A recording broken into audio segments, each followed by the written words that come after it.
audio 1, 2, 3. On the Yaesu 1, 2, 3, 4, 5.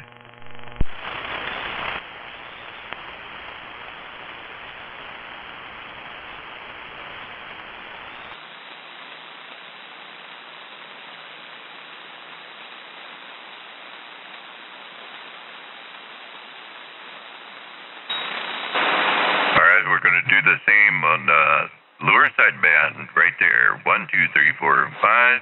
1, 2, 3, 4, 5.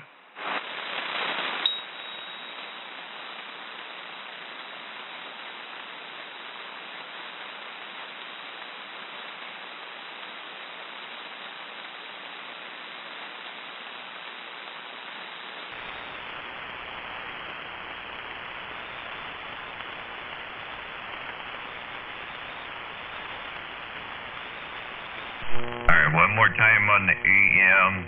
We're on the EM right there. Yaesu on the EM breaker.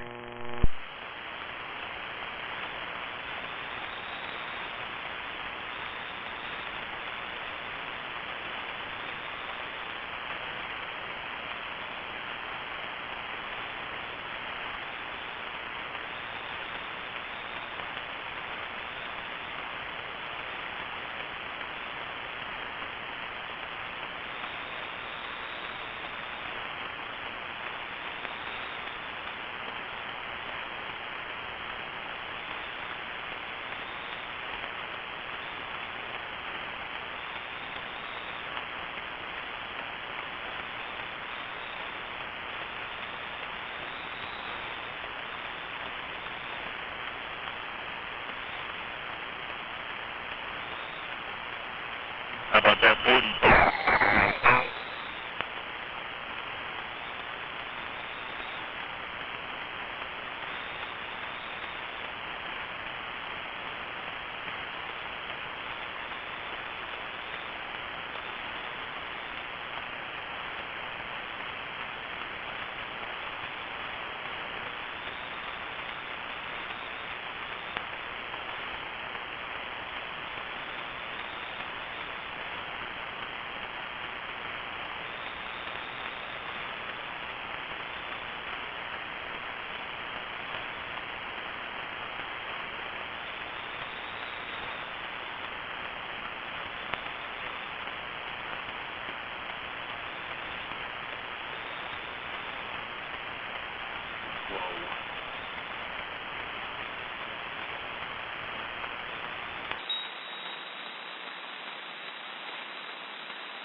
check 1, 2, 3, 4.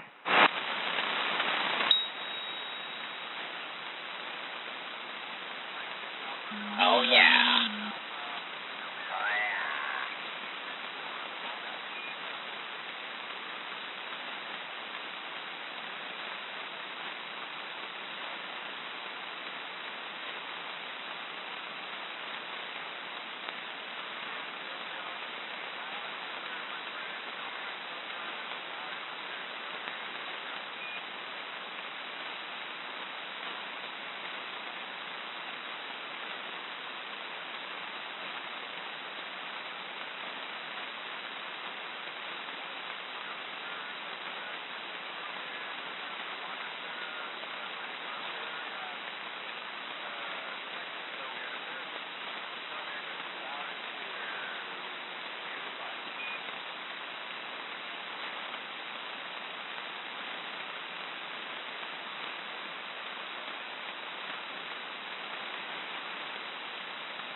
Hey, Jeff, you're just sitting there working on something.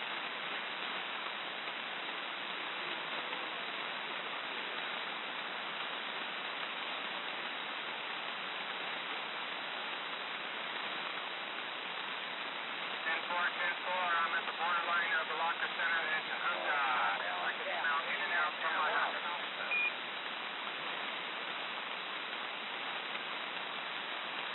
What's going on, Al? First Columbia,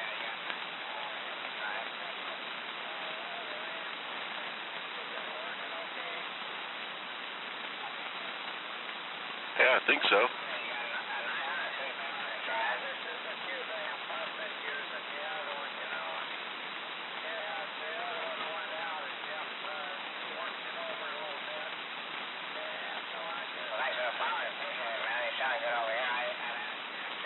Roger, roger. Well, it sounds good.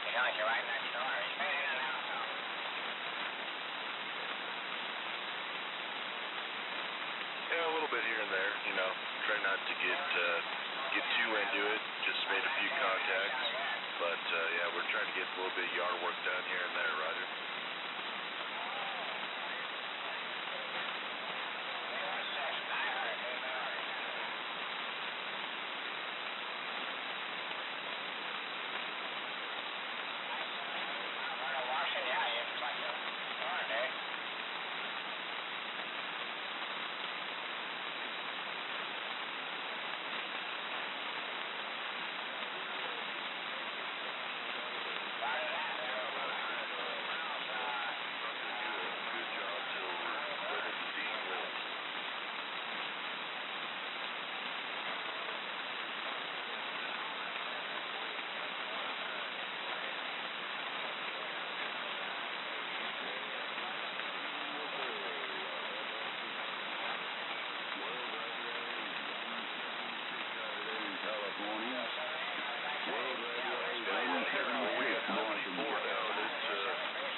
Now I'm on the vertical.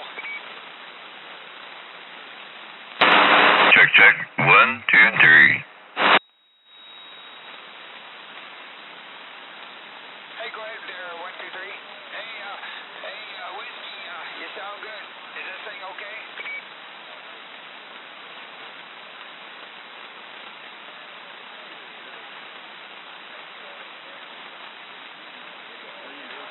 I'm trying to dial this new radio in there, RC. 201, waving a hand.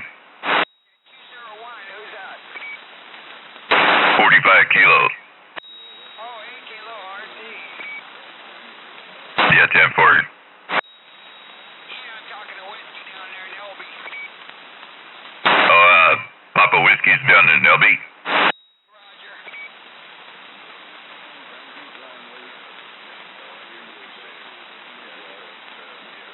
Hey, well, sorry to disrupt. I was just listening real quick on the gate, trying to dial in this new stuff here. Roger.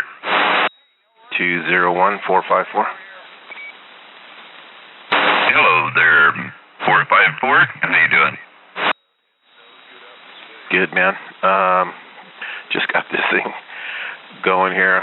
But yeah, it's just a, is that, yeah, I don't know what you're doing, but it's just a smidge off. I don't know if you can tune or if it's like that or not. What's off? Just the frequency transmit. Oh, yeah. Hang on. I can just tune here.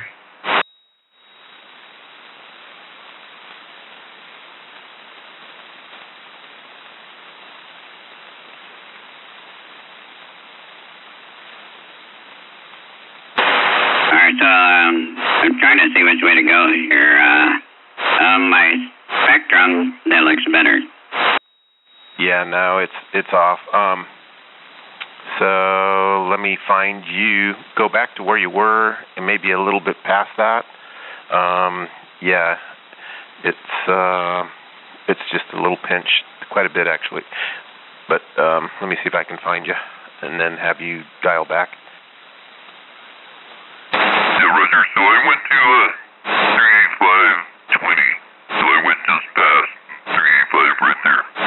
Yeah, you're 385200, so go down a couple, let's see, 200 hertz. Yeah, right there is 38500. Okay, yeah, no, it's just a smidge pinched. So it, as I look for you here, it's the audio. I don't hear any. It's just real tight and trebly. Doesn't have any width or depth yet. Yeah, that's kind of that's what I wanted to hear, because when I'm listening to the monitor, you know, they don't do that. But yeah, I figured on the transmitter, and it looks tight on the scope too. And I got the audio processing first, and then into the radio, so I know the radio's clipping it. Yeah, there's something not quite. So I hear everything that it is supposed to be in there, except for bandwidth or depth. That doesn't have any, but I can tell it's clean. Yeah, it just doesn't have any depth or bandwidth in it that I could see here yet. Yeah, I didn't have anything like that in here. It's just messing with the treble, the bass, you know. Yeah, hey, let's go up one. Let's get off this one. Roger.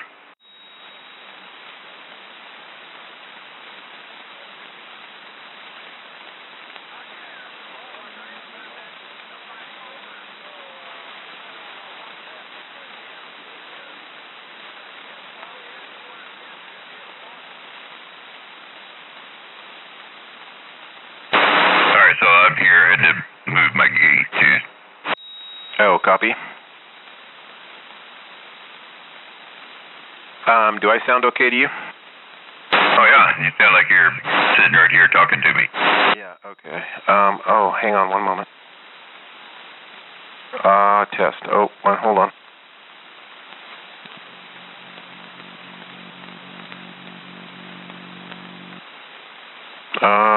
Okay, much better.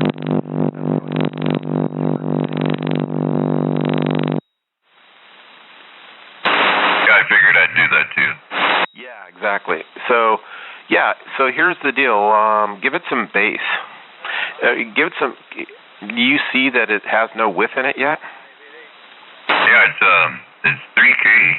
It said on 3, and I see 3. Well, it should be better. I'm gonna have to just try and tune around and see what it's doing here and look at it, because it's just not quite right. This doesn't have any fidelity. All the fidelity is gone. Well, I don't have anything here on this that would be fidelity too much. Here I can change some of this processing. Hold on. Don't touch it. I got it. It's just transmitting a smidge off. Yeah, Dave, it's just a little bit off frequency. So as I tuned around now, I looked at it, and I went ahead and opened up my bandwidth for receive to 4 wide, and then I just took and opened my VFO and scrolled to you. Beautiful. So it's not that. It's just transmitting off a little bit. And it's probably, what you need to do is probably go to 395.040. I'm not sure yet, but that's tentatively what I'm seeing. Alright, so right there, I just went up. So I can't go to 04, but I go to 395.10 right there. Nope. Is that the Yak? Is that the Yaesu? Yeah, it's worse. Yeah, it shouldn't be doing that. Mine, so, okay. Yeah, it's still off. So I'm going to have to find you. So just talk a minute. Just, did you watch any movies today? Oh, yeah, and I worked on the hot water heater, but there, so I just moved the clarifier just a hair smidge, so it's 05. Is that better? It's 1 hertz off, or 1 kc off. There we go. And so I sound off, but that's why, because I went up to you. So you're 1 kc high.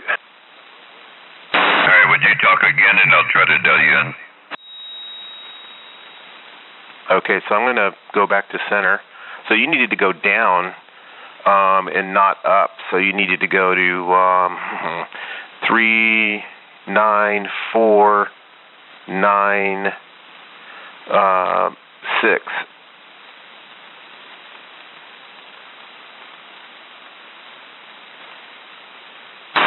Okay, so how about right there? 1, 2, 3, 4. I'll go a little bit more. Alright, there's 0, 5, a little bit more. 1, 2, 3, 4. Like a little more.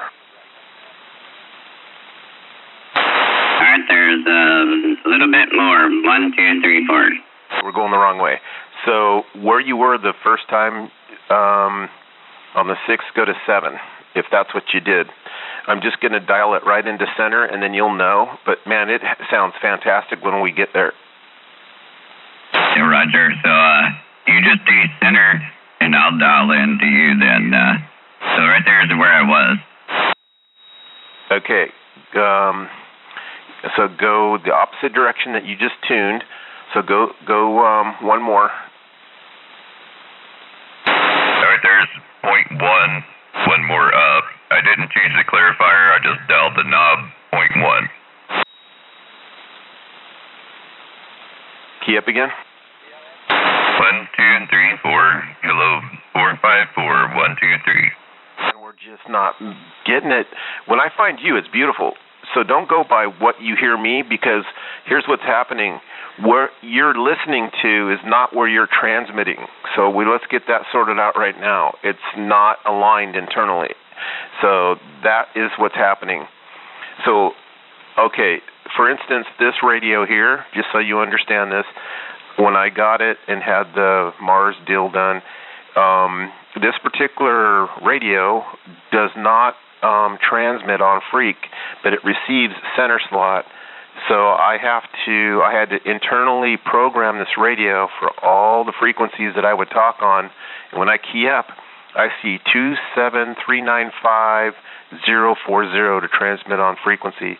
So I receive center slot, but transmit a little bit high to transmit on frequency, if you can understand that. And that's what happens sometimes with these models of radios. It's one of the problems with this version. I hope that makes sense to you.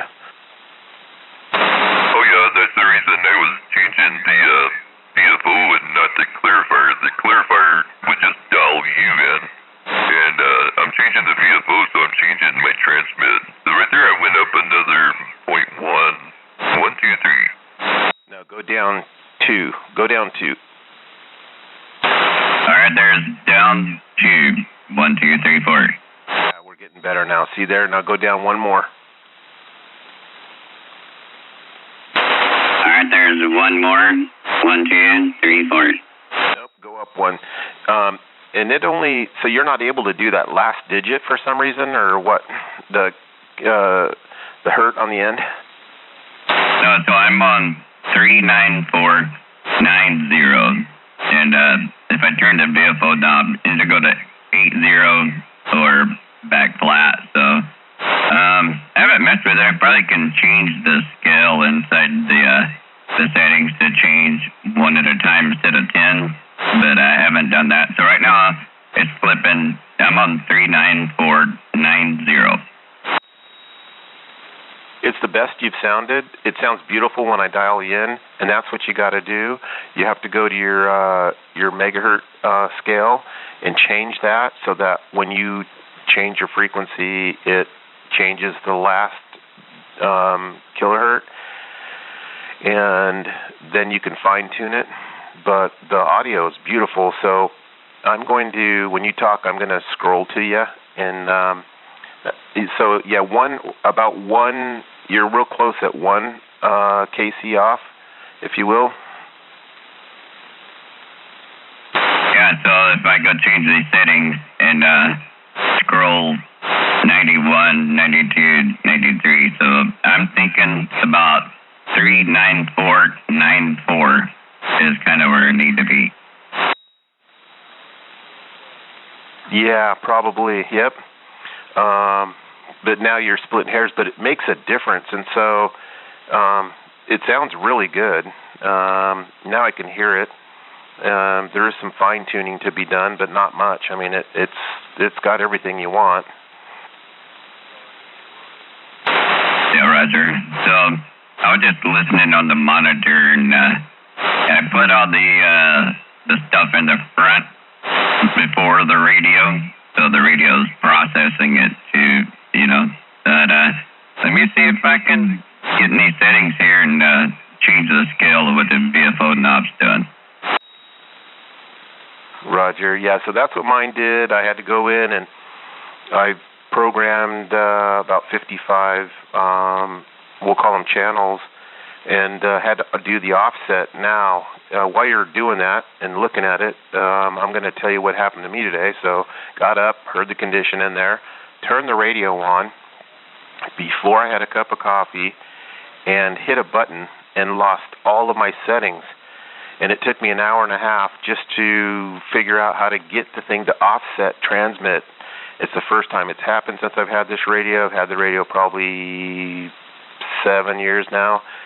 And I'm telling you what, that put me in a coma, man. I was pissed off. So I got it all done up again and got in on afternoon condition. But yeah, so I lock everything now. I don't have anything open to where I can do that again. Man, I'll tell you what, that was something else. Okay, Roger. I'm still playing with the settings here, so. Yeah, I'm real familiar with what you're doing right now because that's exactly what I had to do when I did that this morning. So I'm just rambling on here. I can hear condition in there. So you got Australia is in there. I'm sure you heard them on 38 or whatever, but yeah. Yeah, I heard them. I knew there were people out there. I was just trying to play with this thing, so seeing if you were busy. I am now.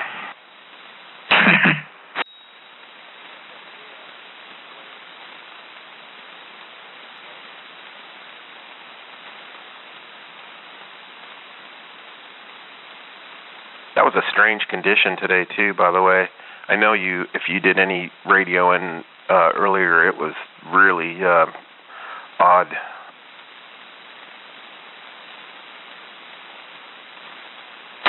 I didn't do much. I was, what did they say? I was fiddling without finishing that I was fiddling with the hot water heater, and it kicked my ass. Oops, yeah. That's not fun. Well, there's not many times I start a project that I don't finish, and I didn't finish, and I gave up after like 4 hours, and I quit. Yeah, I get that one. So yeah, that's not good. I'm not even going to ask you. I'm just going to let that conversation go, so you don't have to revisit it.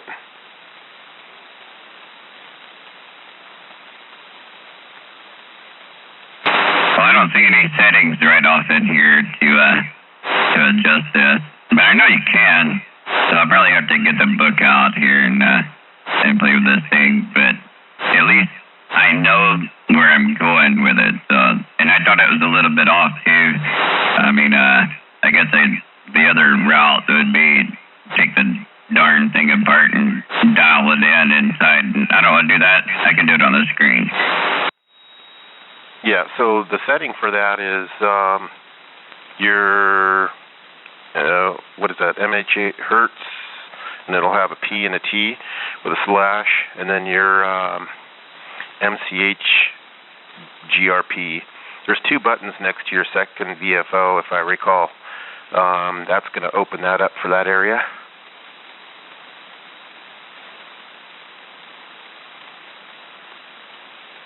No, I have a V and an M and an A and an M. So I'm in the menu right now. I'm not over on those.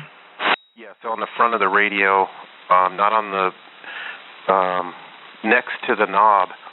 So do you have a dual VFO knob, A and B? Yeah. So the smaller one, the one on the right, look off to the bottom. I think there should be a secondary button down there. It says group.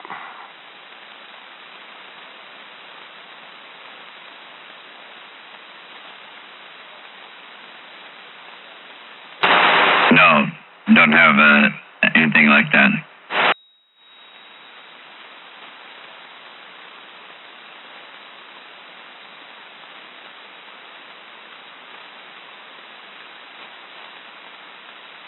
Yeah, so I just typed in manually what I wanted it to be on, but when you key up, and it goes back to 90. Oh, yeah, no. You got to do a memory thing. Yeah, that's exactly it. So you have to go in and you have to hit the A memory, and then the frequency or the channel. You can do a channel select too. So like everything on this radio, what I did was I went through 1 through channel triple nickel or 555, and then memorized, put the channel number in there, and then went ahead and put all the frequencies with the offset that I need, and then hit memory and saved it.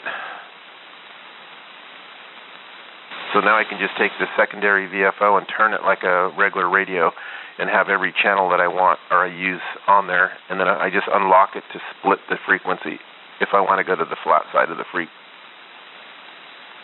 Oh yeah, I didn't try that. Let me type it in and save it to a memory channel. Yeah, and then that would be 39 is the memory channel that you want if you labels it like that. I think it does.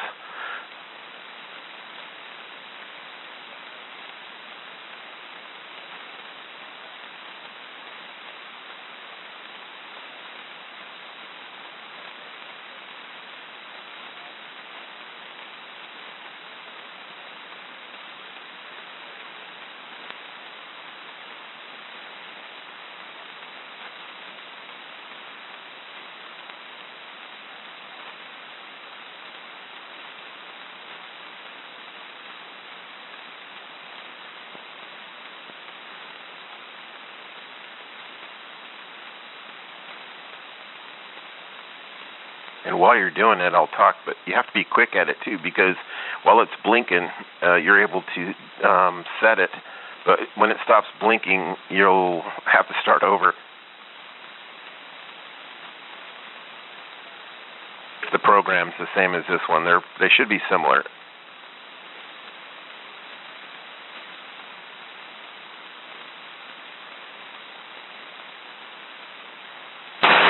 I think I got to do some more reading. This is, it's not blinking. And then, I know I'm too slow, too.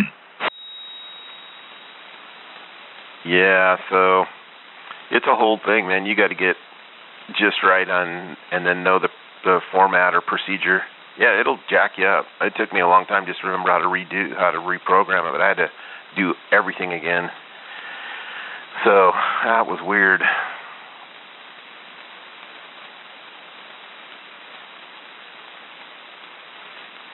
Well, it sounds good. I know you're there, so you've got it right. Now, I think there is a mod that you can transmit on your total or TB TP, which is total bandwidth. I think it's how it's titled in there. There is a mod for 4 wide. I don't know if you've done that yet. No, I saw that in there, but I haven't done it.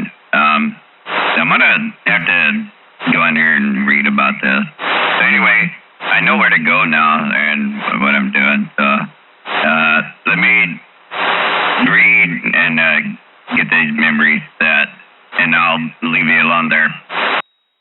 But I'm not done bugging you now. Oh, it's all good. If you can still hear me, don't sound like crap, and you still want to talk, then I'm good. Oh no, it's super close.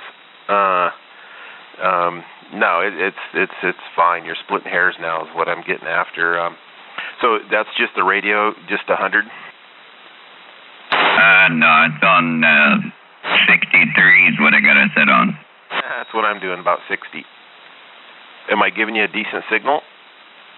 Oh, yeah. And when I was listening to it, I liked it more around 60 than cranking it up, you know? Yeah, so I'm at 62. That's crazy.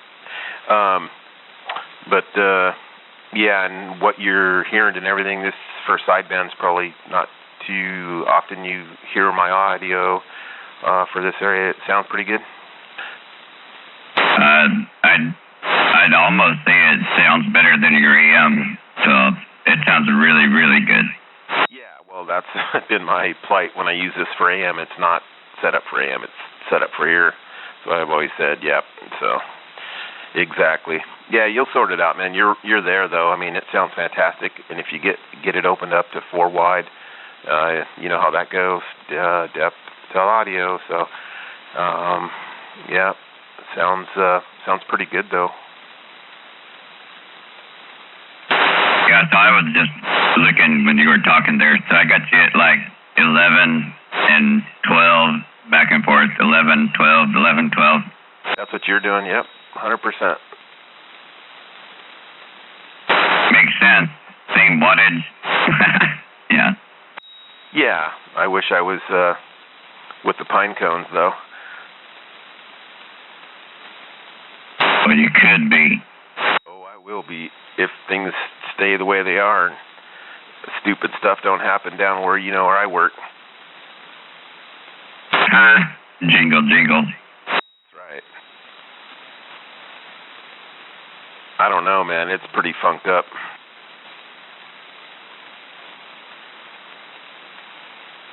Well, if I get this thing dialed in, right, and then I can go plug in that little tube pill that I built. That thing's awesome, and I gotta tell you, that it's so tuned, it's so perfect. You can sit there and talk on it and watch the IR cam, and it won't hardly get above 80 degrees on the top of the pills. You know, you gotta really key it up a long time.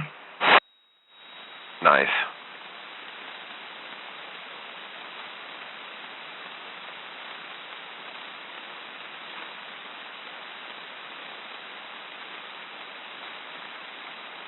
You got 1883 on tonight. It's recording. I already watched it. It comes on actually earlier in the day if you watch it on Paramount.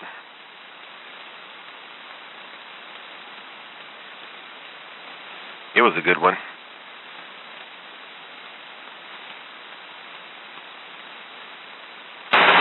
I think I've watched the 1 and 2, that's all. But, yeah, I want to get some more recorded under the belt first before I go get in it. Oh, there's 7 episodes, man. It's really good. There's only going to be 10 for the season, so, you know, and then you'll have to sit and wait for another year. Unless we get some other kind of unicorn virus. Well, that's what we had to do on Yellowstone, too. Right.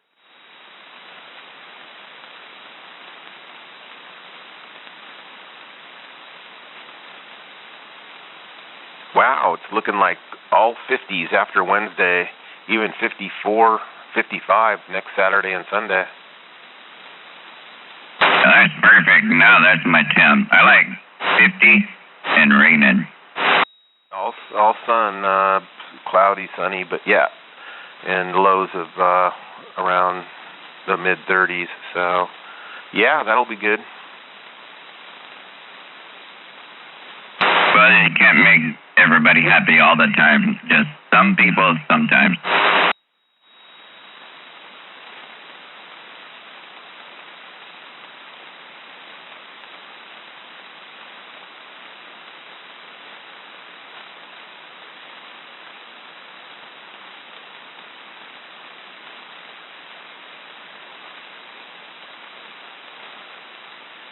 And this thing's so darn confusing. It is, man. It's something else. Yeah, it takes a while.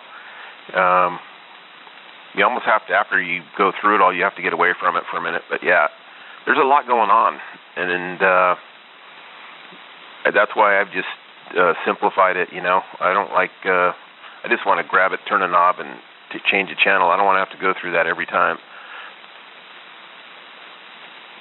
Well, that's why I wanted to set this one up, and I was trying to do kind of like Sniper, you know, and get this one where it works on sideband the way I want, and then you can just flip to AM, talk on AM, flip back to sideband. So I wanted the totally separate station to sit and play with that with. So, like I was telling you how I set this one up, it programs AM and it programs your settings. So channel 1 would be what the frequency is, and then that's on AM, and then all of your settings, and then channel 2. So I have gone through and preset everything how I like it and what you can get away with versus AM and sideband.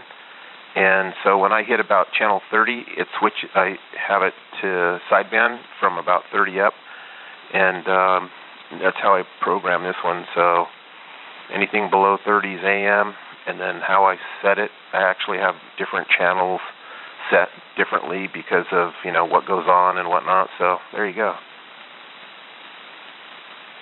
Oh yeah, mine just remembers the mode selection. So if I switch to AM, my mic gain will change, and the RF power will change. It'll go to my AM settings. If I'm on sideband, it'll remember those. Right. Yep, that's the trick. And then you just set it up for, you know, all your channels, and then you just, you know, in your channel memory, how you want it, AM versus sideband, and then you can even do channel 35 to 40 or channel 35 to infinity. How many ever channels you want to program, but yeah, just like when I go to above 55 there for my settings, I switch it to upper sideband because that's where a lot of the guys are. Yeah, Roger. Hey, real quick, if you would, we don't have to talk there, but flip your radio to AM real quick, and I'll just flip to AM and see what that sounds like. It's with the sideband settings here, and then the AM settings where they are. I want to check that real quick.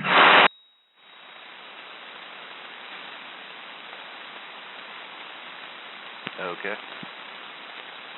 Okay, so right there I'm on 39500 on the AM settings, and it didn't change nothing. I got it on 17 watts of power, so it's pretty low. Sounds better on AM. Yeah. Yeah. So, yeah, that sounds much better on AM than it does sideband.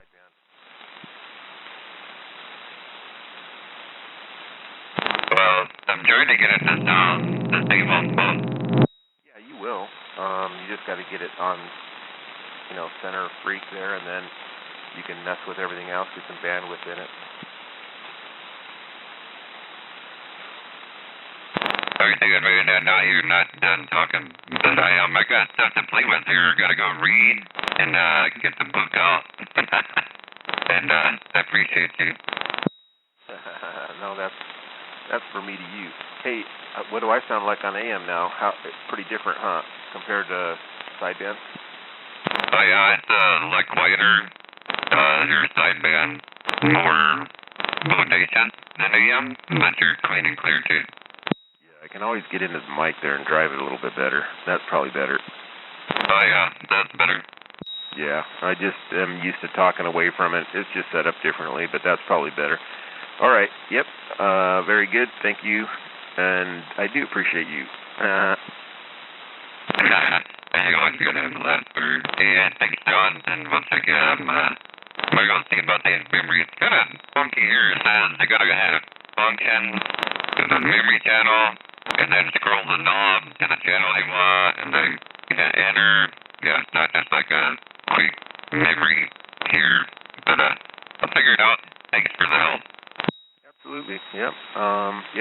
Those are all the steps to put yourself into rest of the evening coma for sure. Good luck with all that. I'll ask you how you fared out. 73rd. So now, man, have a good night. Take you later. Roger.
Audio check 1, 2, 1, 2, and 3.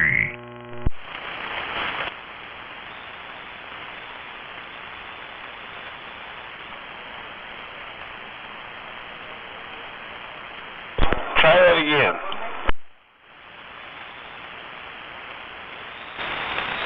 Oh, hello there, animals. I'm playing on the hello, 1, 2, 3.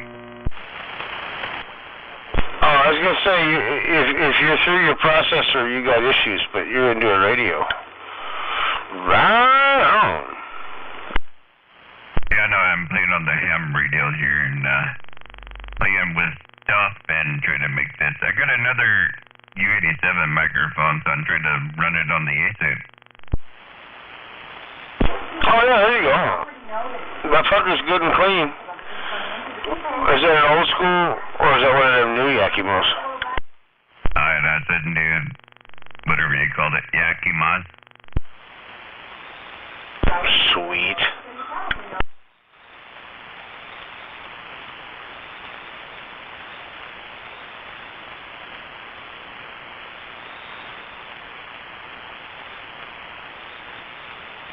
I'm just trying to make it to be the same, so the sideband is the same as the AM, and then I can just punch a button on this thing and switch,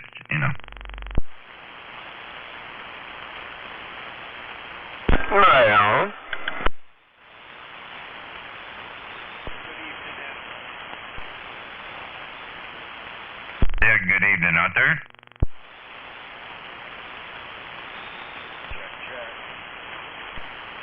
Is that Rocket?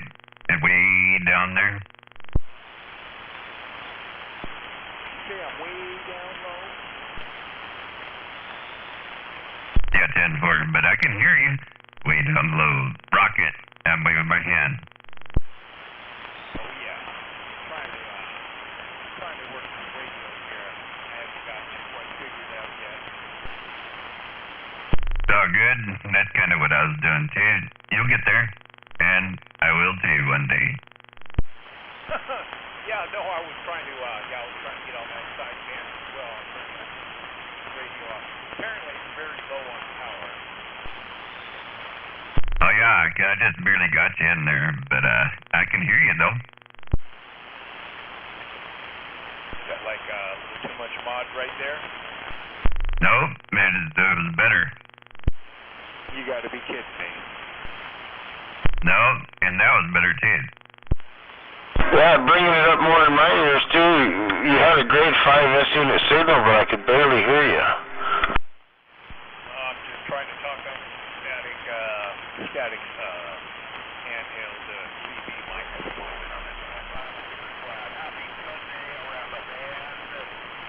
Yeah, 10-4, so you're probably, what do you got, the 104 M6B? 636L. Oh, there you go, 636L. Sunday. Waiting at that 45 kilo. Yeah, I'm waving out there, Nito. Hello to you. Waving at that 45 kilo, that NATO, and anybody else sandbagging out there. Yeah, waving their WD-40. Hell yeah. I got good conditions down that way tonight. Hello, NATO. I can hear you in there too. Alright, waiting right back, Animal. WD-40, good evening.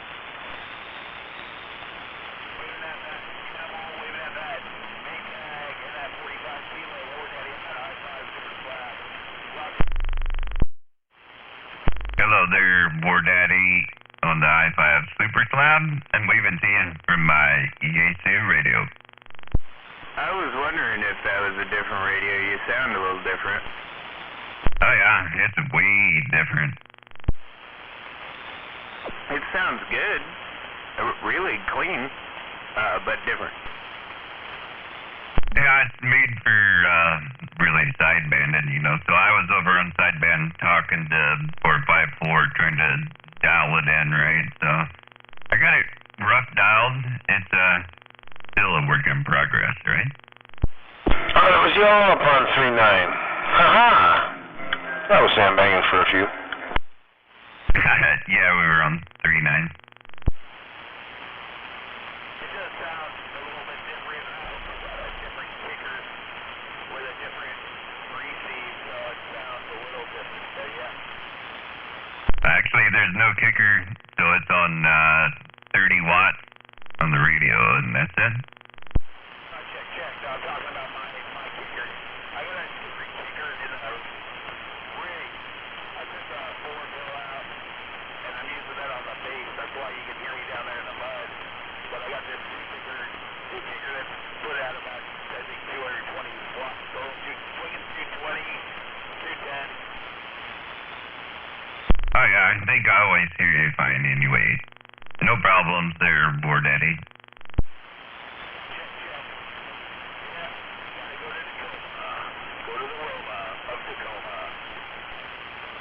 The aroma of Tacoma will make you sick.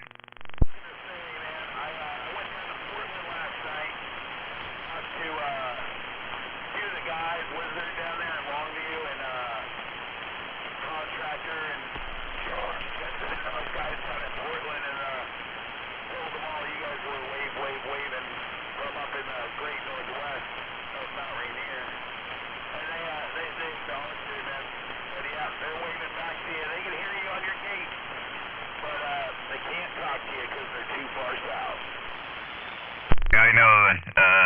hitchhiker and a couple of guys were down there and trying to get through. So I could talk to contractor, but I couldn't hear those guys. So when you guys are talking up north, the contractor's got 4,000 watts going in north, and I've now got my beam up with my voltage. For some reason, when I key up, so I heard you want to get there while I key up. I'm the only one talking to him. So, yeah, I had a good talk with the contractor the other night for about 3 hours, and they just let me know that it's not going to be for a while, though, I guess, because of, Wonder Wiz, so, yeah. Yeah, 10-4 on the Wonder Wiz, no doubt. But yeah, I talked to him. Hey, if it don't work, I just talked to him on the phone, Roger. Roger that, yeah. Of course, or send him a text message. He kept asking me, he's like, you got 45 Facebook? I'm like, no. I was like, just shoot me your text and I'll shoot you a number. And because I just picked up a couple towers and some other stuff. So I might be selling some stuff. I don't know yet. I haven't decided. Right on. Well, he's got me on Facebook, so he's got me there. That's pretty cool, man. I'm surprised you can hear this 30-watt radio. Pretty cool. Hey, War Daddy, I'm going to get out here because I've been doing stuff here, but I can hear you. You too, man. You're hitting me at like 10 dB, 20 dB right now down here in the Nisqually Valley, right by the river on our house. 10-4 on the flat. You normally hit me there, 45, right about 9. Oh, wow. He's down in the Squally. I could barely hear him. That's pretty cool. That was War Daddy.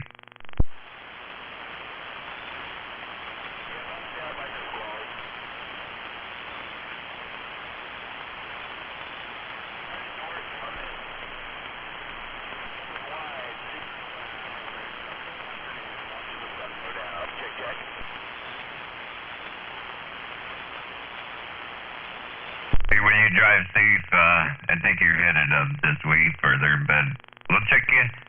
And I'm going to get off of this one and get back on the other one. So, later. Biz Quick. I know you had a fun weekend. I don't know how your day went today, but hell yeah. Double tap. Some boat back to the island today. So, yeah, it went good, man. It was fun. I had a blast bullshitting with you guys last night, dude, out of her car, sitting in the park there. That was fucking hilarious. Yeah, that was pretty cool. And just eating a little homemade soup that the wife made. Kick-ass stuff. Waving at that 45, an animal down there too. Tap, tap.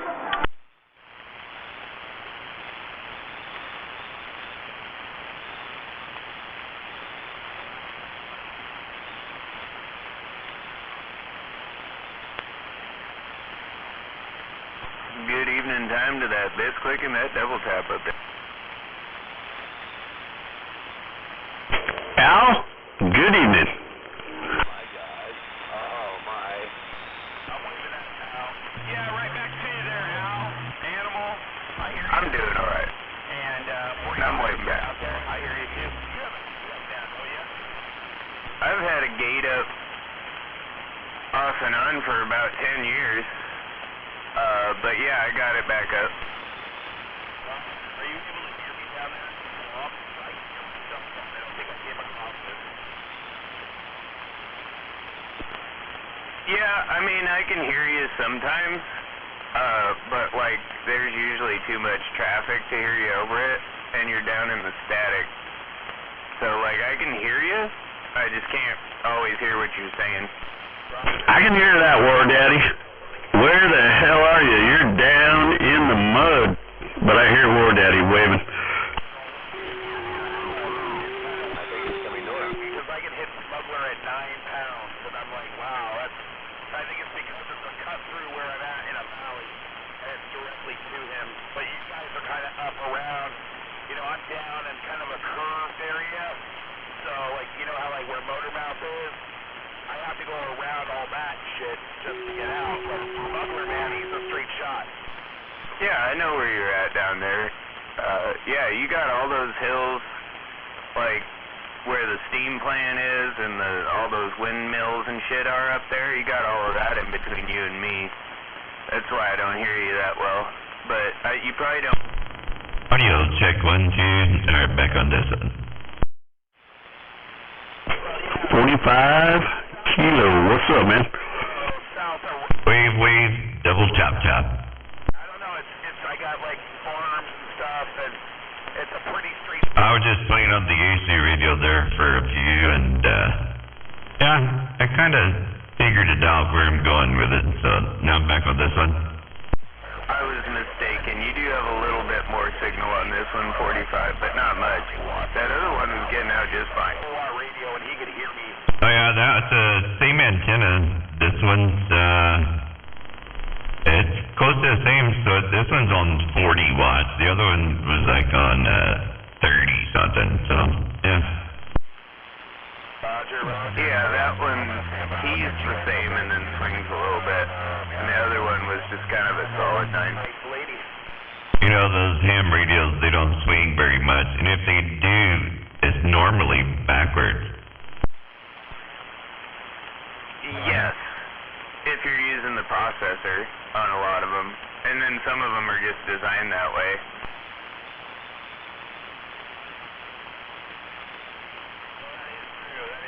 But some of them you pipe it in the right way, and it just drives the audio forward.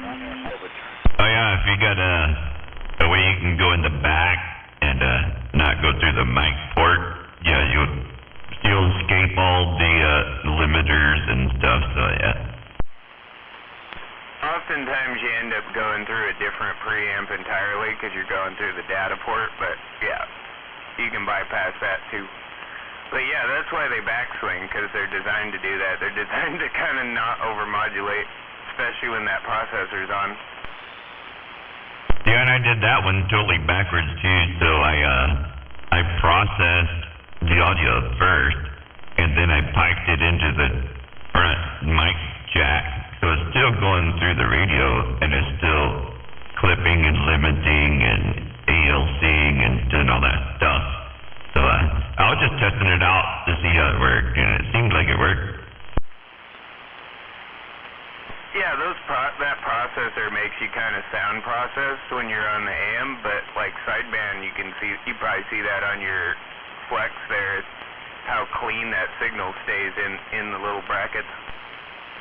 Yeah, and that's made for sideband, and I'm going to use it for sideband, right? So I just wanted it to be okay on AM, so I could just punch a button and flip over to AM. If you don't mind me asking, what kind of Yaesu was that? A 991 or the one of the little ones? Yeah, it's a 991 Alpha. I've been thinking about getting one of those. That's a hell of a deal, considering you get a little bit more than a 7300 out of it. I mean, not power-wise, but with, function-wise.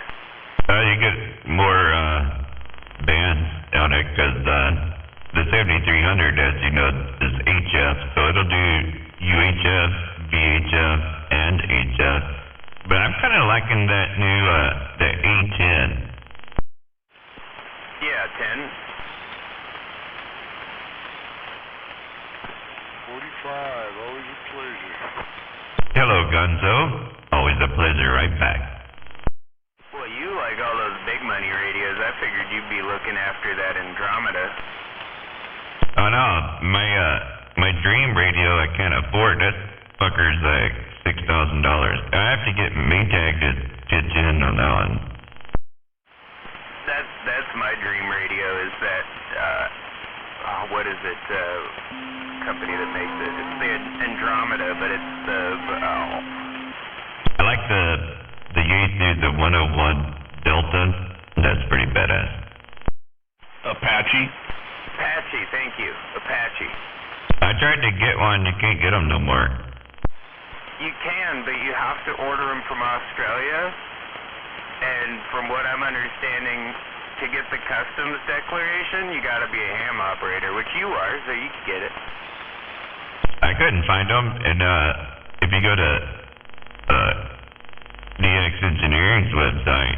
They have them listed, but if you try to buy one, it says these are gone and the line was stopped, and they recommend some Russian replacement radio. Ain't done that. I think it's called like Sunshine or something. If you go to Apache Labs website, they actually sell them direct from the company in Australia where they're made, and you can still buy them there. They're still selling them, but you have to wait for them. HRO had them because they had imported them already, and I've heard they won't get the FCC sticker if it's not getting shipped to a licensed ham operator. Or some phony baloney stuff like that, like people are having trouble getting them into customs because they're not licensed. Yeah, Jen, I'll go check that out. I looked like a year ago when Yellow Jacket told me to get one, so I was looking at maybe a 3,000 or so, you know, and I went to Apache Labs website and it said discontinued there too, so I'll go check it out again. Check it again. I looked at their website like maybe a month or two ago, and they did have them, a couple of the older, like the 7000 in stock, and they had a couple of them, but it sounds like they're building them to like order. So like if you want an Andromeda, you order it and then they build it for you. Like they haven't been just building them. I gotta look that up. I don't know. I'm not familiar with what the Andromeda is, but if you like it, I should look at that. It's HF plus 6 meter, and you pre-order it. I'm looking at it. Screen in it, so it has its own screen. You don't actually need to supply the computer monitor. But you can also, I mean, obviously, you can plug it into everything that the normal ones you can. Oh yeah, they had those before, so you could get like a 3000, or you could get a 3000M, and the M came with a screen, you know. Yeah. The Andromeda is just a big 200-watt base station version of that. Very cool. And I heard you there, Trailer Park. I'm waving a hand to you.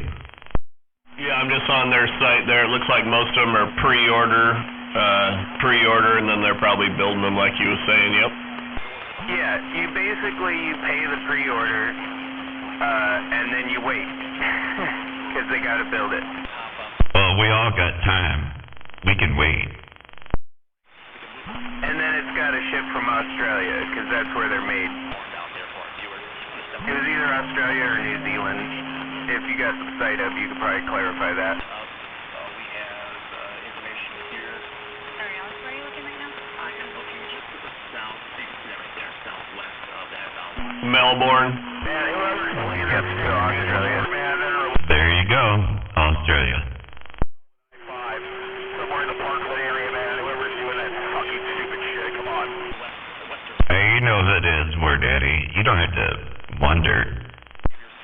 But you are correct. Like, I've looked everywhere. None of the ham shops, HRO, all of them, they're all out of stock here, though. Oh, yeah, no, I had the money for it, and I was going to get it when Yellow Jacket told me, and then I couldn't find it anywhere. So I just went a different direction, but, yeah, it'd be cool to still get one.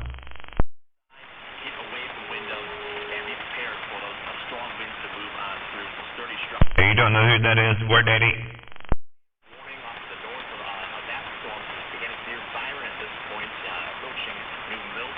That's your buddy.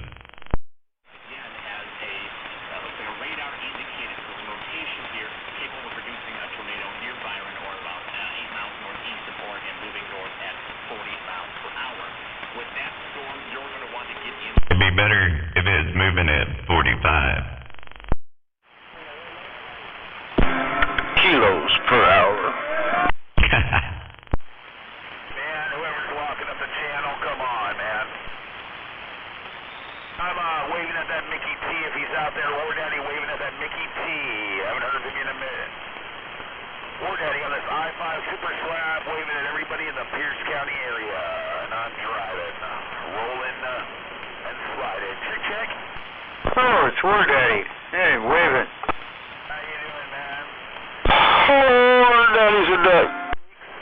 Haven't been up here? Oh, careful.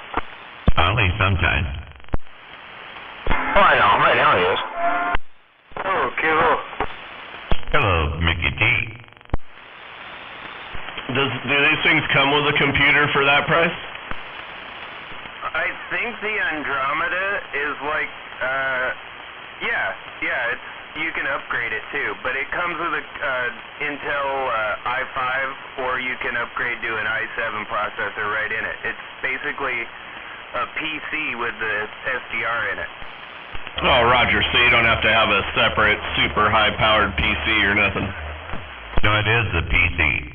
The 7000 DEL, they had the 7000 DEL i5 and the 7000 DEL i7.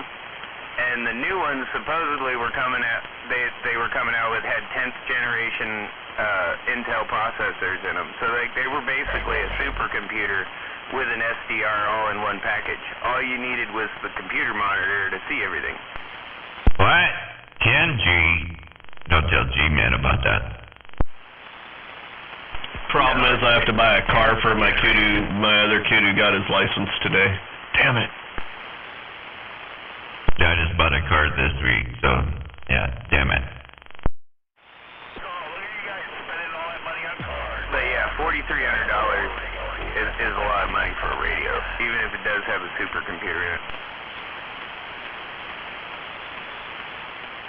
You gotta be more than dedicated. Roger, check on that. Waiting there, trailer park, we're down here on this West 16 slab. And as I can tell, that's probably the only advantage to the Apache Labs over a Flex is you don't have to supply the computer. It's all there. Yeah, but you can get the Flex with the computer too, so they do have them. Oh, are they building one with a built-in computer in it now? No, it's external. It's the the M model. So when you look at the Flex, like the 6000, you have to hook it to a computer, and then the 6000M comes with the display in the computer. Gotcha. But I always assume those are just the mobile versions. So they're kind of like, are they an actual computer, or are they like kind of like the ZU or whatever SDR radios where they're not real, they're more like a 7300 computer?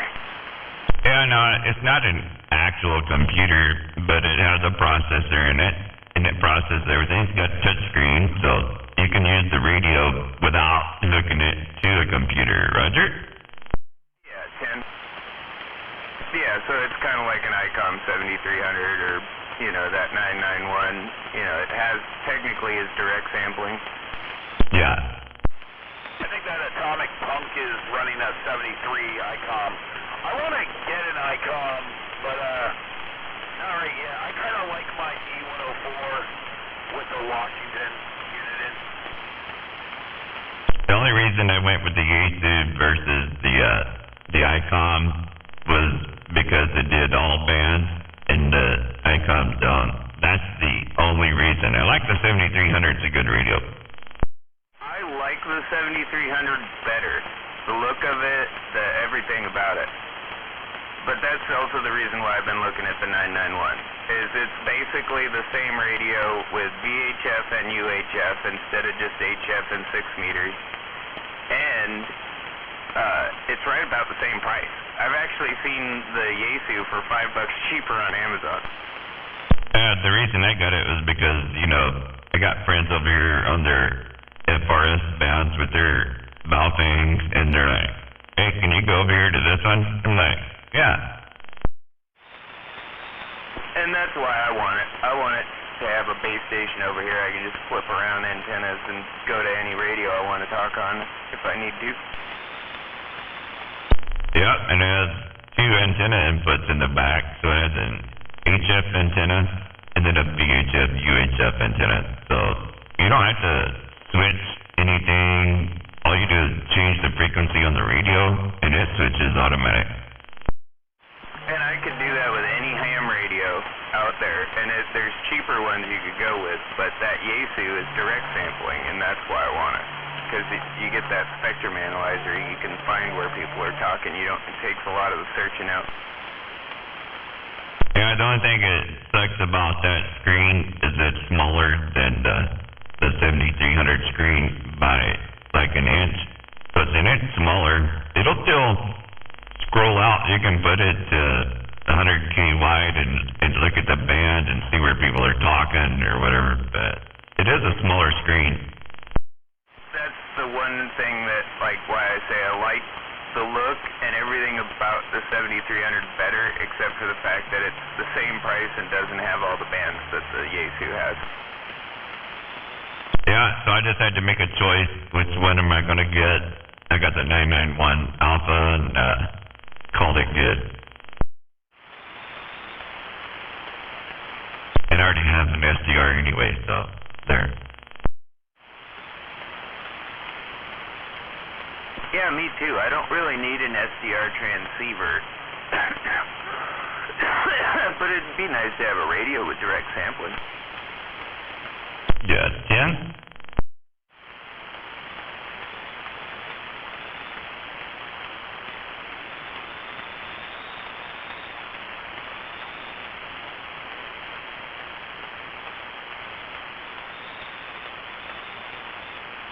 Hey, War Daddy, if you're still out there, did I hear you say you were on 16? Didn't you say you're going to Tacoma?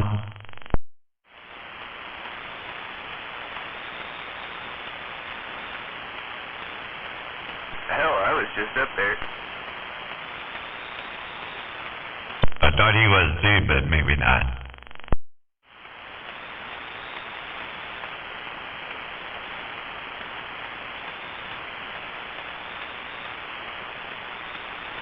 My partner lives up there off of Sprague and 19th, kind of that area. So I was just up there. I went up there, picked him up, and we went for a long-ass drive through the woods. Fun. That's what my wife said today. She's like, I just want to go drive around out the woods here. Can we do that? And I said, well, it's Sunday and it's late, so no. So we'll do it next weekend. Hell yeah, I got my Jeep back on the road. I'm ready to go driving around in the woods too. Well, this is the first real decent day we had for it. Like, the weekend before, last weekend, I was planning on doing this, and it was, it was clear Saturday, and he couldn't do it, so it was Sunday was the day, and then it started raining, so it's not really worth going. You can't see anything up there with the clouds. But today it was awesome. As soon as you get up into the hills, man, you were over the clouds, and you could just see all the mountains coming up over it, and it was just like this carpet of white cloud. Yeah, I was going to say, you don't go up there because of the rain or care about the rain. You get up above it. Usually, but I ended up, we were thinking about going out like Evans Creek or something, or going up towards Mount Rainier, but we ended up going through Capitol Forest all the way out the back way towards like Porter. So none of the hills up there are really that tall, but it's enough to get out of the clouds today, because most of it was just low-level fog. Well, boy, that's a big difference between Evans Creek and Capitol Forest.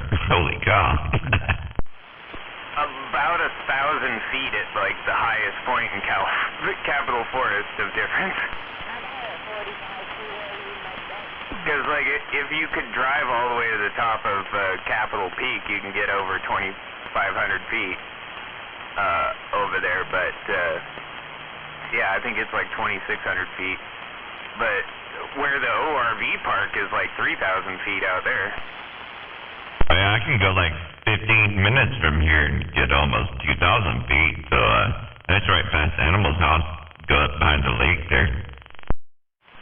Yeah, and that's actually the route I was thinking about going out through Carbonado and stuff.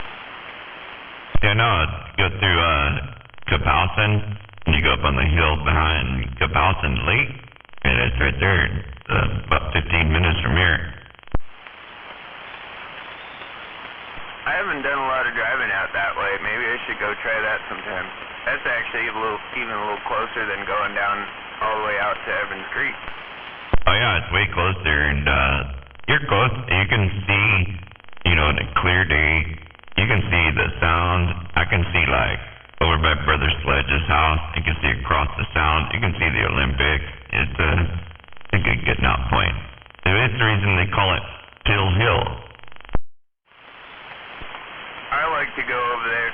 We used to call it the Lookout, but there's a couple landings over there that I took my partner to today to show them. But you can, like, on one of them, you go to, it's on the north side, so you can see the entire Olympics, like Mount Olympus, Eleanor, all the big ones, the whole south end of them.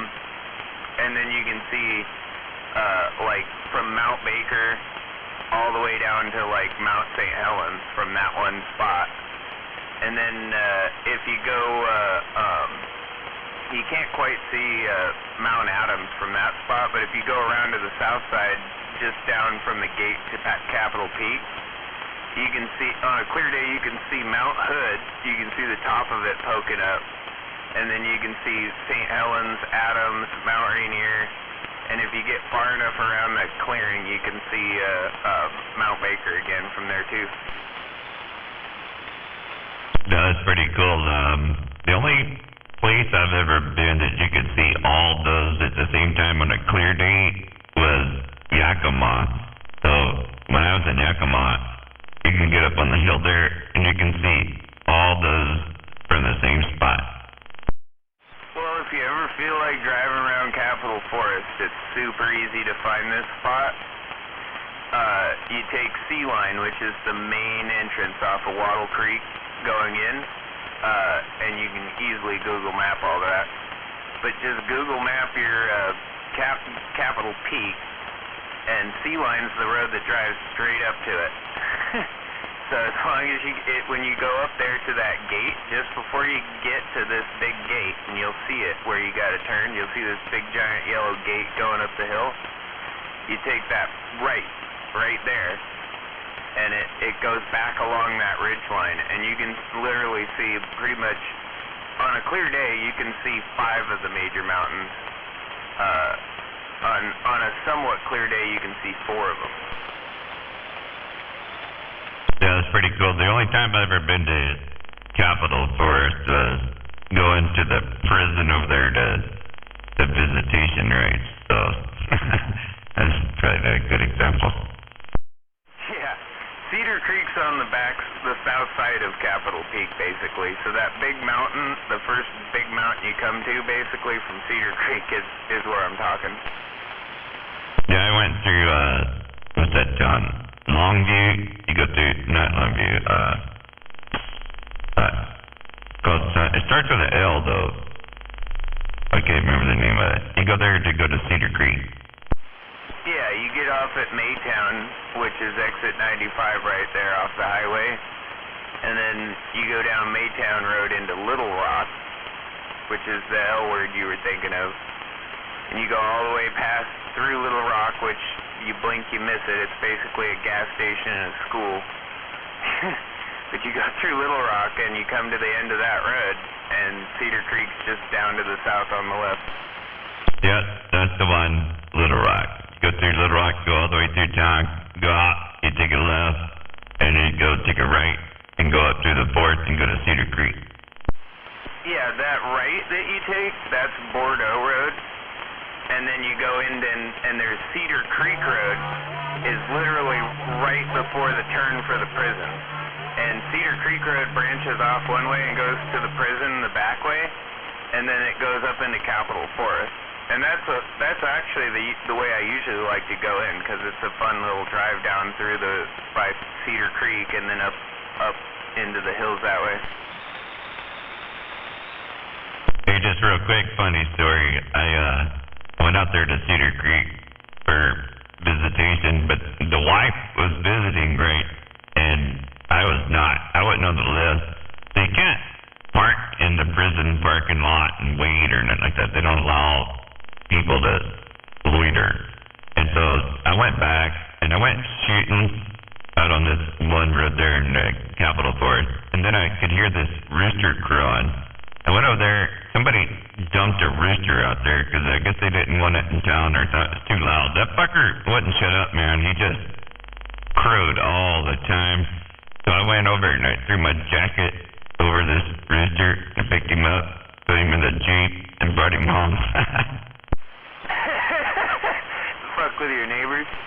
Yeah, I don't have any neighbors, and I already had 4 roosters. I just wanted another. It's kind of cool you rescued the rooster, though. I like that.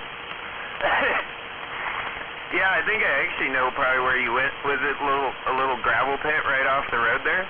Yeah, just right off the road, probably like 30 yards, and a little gravel pit. There wasn't nobody there, so I went over there shooting. Yeah, I go shooting down there a lot. It's usually empty, and not a lot of people know about it, so there aren't usually people down there. But yeah, that's Cedar Creek Road that goes through there. If you keep going past that gravel pit south, you end up at Highway 12 again, just outside of Oakville. Oh, that's cool to know. I didn't know that. Yeah, it's a cool little cut through. If you're going that way, you can cut through and go back the back way to Elma that way. I went out there. There's a pull off there next to the river, and you can just pull off. I don't remember. It had a historical sign there. I don't remember what it was about, but I pulled off. I was looking at the river. I was killing time, waiting to go back to the prison, and I could hear this rooster off behind on the other side of the road, and there's a trail there, a walking trail. So I went out through the trail, found that rooster, threw my jacket over him, and took him home.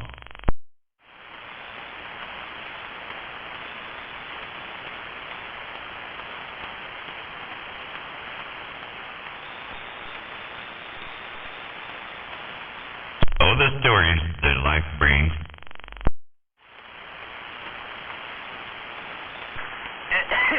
It's funny, too, because that is kind of a river, but it's actually a creek. That's Cedar Creek. That's what the prison's named after. Yeah, I know, it's kind of a creek, but in Texas, we call it creek something that you could probably step over, or maybe with 2 steps get over. It's a little bigger than that.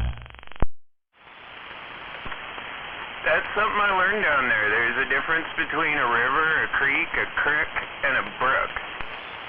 And a pond and a lake. Yep.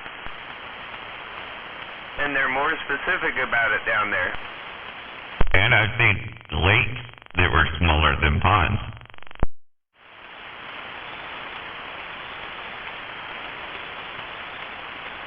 I think it's because one had a name and one didn't.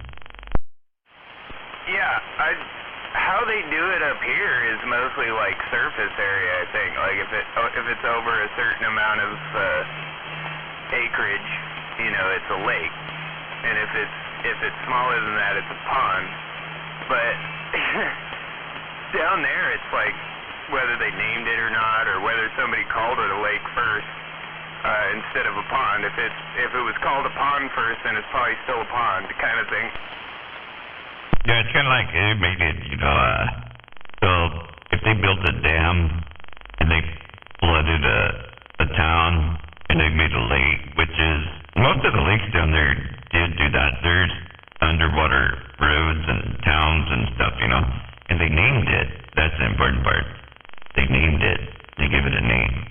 But if you're a big rancher and you go out there with a backhoe and you take your 1 acre pond and you knock the dam out and you bring it back 5 or 10 acres and make a new dam, and now you got a 5 acre pond. It don't have a name, so it's still a pond. Yeah, 10. And up here we call that a reservoir. I'm trying to figure out if you guys were talking about Yeah, 10. PGA kept calling it a pond. Oh, I got a grid. Was that Rigid in there? Yeah, Roger. Good evening. Hey, we've been there, Rigid. Likewise. Good to hear you. Yeah, we're just bobble gagging here, Oh, yeah. I'm sandbagging. I figured I'd throw a little nonsense in there. Good evening to both of you. Good evening, Rigid. But you were doing what? I'm trying to make up a new word, Gonzo. Yeah, you almost blew it there, man, 'cause you had Sweet Pea keying up there, you'd kept that conversation going. Well, let's not do that. Yeah, let's not do that.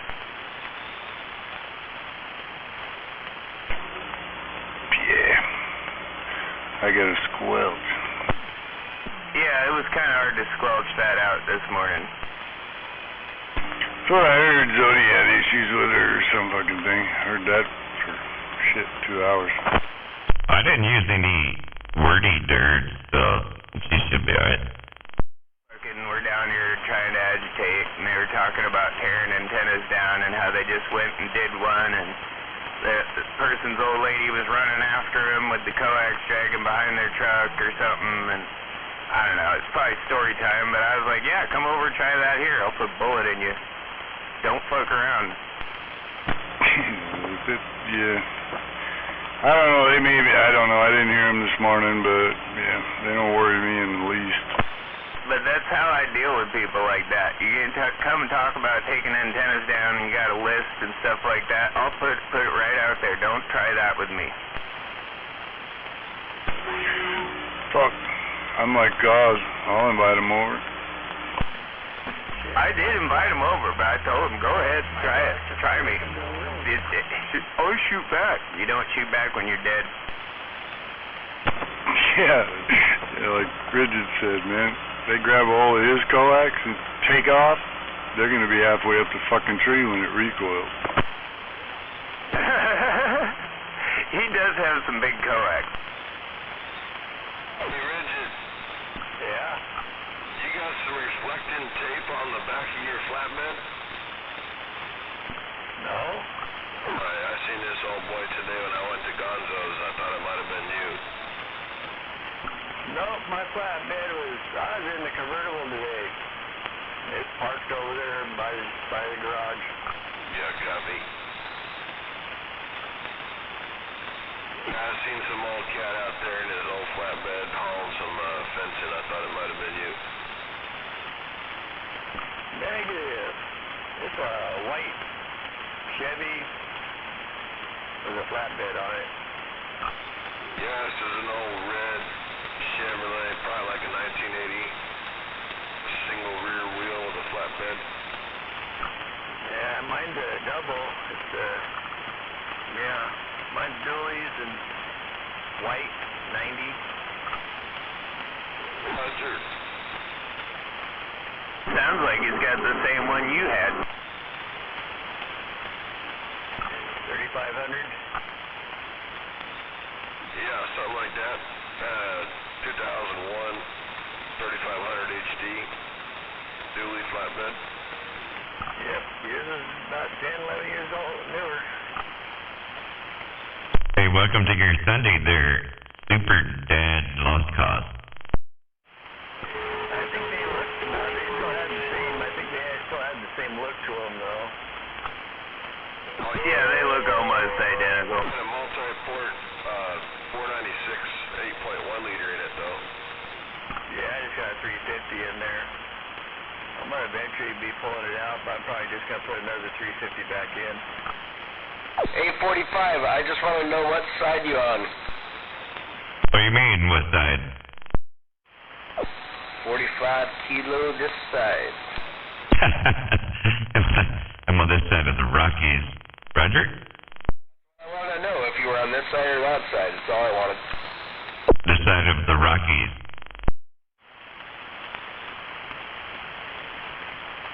Come on, you gotta know with all the Kona bases. You know those? 10-4, I'm a shit talker, man. Always have been, always will be. Roger that. Good to hear you out there, and I'm waving a hand. This shit talker on the back? I'll tell you what, I just pulled this fucking nose hair out of my fucking nostril. That motherfucker made my eyes cross and cry at the same time. Fuck's sakes, man. Speaking of that, I almost shit my pants a little bit ago. On that note, I'm out of here. Hey, have a good night, animal. Damn. I pulled one out the other day that made me proud. Guess that was too much for him. Yeah, Yeah, man, I cut her off real quick to go to the toilet to check, and I'm fucking real thankful I did. Hey, you know it's good when you hold it up to the light so you can see, go, what? Is that fucker really? Oh, damn. Yeah, the choice between a naked woman in the shower and pulling nose hairs and shitting, yeah, I'm out. What year was that? I think it was 2009 in Iraq, the last time I shit my pants. God damn. Hey, 10-4 on the mama bear, and you tell her that we said hello to you. All right, later. But it's probably there. Good evening, animal, if I can get a word in. Before I'm flipping the switches, good evening, Gonzo. We'll catch you later. No, let me guess. It had to do with some of that Arab water. Nope, I just lifted up my leg to fart, knew I had a problem. There was a shitter there, and I ran inside that thing, but it's an Iraqi shitter. I can't get my legs up. I had to cut my underwear off with my fucking keys because I hadn't hit my pants yet. Oh, gotcha. So it was the hole in the ground type. Holy shit. There was no reason to shit my pants. I just shit my fucking pants. Yeah, I can believe it. That's where the PSD comes from.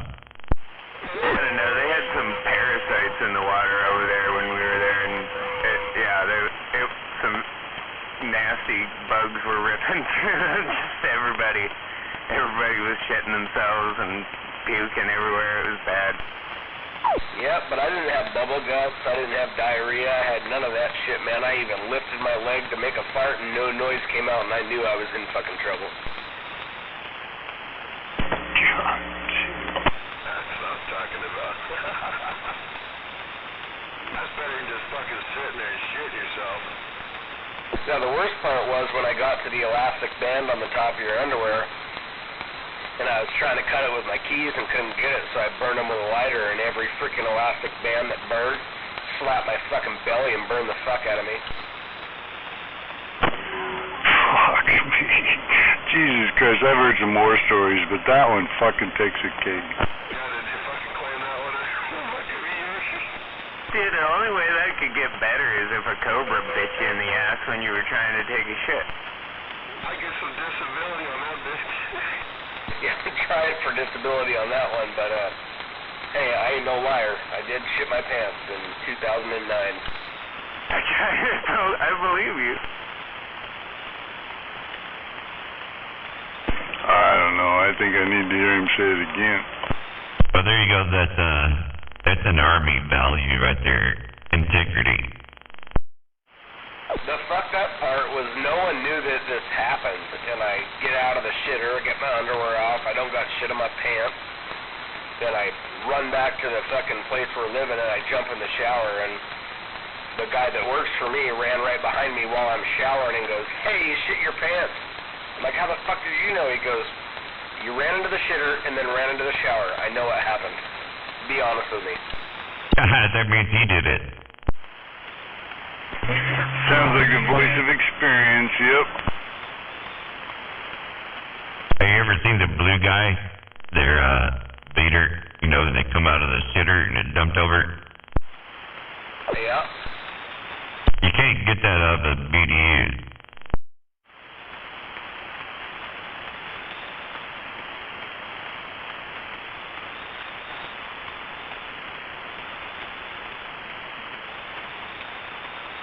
Tenfold on the shitty situation, Mr. Wild Irishman.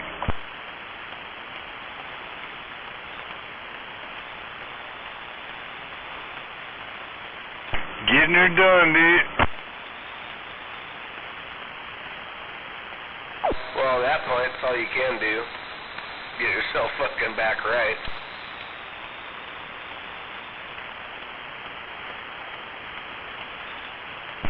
Yeah, but I think if that would happen to me, I don't think I would have broadcasted it. I really don't. But, fuck it, it's sure funny.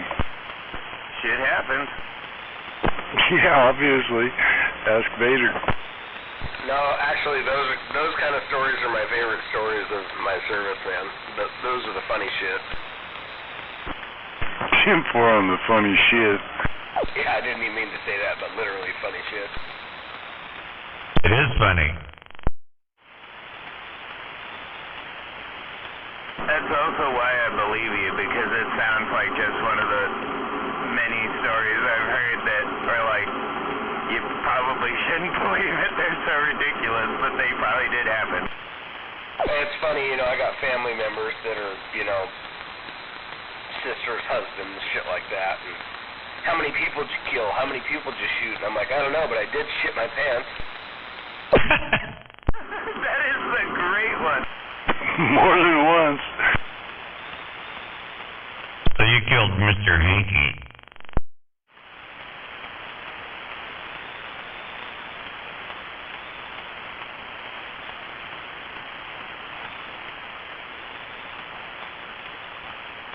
It's pretty funny. My sister's husband, man, he's a great guy and treats my sister phenomenally. I mean, great dude. But all he wants to know is how many people you shot, and I just lie and tell him that I can't talk about it. Yeah. I do kind of hate that. Well, I did see this arm fly. I don't know if I shot those. Hey, Vader, I'm going to have to say you're runner-up in the Catman shitting his pants story. Oh, shit. Shit.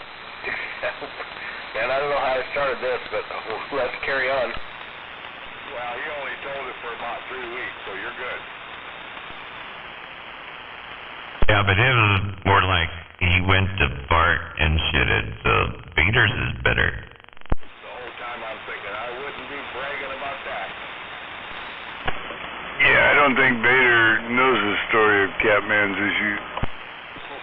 But he told it every morning. In the urinal? That's the one I was talking about, but I don't think Vader was around for that. No, but Cobb told me about it. Jimbo. It is a fucking hilarious story, but I don't... Catman was kind of always an odd guy, but that is a weird one to share. And it was cool to listen to Triple R and him go at it.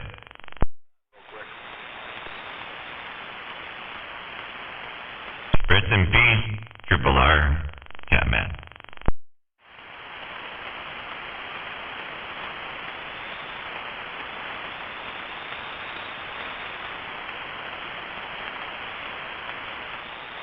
I hope if I get that bad, one of you guys will put me out of my misery. What, where you're bragging about shitting in a Walmart urinal? No, it's just a Home Depot one. Oh, was it Home Depot? I couldn't remember. I thought it was Walmart. No, it was Walmart, dude. He had a full cart in the automotive, and he felt one brewing, and yeah, he was bubbling and gurgling all the way to the shitter.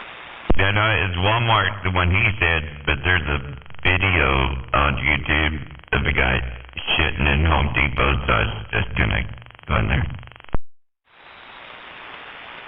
Like the part where the guy and his kid come in when he's in the middle of doing that, he looks at him, turns around and walks off. Oh, boy.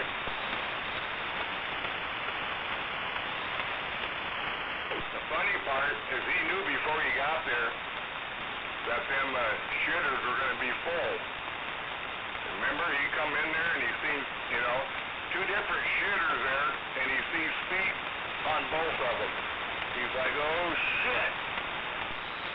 I can't wait. It was already too late. Well, yeah, at that point, it's either the urinal or the sink. Well, I think Lost Cause said it best earlier, because he said, where's the urinal? I gotta shit. Anyway, I'm trying to eat a fucking roast beef sandwich. I better stop. I did hear something like that earlier today when I was sandbagging.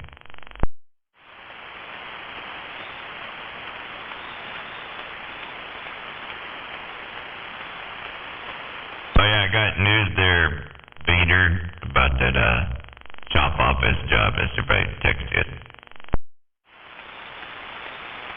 Yeah, Tim, I just got offered a job over on the GD side, but I'm really interested in hearing that.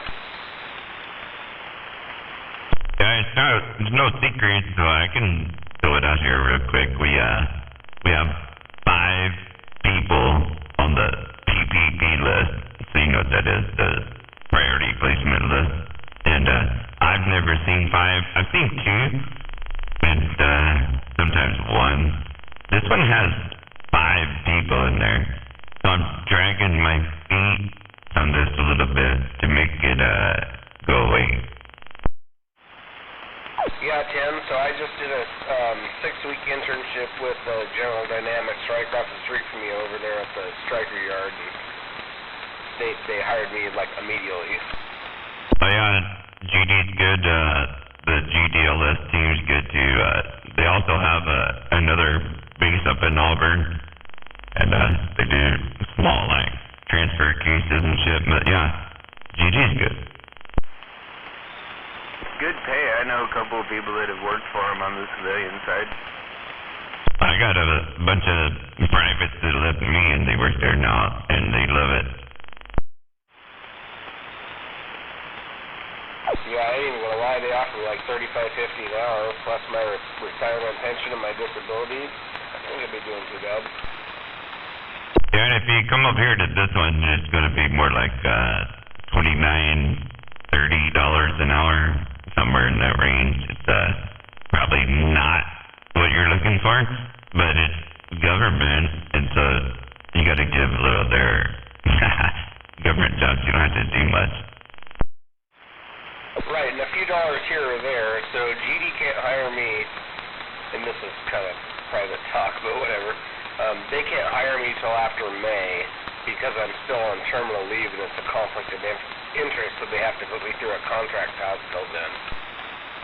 No, I didn't post this one yet on USA Jobs. It's not there because they had 5 people on the PPP list. So I could just hurry the paperwork up and put it through and post it.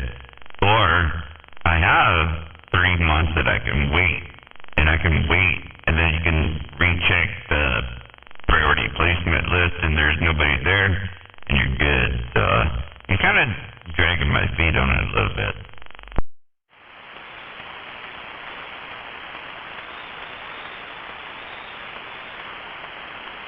Yep, 10-4, I'm tracking how that works. Kind of stupid, but whatever, it is what it is. But if you don't, then you wind up getting somebody that's 10% qualified, because they have to be 10%. And so, what do you call 10%? I heard of G-Army one time when I was active duty. You heard of it once, and that's about 10%. Yeah, Tim, that's kind of what I was thinking. I know what you do. Yeah, you're talking G-Army? I'm pretty fucking good at that. Yeah, right, and this is a G-Army job, and a PPP list person has to qualify by 10%. I don't want one of those. So I'm trying to drag my feet on it.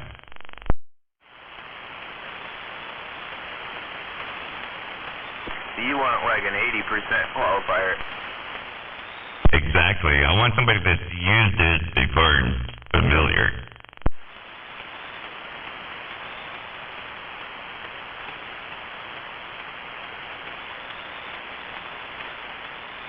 Yep, G-Army's kind of stupid, but I know how to work it pretty well. But you know that as a shop office, like an MCS, would be what this job is, the maintenance control sergeant, the MCS. So you would be in G-Army all day, every day, looking at what's going on, job orders, parts, you know, all that stuff, monitoring, and it's a lead job. So if somebody fucks something up, you send them a message, go, hey, clerk, you did that wrong, go fix it, you know? So you gotta know G-Army. Shit, man, I got 10 years of G-Army experience at the general officer level. That's all I'm gonna say about that. Yeah, Tim, and I'll leave it alone too.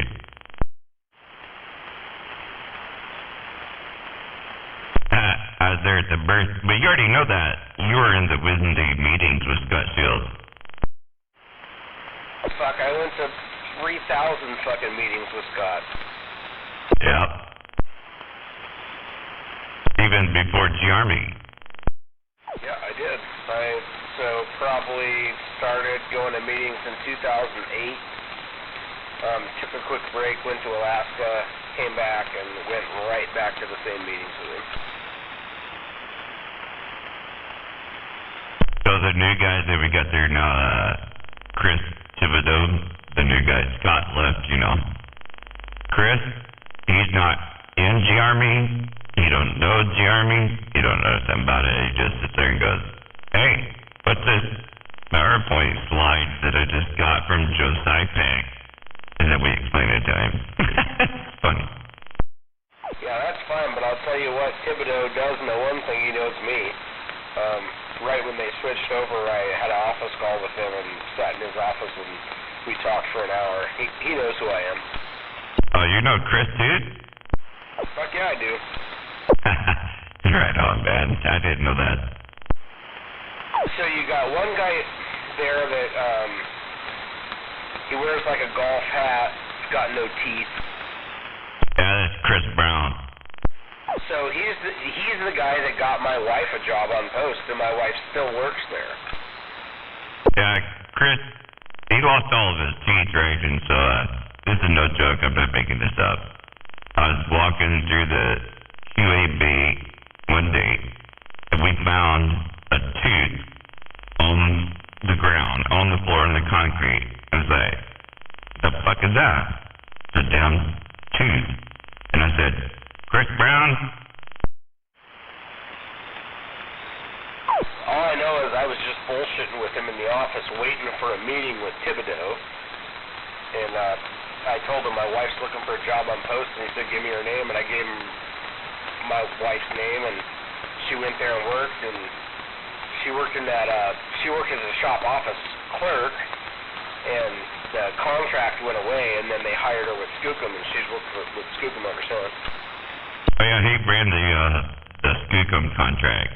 Same thing we're doing now. So we have PD systems there now. Skookum's kind of done, but yeah. So now they're rolling PD systems, and Chris is not in there. I'm so good with them. The general manager for PD systems, name is James, and so now I was the COR for that one. He was the COR for Skookum. That was the A+ contract. So now we have different ends. Yeah, so my wife left that, and when she went to Skookum, she went to the sanitation department. Worked there for a couple of years. Pretty crappy job. I mean, paid okay, but pretty crappy. And then they hired her to be the QA. So my wife does QA for JBLM, McCord, and Banger. All of them. She, you know, when they have contracts to clean buildings, my wife goes and QAs all those buildings.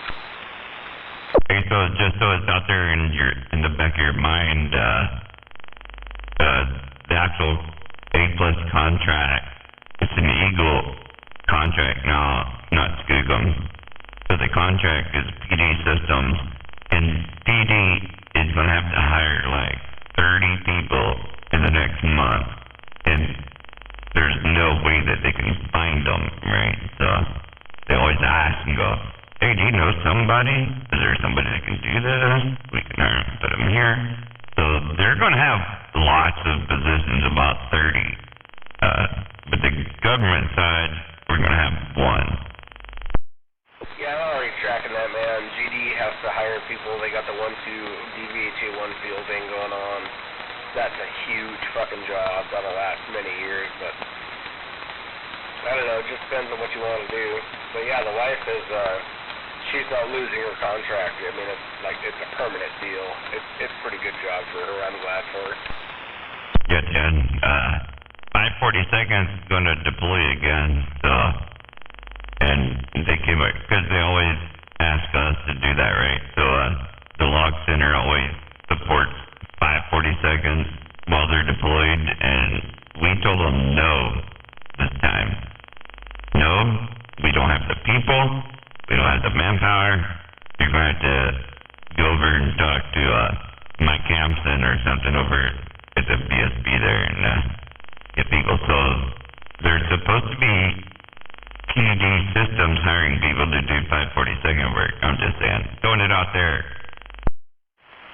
Yeah, Ken, 542nd sucks, man. They're a self-licking ice cream cone. Always have been. 593rd, too. They're the biggest maintenance facility on JBLM, and they're not allowed to maintenance the striker brigades. So they have, 50 mechanics sitting there with nothing to do, and they cannot support the striker brigades. Blows my fucking mind. Yeah, so the actual biggest maintenance facility on JBLM is ours. So the LRC is the biggest. But we dumbed down, dude, to, you couldn't believe it. We're like 48 people now for all branches. And we used to be like 333 people. So they're making 542nd, 593rd just do their own work. So we denied 542nd's deployment. I'm just saying. Yeah, 542nd falls under 593rd, and it's a fucking, like I said, self-looking ice cream cone, man. They just sit there and do nothing while other people need help, but by the, I don't know what you call it, the current post regulations, just like you have, where your number one priority is, fucking supporting the post. Their number one priority is supporting themselves, but they have nothing to support. It's just fucking stupid. Ours used to do that. You're exactly right. It used to do that. So we were the post support. We're not that anymore. So now ASC took us over. We're ASC support. And the footprint of ASC on JBLM is very tiny. Yep, I'm still on your email, Distro. I still see it. Yeah, Roger. If you ever have a question, let me know, because I'll send it to you.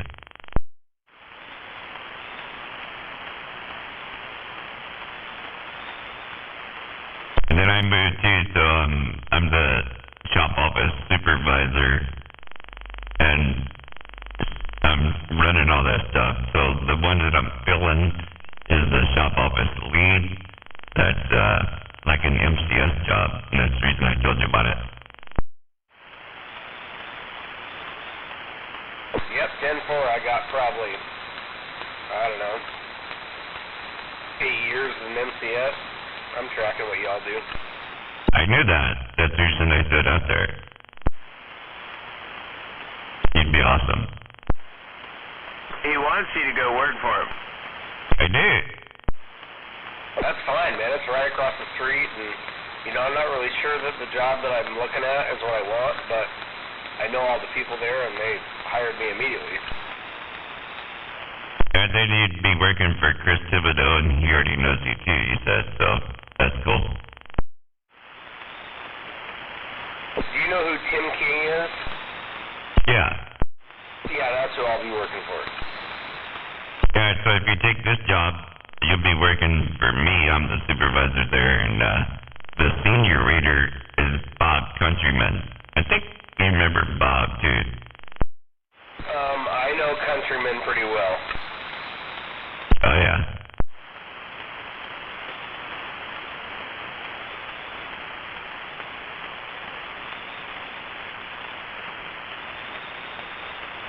We closed down our building, so 9570 does not exist anymore. There's nobody there. The whole building is empty. So we all moved over to 9580. And we all took different jobs and stuff too. So I just took the shop office supervisor job and moved over. Which building is that? Like the main building on the right? Yeah, the main one on the right. And that's closed? No, that one's where we're at. The one that's on the left, it's the same size building really, but that one's empty. Right, the one on the left that used to have the small arms repair and all that? Yeah, it's all gone. Small arms moved over and got an arm mag for an arms room. 10-4. didn't know that. Yeah, they're gone. The whole building's empty now. They're gonna turn it into some kind of MDRS stuff.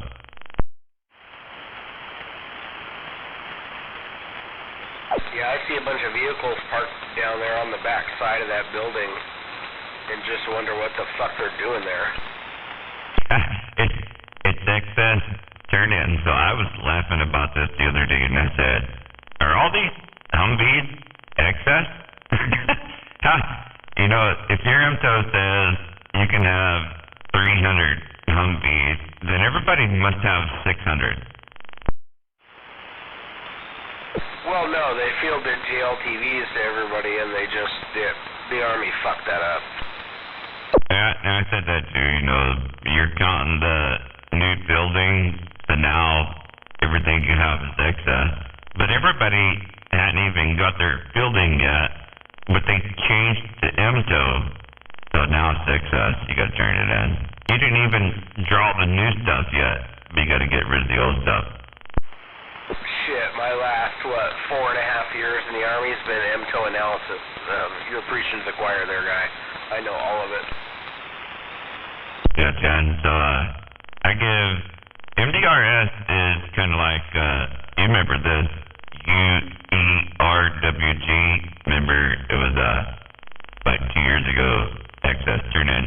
UERWG was the same thing. Now they call it MDRS. They're doing the same thing.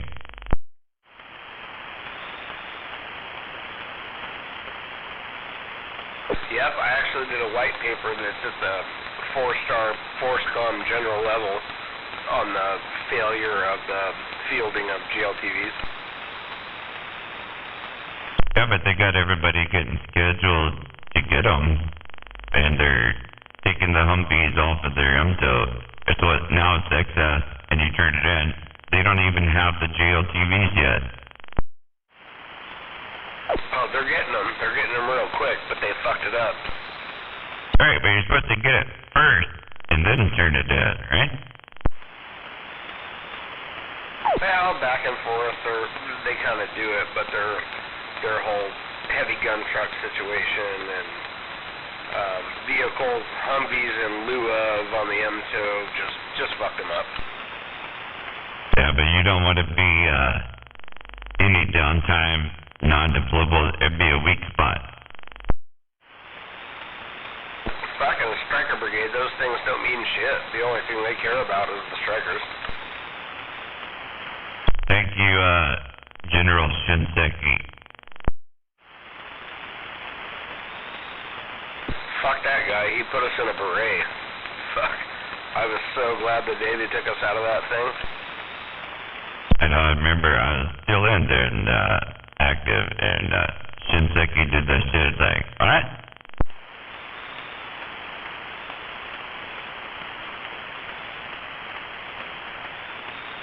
Yep, I'm a mechanic by trade, dude. Going out working on a truck in a fucking beret when I could have a hat with a bill that gets the sun out of my face. Come on, fuck off. You could just go out in your Kevlar and you're good. Fuck, they haven't called it Kevlar since fucking what?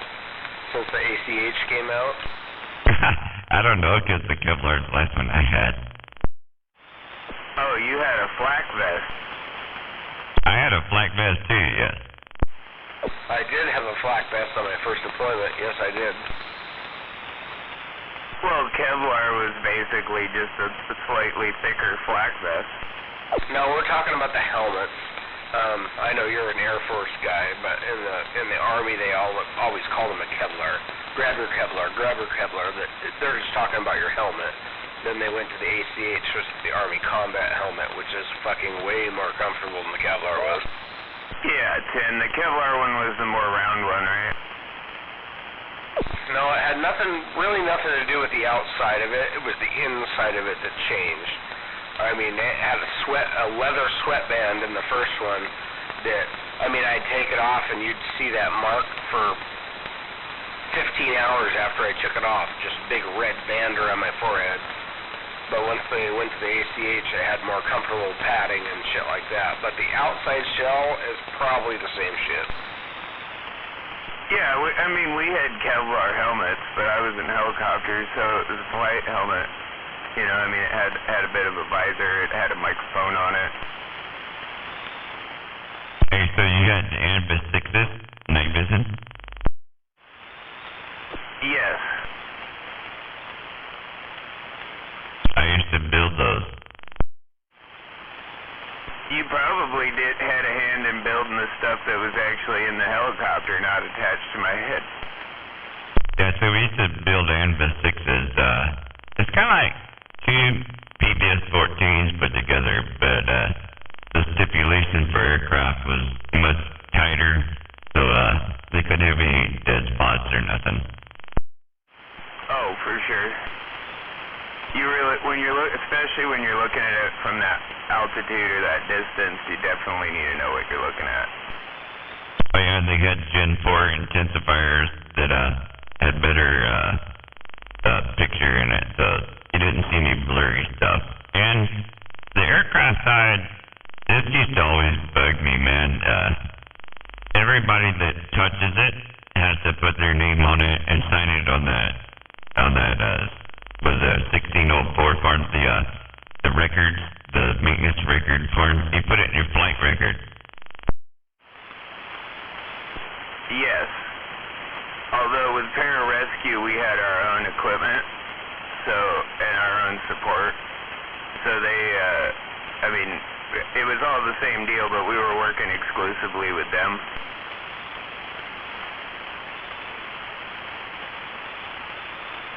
Man, I got this picture the other day. It's pretty fucking badass. Oh, is it? Surprising in the least bit that the night vision came from you guys. I couldn't even tell you about the engineer, man. Yeah. His name was Angel Escovedo, and he never saw one when he got here to look at one. He just saw engineer drawings.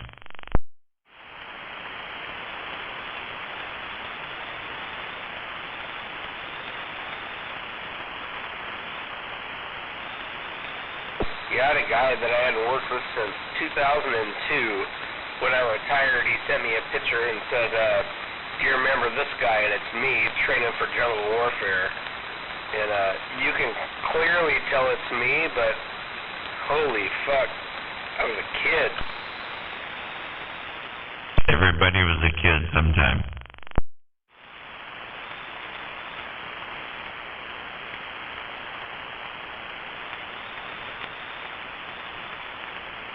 I got a good one for you, Vader.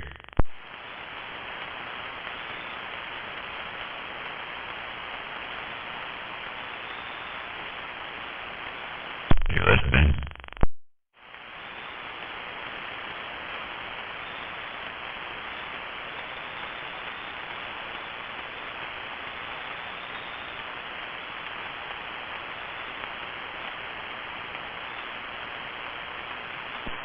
He must have stepped away. That's all good. I'm still here. I was saying, I got a good story for you. I just sent you both that picture. Check that fucking thing out. Yeah, Dan, I just saw my phone flash. That must have been you. Yeah. So, when I was working for the DISA, D-I-S-A, so when I was working for DISA, I was a IMO on the computers.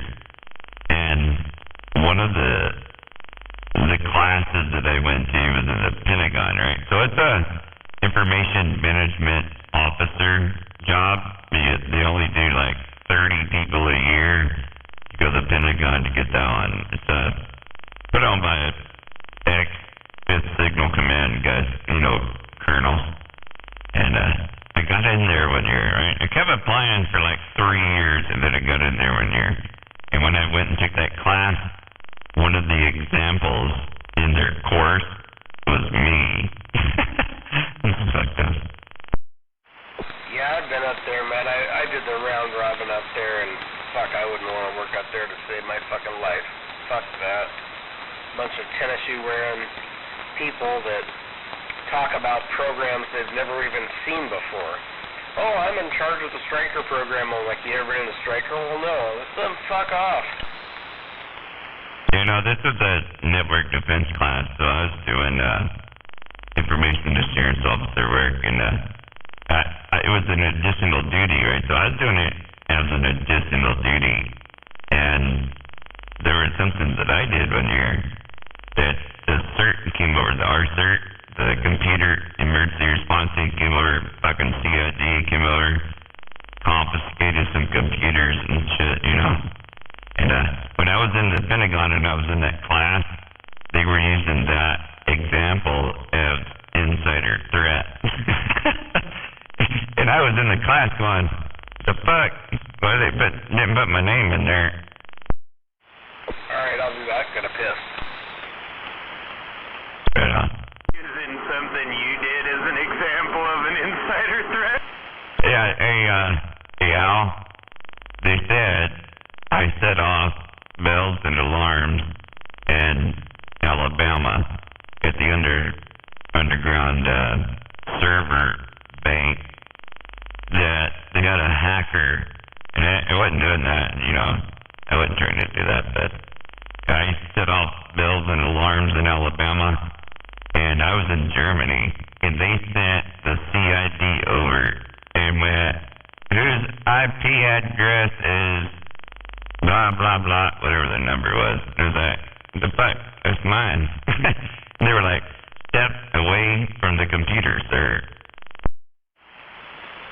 What the hell did I do? I didn't know what I was doing. I was new, you know, so I was learning. But when I was in the Pentagon and I was taking a class, and they were doing a class on insider threat, or the worst threat that you have, you know, it's not China or Korea, you know, insider threats are the worst.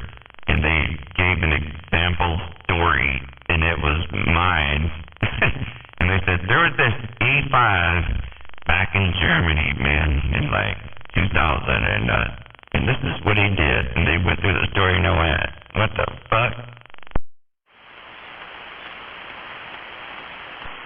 Yeah, I've actually seen where they monitor some of that stuff. Like, not actually inside, they don't let just anybody go inside the NSA, but down there at Moody and Fort Gordon, I've seen those guys. They've got all kinds of crazy security outside the building and whatnot, but that's where they're all that data is like being watched from all those underground server farms. Yeah, so they got the this was logs, if you know what logs is. Logs is at Redstone, and underground they have, you know, all these big servers for like Bedlog and shit like that. So I worked at logs. Back then it was, and apparently because I didn't know what I was doing, and I was like brand new. I was a maintenance shop supervisor, and they said, here's your additional duty. You're going to be the IMO because you know about computers. And I was playing around with stuff going, well, what's this do? What's that do? I don't know. You know, you got to use it to see what it does, right? So apparently I clicked this one program is a port scanner, and I scanned all the ports on Logsa's database to find open ports. When I did that, it set off all the bells and whistles underground in Logsa. And they came to Germany and picked me up like 2 hours later.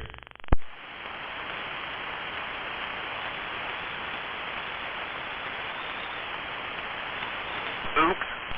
Kind of funny. And it was in my class when I went to the Pentagon. I was taking the information assurance manager course. It was one of the examples in the class, and I went, holy fuck. Glad they didn't put no names in there. You could have just like raised your hand and be like, should I teach this part of it?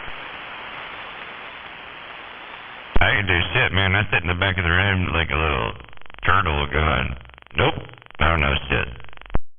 Oh good, they didn't remember I did that. I don't think they would have let me in the class if they knew that I was the applicant. Were you getting some kind of security clearance? I already had that. I was just changing jobs, so I was moving from the IMO up to brigade management level. So I was moving from a battalion to a brigade. So I was going up, and I had to have that class. And then when I went over to take the class to go up, it had me as an example of what not to do. And they're teaching you how to not do what you did. Yeah, and then I graduated, and I moved up. And they didn't know it was me, but they didn't have a name in there. Pretty funny. That is hilarious. Don't I just tell you about the right hand talking to the left hand in the government? Well, that's the thing, man. Like, I've seen Langley. I've seen where the CIA is. It's on the base, but it's its own thing. You know, like people go in and out, but you don't know what goes on there. It's the same thing with those NSA buildings and the Air Force intelligence. Like, they don't really tell us anything that we don't need to know. You know, so we don't know what they're doing in there. And so the people in that class probably got that from the NSA or one of those groups that were, you know, caught you. And we're using it as an example of how, like, what to look for and what not to do. But they had no idea that the person that had done that was in their class. Right, because there wasn't any virtual screening or whatever you call it. I didn't want to do that job anyway, man. It was an additional duty.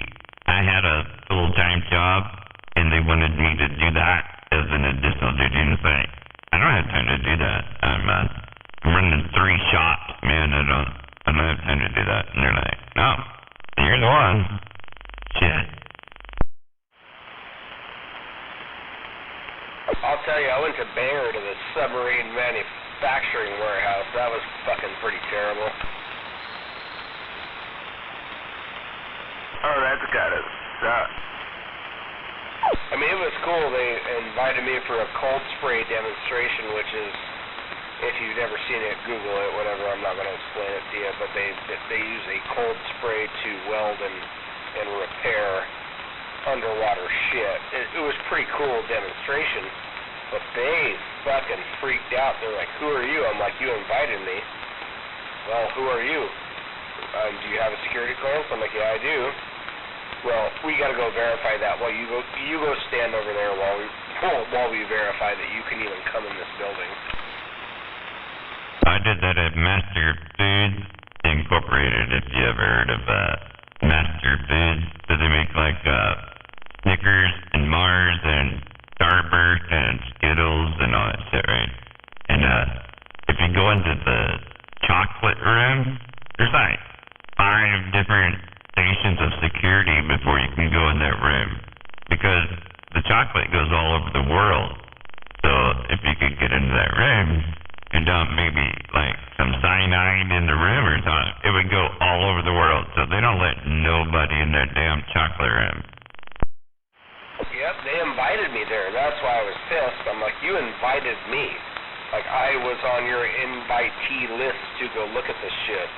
But they're like, well, you gotta verify your security clearance first. I'm like, fuck, man. I had to sit there and wait, but eventually it got done, and it was a pretty cool show. The Navy is really anal about that, too. I got that just visiting friends that were, like, submariners, or a friend that was on a carrier. Like, he was, duty introduced me who I was, what my background was, and they wouldn't let him show me the bridge. They were just super sensitive about that. You know, the Navy is the only one ever thing that have shoot orders. They have orders to shoot you if you go into the nuke room or the bridge. Yeah, I didn't do any of that. I was going to a demonstration of our cold spray project, but I had to walk through the submarine maintenance facility, which that was the only thing they were worried about, was do you have a security clearance to walk through there. But fuck, man, they had some fucking equipment in there that was next level. What I like is on the Army post, and they go, hey, what's the radiation level in this red room? And I say, well, it's not measurable. So it's nickel 63 and tritium. It's not measurable. And they're like, where's your dosimetry? There's no dosimetry that can pick it up. It's not measurable. They don't get it. The crazy thing was this was not the House Department before I got into the classified department. To see how many submarines, American submarines, are actually in the water. I was like, holy fuck. Or, you know, like the F-22s or anything that's kind of sort of top secret. You know, like but like all those buildings, you see Air Force security forces armed outside of them all the time. So, you know what I mean? That you know those are the ones you can't go into. But any of the other ones, you walk in and talk to the mechanics, they'll show you whatever you want to see.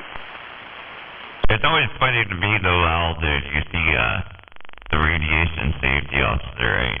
And he's over there going, hey, the radiation, you can't be here, right? But it's not measurable. So I'm the radiation safety officer here at JBLM. You know, we don't have anything that you have to worry about. The biggest, baddest thing that we get on JBLM is the freaking contractors. The contractors come in with ground penetrating radar. That's the biggest radiation we have. We don't have M1s here no more. The DU's gone. The best you get is tritium sites or something, you know? And it's like 13 keV. You can't pick that up with dosimetry or meter. You have to do a light test for that. There's that many U.S. submarines under the fucking water right now, bro. Yep. But, you know, as far as classification goes, I don't know where any of them are. They could be in fucking Seattle. They could be in fucking Saudi Arabia. Who knows? Your RSO knows. I'll tell you one thing. I ain't going down with a submarine. Fuck you. I ain't either, and I'll just stay up here up top. Yep. I got a guy that I worked with that was a submariner before he retired. He's like, oh, the brain's making me down with a submarine. I'm like, fuck no, it's not. Fuck you.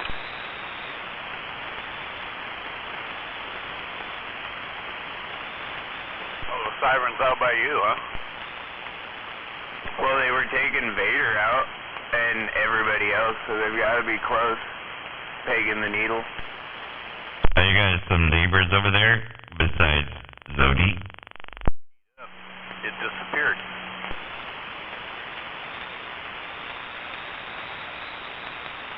Yeah, if you look at my gate, it's all the way over. Yeah, I'm eating dinner. But I'm waving a hand. Yeah, I'm waving there, Zodiac. Good conversation you guys are having. I've been sandbagging it. Highly entertaining. It's probably dumb. We should quit now, so anyway. I was enjoying every minute of it, and I was not being funny. I got an infrared camera on this drone I bought. I think I might take it for a flight. Hello? Hey, so Al? Hello? So you still got a copy, Al?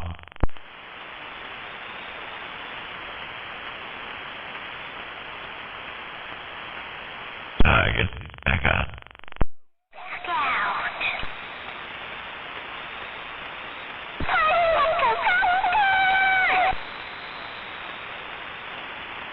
Goodbye.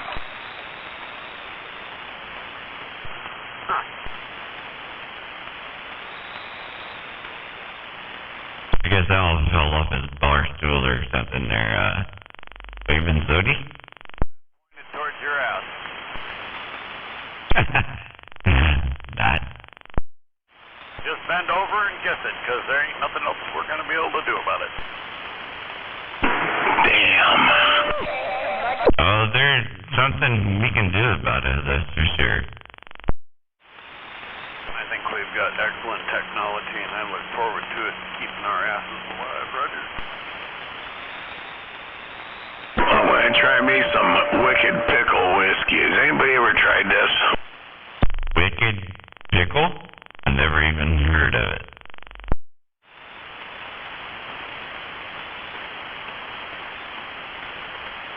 Hey, BGA! What the hell's Wicked Pickle? Well, I just got the little, the one-shot thing, because they had a bottle of it there. I said, is this stuff any good? And she goes, I don't know, it's different. Would you like to try some? And I said, well, I don't want to buy a whole fifth. And they had those little 1 ounce, one-shot bottles of Wicked Pickle whiskey. So I'll just show you what it looks like. Hey, BGA! Hey, just tell me what you thought about it. That works better.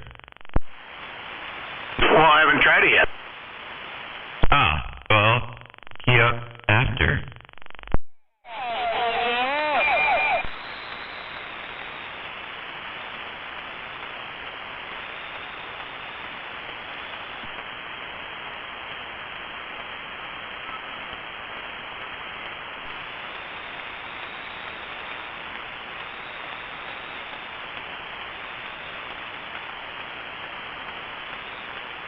I guess BGA said my duck and we're back out. I can't even tell that you, Shazam.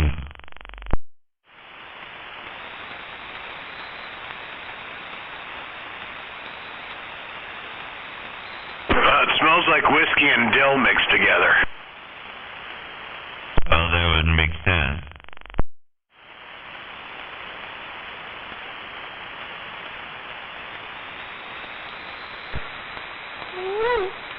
Now, what would you mix it with? Maybe a hot dog? I don't know. I wonder if you could do it with Bloody Mary. Well, Bloody Mary's vodka, so I don't know. I'm about ready to take a sip. I put it in a shot glass. I'm going to let it breathe a little bit, but it does definitely have a dill pickle smell to it. I think you just take the 3 shots first and get the taste in your mouth, so to speak, and then figure out what that would work with. But it needs to work with something.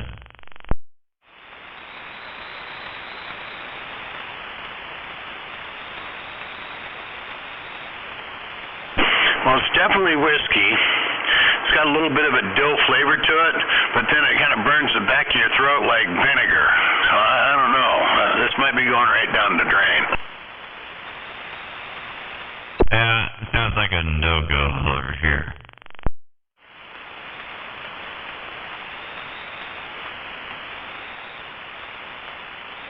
I'm glad you were the taster. Well, I'm glad I only bought a 1 ounce bottle of it.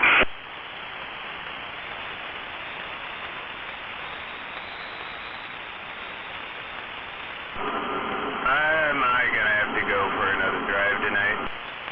Now I know why it burns the back of my throat. You look at the back of it, it's got a picture of a pickle and a cayenne chili pepper. I think I saw that once on Moe's picture. I can't believe in there, WD-40. I think you turned your heater on.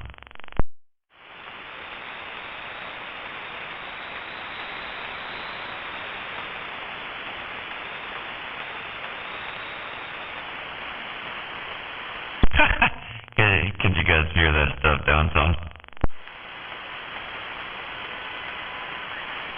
Well, on the side of it, it's got Wicked Pickle, and like I said, it shows a picture of a pickle and a cayenne pepper, and then on the side of the bottle it says, 1 stiff pickle. Oh, at least it's not a weak pickle, it's a stiff one.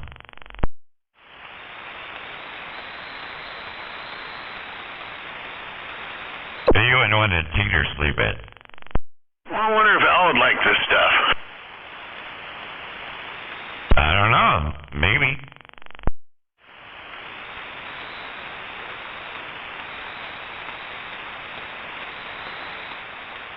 I don't think it sounds like anything anybody would like.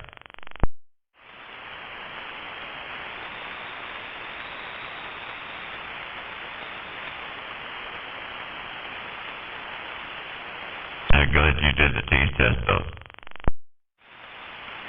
Yeah, I sent you a picture of the small bottle, but the big bottle looks, the label looks the same. That way you just don't make a mistake and buy the same shit.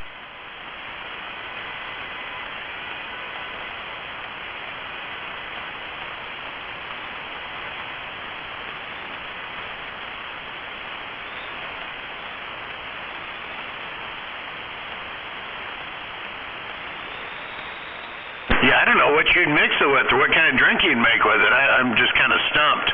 I could probably go online and look up recipes, but I don't know what it would be good with. A V8 juice maybe? I don't know. I can't think of anything except a hot dog. Sounds like it's loser night, huh? Smooth. Anyway, it's all good. I thought, and since I got my phone now, I saw Vader sent a picture of Vader. He's probably like 18 years old though, but it's pretty cool. How about it, 45? How about that? You're a mud duck. I always have been, always will be. Getting on down. Getting on down there, I heard Dave over there waving to you. Hello there. How you doing today? We're just here. Vader's daughter just got down. Are you in Tacoma?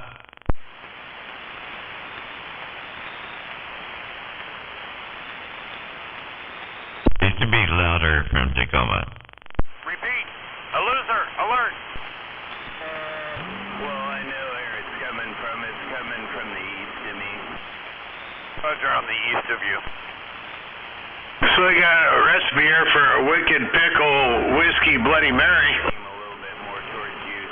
Are you willing to try that after you did the street shot? No, because I really don't care for pickles anyway. At least not plain. Just like I don't like tomatoes plain. I don't like tomato juice. I don't like V8 juice. I don't like Bloody Marys. But I could see where it would probably work with it. Oh, you threw your little fishing pole right out there. Yeah. I don't like V8, but I like tomatoes though. I don't think they're close to the same. They taste different. It's trying to be. Hey, BGA. Uh-oh. Uh-oh. Hey, BGA. I'm gonna stand by the letter rule, 45 kilos this time. Okay? No.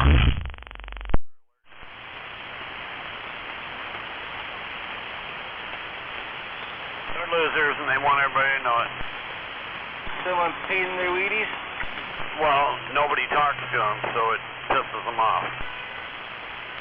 That's not that one there, Dodie. Shit like that.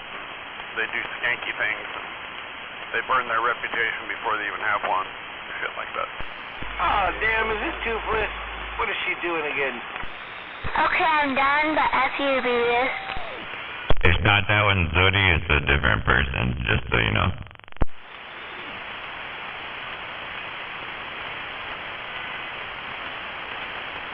That's awesome. Did you hear it, Beavis? Hear what? Did you miss it?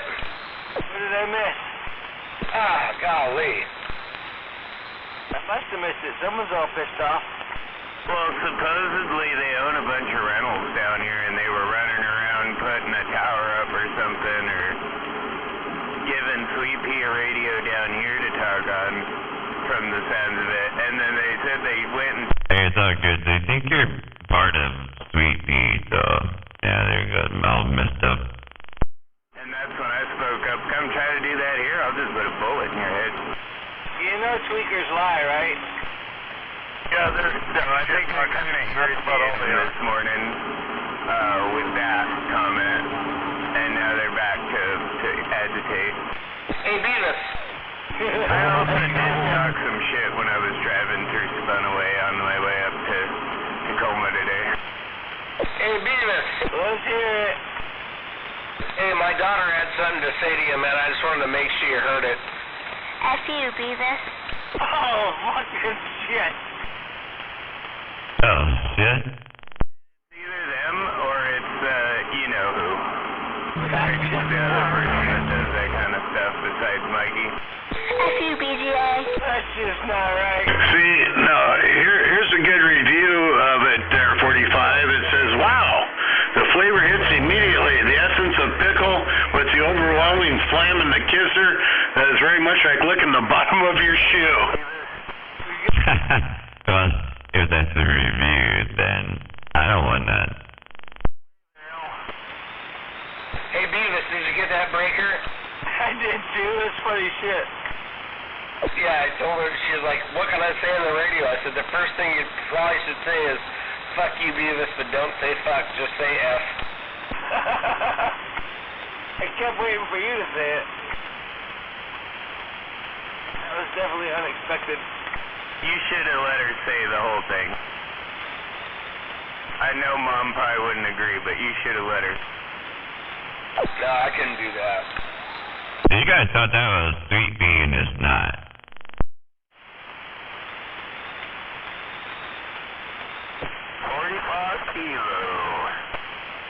Yeah, we 45, do you got that shit in your earballs or something? You sound depressed. Oh no, I got it here. I'm just listening to both sides, right? No, this is in my earball. Definitely. It was like pegging the needle here a minute ago, but I think it's moving. Well, maybe it's coming towards me. I flipped over to the flat side for a minute to check, and it definitely was coming from the east. That must be kind of like coming over to the dark side.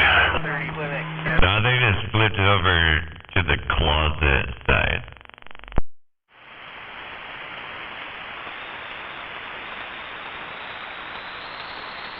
Watch out, Beavis. It's coming your way. Alright.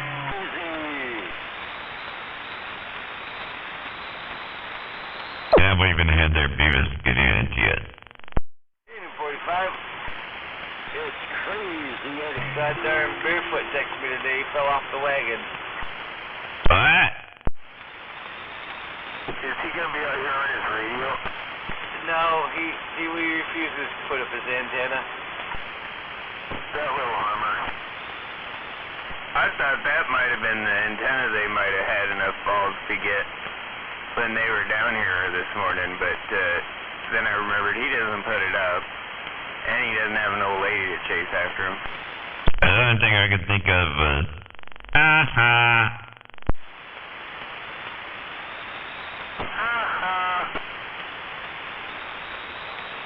Barefoot got down. Did I miss something, 45? Did somebody get their antenna took? No, you didn't miss anything. It was probably story time, but that's what, Stinkflea and her little group down here they were trying to agitate, threatening to take antennas down. And then they said they went and already got one on their list that they apparently have. And the guy's old lady came running out of the house after him as they were driving down the road with the coax and the antenna attached to their truck. Yeah, shit talkers club. That kind of nonsense. Well, I wonder if it was, they should have saved that for a little bit more towards the evening, because the sparks would have been pretty. Oh, yes, that would have been really spectacular, sparking down the pavement. That would look cool. And we've been there, number 10. Right back at you, 45. I remember back in the 80s, my buddy did that with one of those farm fences. No, not the round ones, but the ones that are kind of made stamped, the flat galvanized kind of fencing that you can buy at like the farm store. He hooked one to his chain and then pulled it behind his 65 Impala all the way down 9th Avenue, past the cemetery downtown Puyallup. Holy shit, that sounds fun. Yeah, but back in the early 80s, you can get away with that shit. There's no way now. I don't know. They can't chase you no more. Yeah, they can't chase you no more. They can't do their job. You can do that while smoking a crack pipe, but you won't get in trouble. They can pull you over only if you stop. You don't have to run away anymore. You can just walk away. Doing whatever you want. Smoking a crack pipe, waving a gun. Actually, they've changed the law this week on some of that shit. They knew it was going to be election year, and they want to make sure that they don't have to cheat any harder than what they normally would to stay in power. And people are still pissed off. They probably wouldn't be able to push enough buttons to flip enough votes. I was watching the Pierce County Sheriff page today on Facebook, and it said somebody stole a car at gunpoint at the Walmart in Fanaway, and they chased them to Lakewood and caught the people, right? And it said we did chase them because we had probable cause of a felony. And that's what the rule is, right? You got the probable cause of a felony.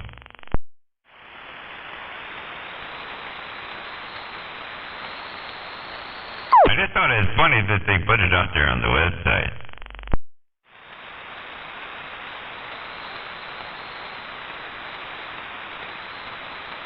What happened to the air raid sound? I was just getting used to it.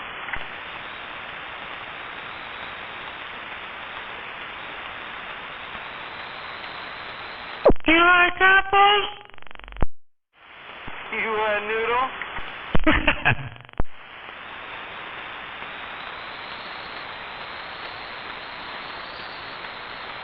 I like apples. Do you like apples? I'm all jacked up on Mountain Dew. God, where's Mikey? That was fun last night. Where'd you go, Mikey? It's on 27.169.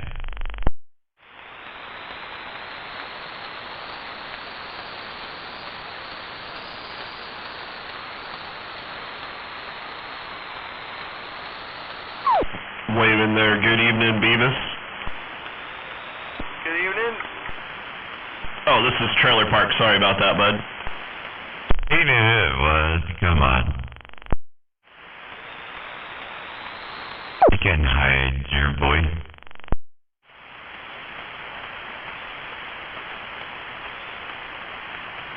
But you thought you could hide out here, Trailer Park? You can't hide.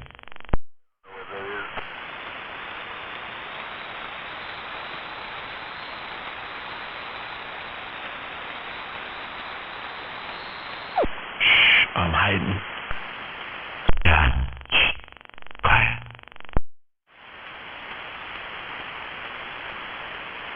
Hey, Beavis, what song are they playing out there in the distance?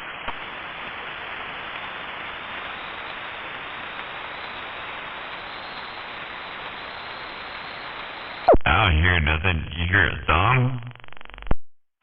Oh, no, it stopped. It was pretty wacky, whatever it was. I heard a wild, wiki, and wacky one just a little bit ago, but it's gone now.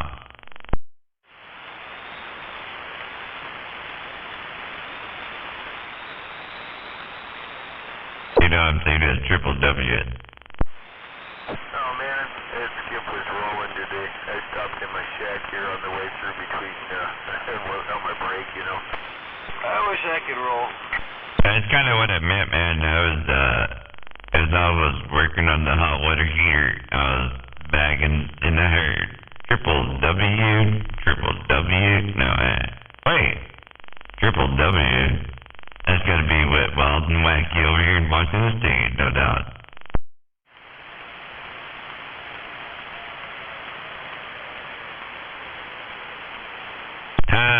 You're a duck.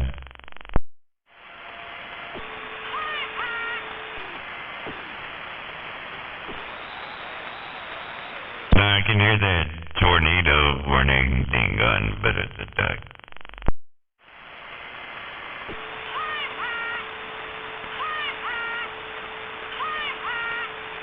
I wasn't sure if it was a tornado, tsunami, or whatever,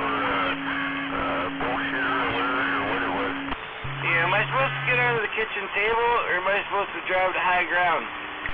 You're supposed to go to somewhere, like maybe the toilet. You should probably go jump in the toilet and you'll be safe there. Pull the lid down on your way in, you'll be safe.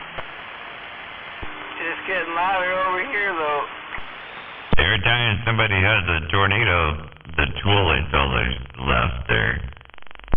Just speedball yourself to whatever you can. One.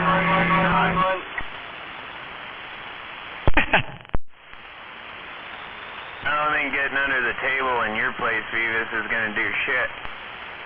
I know, but that's what they tell you to do. Well, and if it was a bombing raid, I would just get under that bridge or something. If it's a bombing raid, then you go up on the mountain somewhere not close to the city.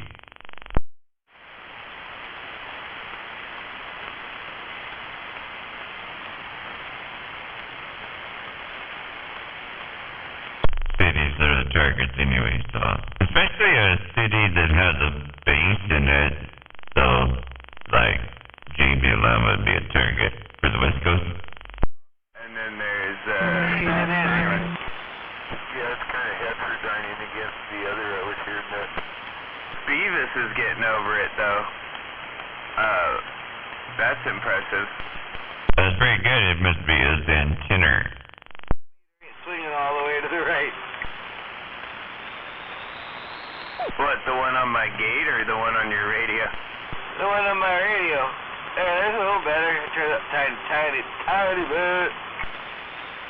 Oh, come on now. You don't listen to Gates, and it would take too long to respond to it.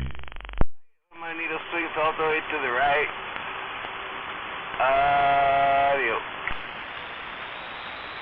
Mine's too old to swing anymore. Yeah. Go ahead, just sit there. I'd just be hanging around, It's probably the swamp water, the swamp. Just don't let it swing no more. That's okay. Now that I take Viagra, I don't pee on my shoes anymore. You don't pee down your leg no more, kid. My feet warm somehow. Yeah, go ahead for piss down your legs. I wasn't going to go there, just leave it open.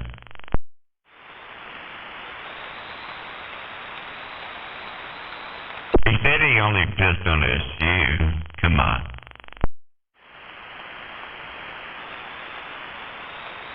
It's kind of like ground.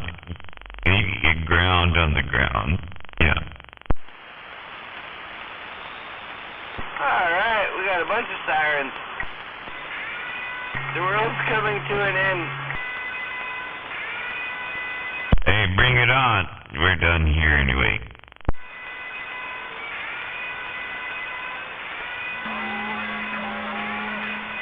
I love you too, Cos.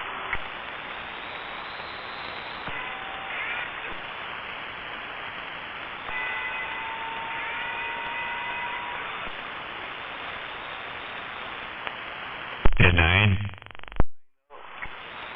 That's that jet airplane that can't quite get enough to get off the ground there. They didn't have enough to get up, to get down. Not enough Viagra to get up, get down. They didn't have enough get down to get that thing up in the air. Maybe they just got down, they couldn't get back up. Oh, that's kind of like, where's the beat?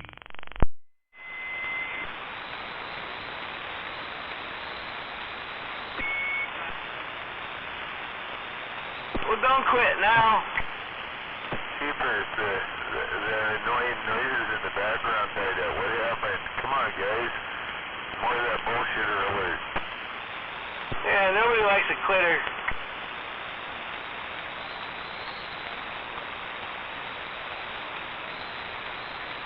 Mikey, come on.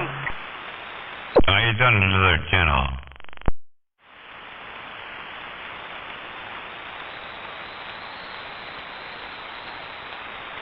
I gotta run in the house for a bit here. I'll be back in a little while. Thanks for the warning. Oh, no cover charge anytime. Stay at the window. Please, thank you, drive through. Dude, do you like fries with that? No, Nobody wants cold soggy fries with that. Yeah, Jen. Pun intended, Jen.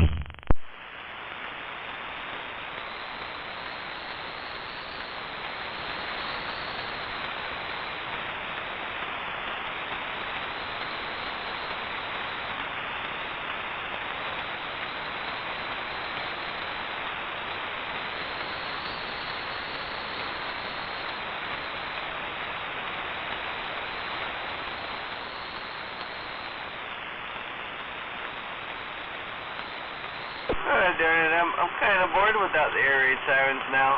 I was getting used to it.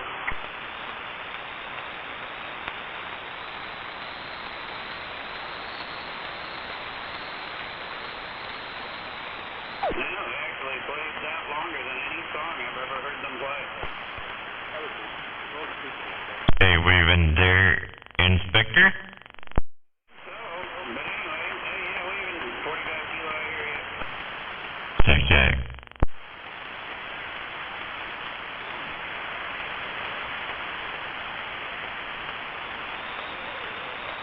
Yeah, alright. See what you did, Inspector. Yay! I know, one of these days I'll have to show them how to do a musical carrier. I got a 55 grain bullet to take care of all that. If you had a 50 caliber bullet, it would take care of it better.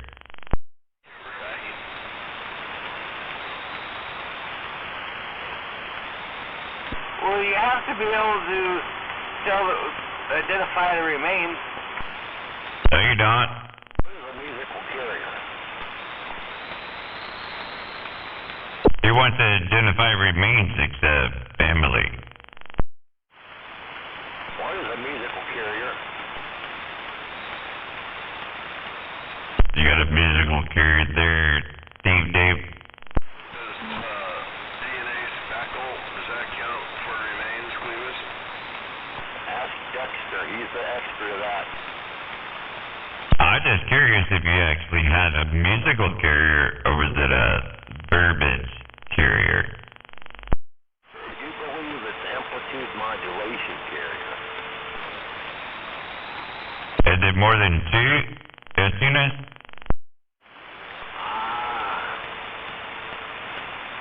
I don't know what a musical carrier is. Musical carrier. Maybe if you, like, change the tone of, like, no, that wouldn't be a carrier, that would be a... Yeah, change the oscillation rate of your CW. Yeah, that, if you do that in the proper order, you can make a musical carrier. Wow, that's what I heard. Yeah, and you know a dead key don't have no sound, right? So all the audio is right on top of it. After both his parents, you can't be that bright. Yeah, carrier.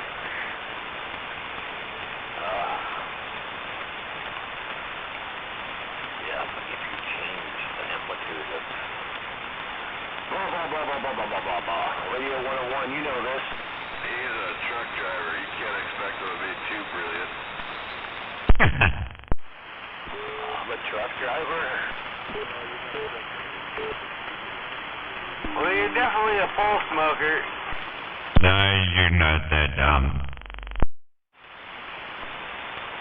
Oh, not a truck driver. That's crazy. I like to live on the edge. He didn't deny being a pole smoker, though. No, I'm not gonna do that to you because I don't know. Getting on down was a Thunderbolt 1003. Truck driver. Don't let him try to play dumb. Alright, 10 for the Thunderbolt 1003. God damn. Yeah, the Federal Signal made them. They're classic.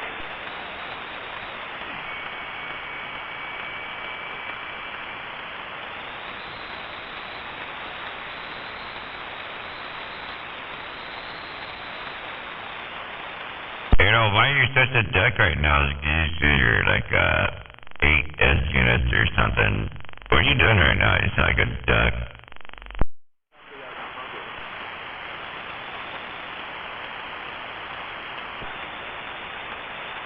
I'm underdriving something on purpose. You're underdriving on purpose. Was that longevity?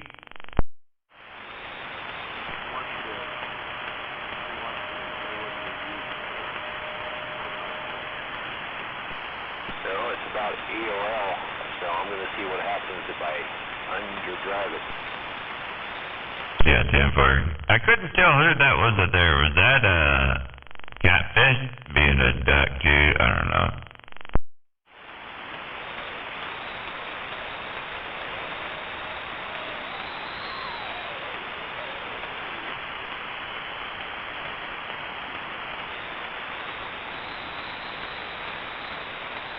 Anyway, I guess it don't matter being out there now, so. I know you're right. Catfish definitely doesn't matter.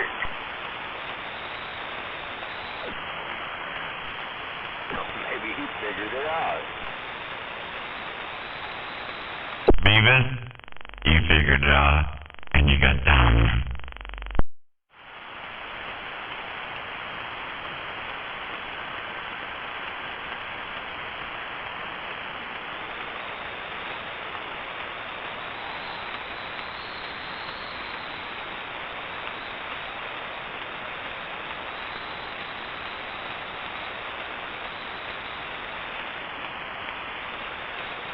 In the words of Hammerhead, he'd say, sure is quiet out there.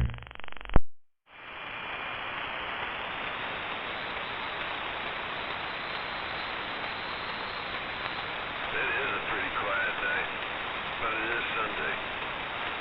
Yeah, usually Sundays are full of stuff, though.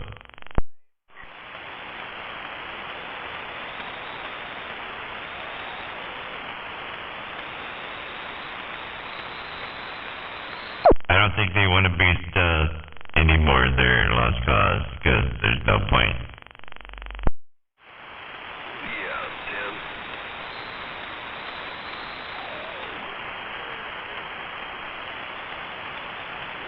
Top of the evening time, right back to your bracket.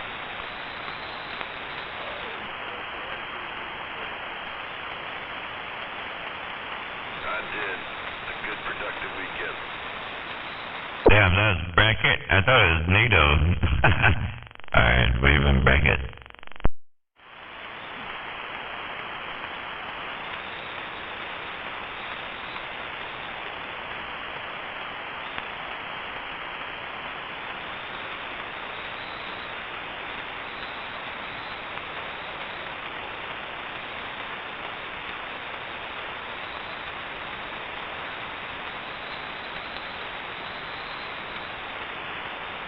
Road tested my little stove in my car trailer. The thing fucking stays put just fine. I'm pretty stoked about that. Yeah, I was emptying out my trailer today, and so that one's pretty cool. But the covered one, I gotta empty the livestock trailer, but yeah, I got one empty, one to go. Good feeling of accomplishing their goals.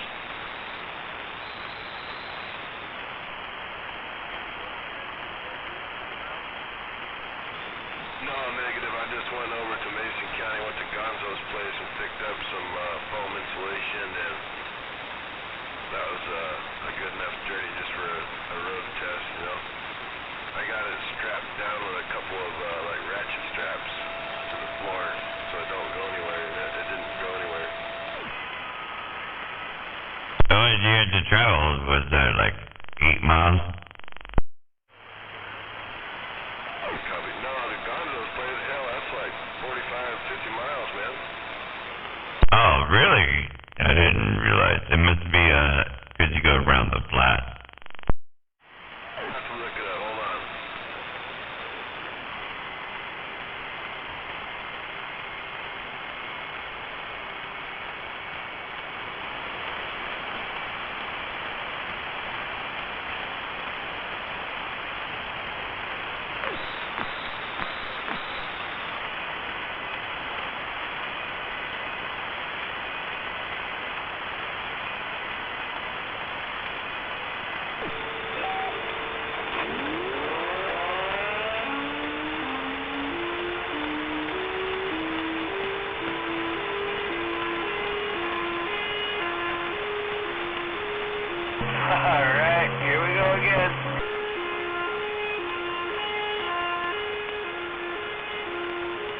they're lonely. It's about 45 miles one way, Kilo, from my place to Gonzo's.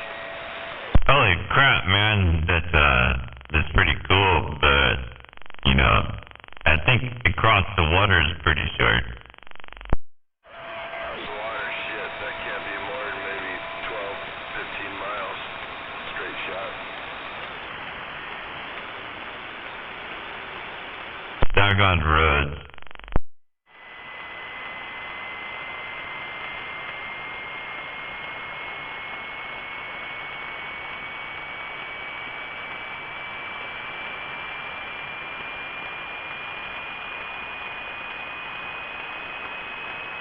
Looking at it here in the map, I didn't realize how close I was to the Harsh-Hammond Bridge.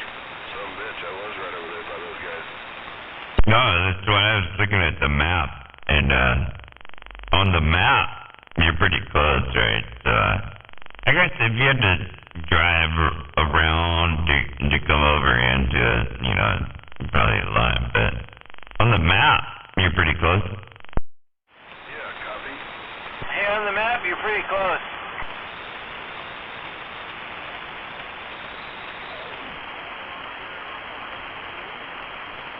Well, that's where them guys are at. I'm over here by Boston Harbor.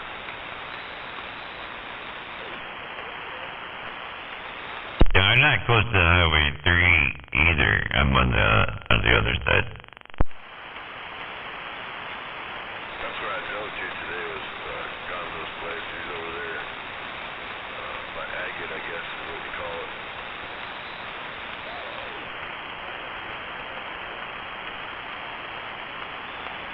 Hey, double nickel.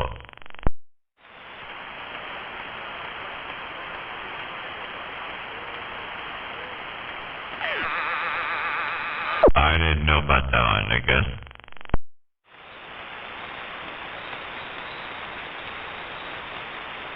I know 521, I don't know double nickel.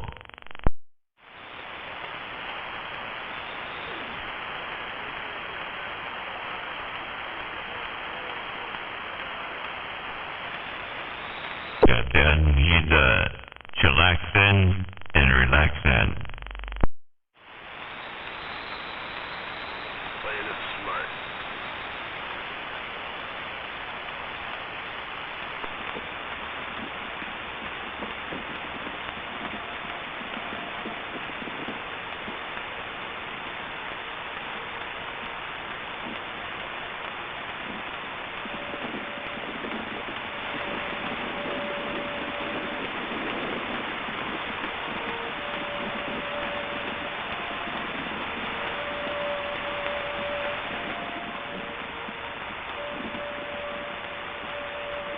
I'm gonna go move this thing, man. I'm gonna leave it right there.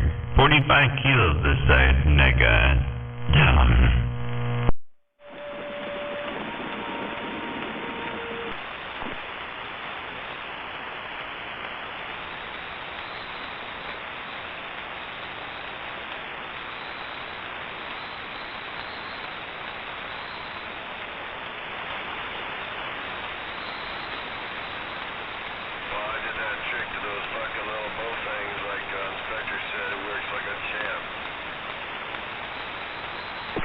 trick is that?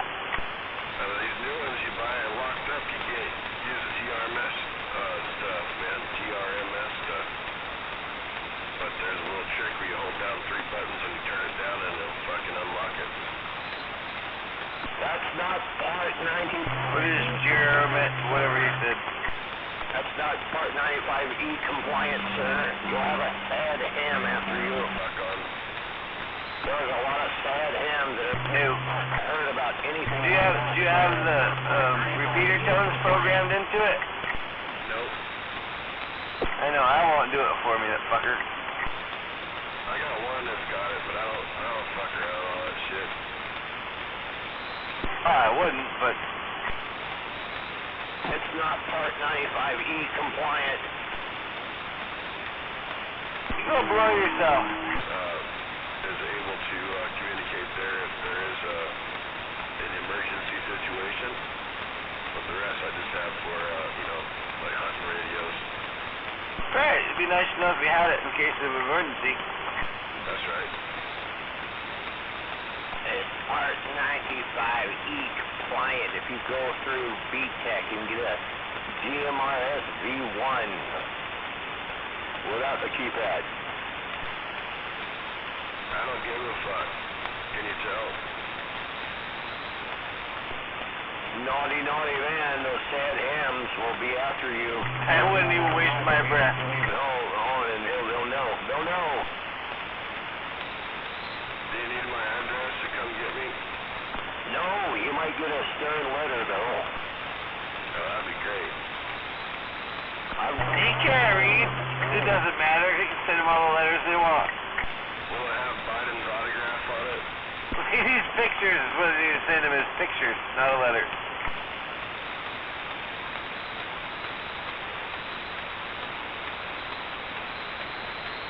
Biden's autograph ain't worth shit. It might be with some fucking shit smeared across it from Lost Cause. Jimmy Carter gets better money.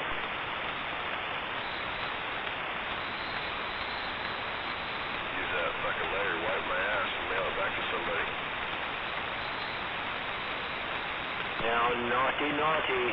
You're not supposed to put biohazards in the mail. Be wise. Thanks. What's this guy? You like the fucking National Rulebook guy or what? Was it your job? He's the fun police. You just worry about your own shit and shut the fuck up.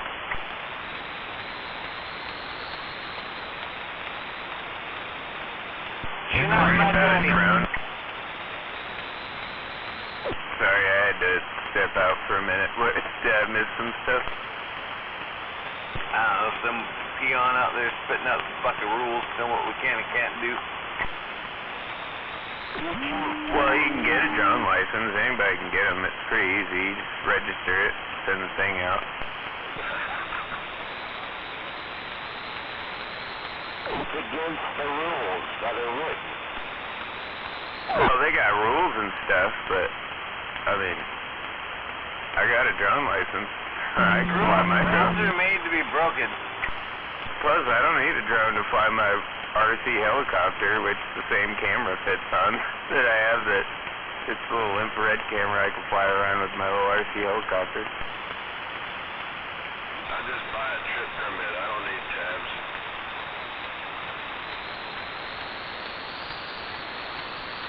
My license is on the bumper.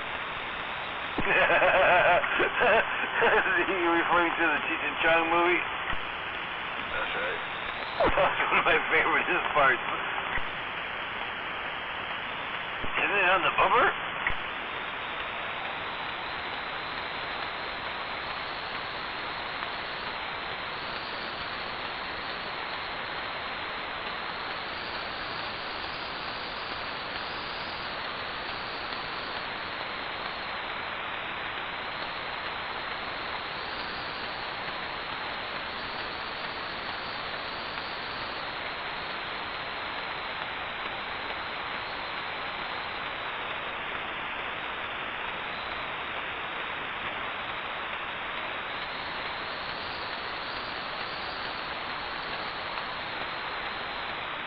See, he finally said something smart. He don't know.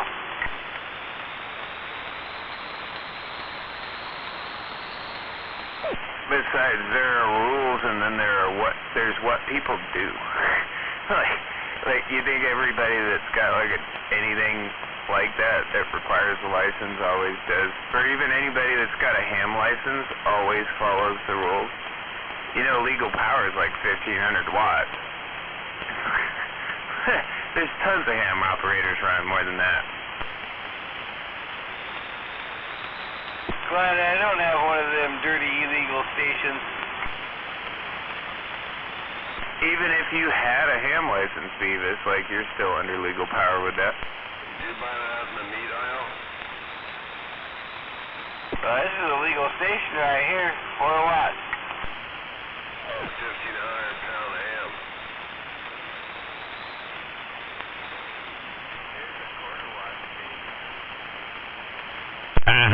Just there's your quarter watt station.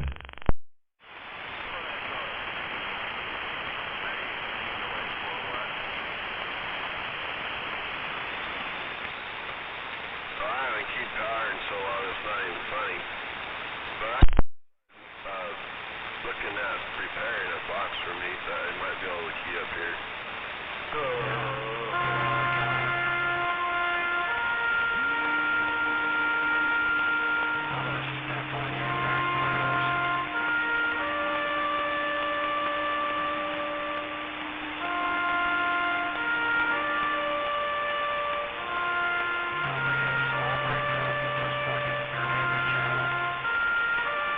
Sounds like a good time.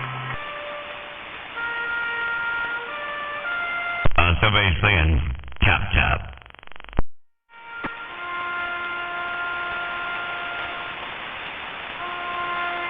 Did we blow up Putin yet? Putin's just flexing. You don't want them. I think he does. He's not breaking any rules, is he? He can go over there and wind up his shit.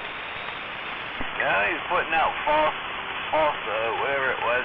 He had his soldiers dressing up in the other soldiers' uniforms, and he's making commercials out of it. Where did you watch that? Fox News? You forget, Putin's a smart motherfucker. He was ex-KGB.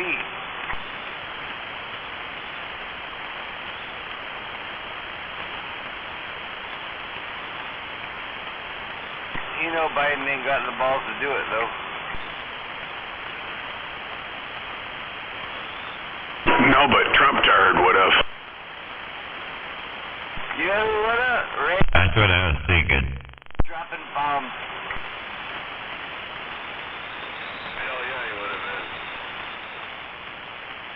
Trump would have done this shit twice. George W. Bush would have been on there too. Trump wouldn't have fucking dropped bombs. He would have just said, okay, you can have that country. It's okay. You just take it over. They were buddies. That's just because you're ignorant about Trump. It's because you don't like him, but, oh yeah, he's the best thing we ever had. Well, Trump wouldn't have to do anything. It wouldn't have gotten this far to begin with. They respected him. They don't respect Biden. Kilo hurt me. I'm waving at that kilo. He didn't even have to drop bombs, Beavis. He could just say he was going to drop bombs, and they would have quit. They were buddies. Hey, I heard you over there, Hammerhead. I'm waving a hand to you. You got that beam pointed down south, I can tell. You know how it is.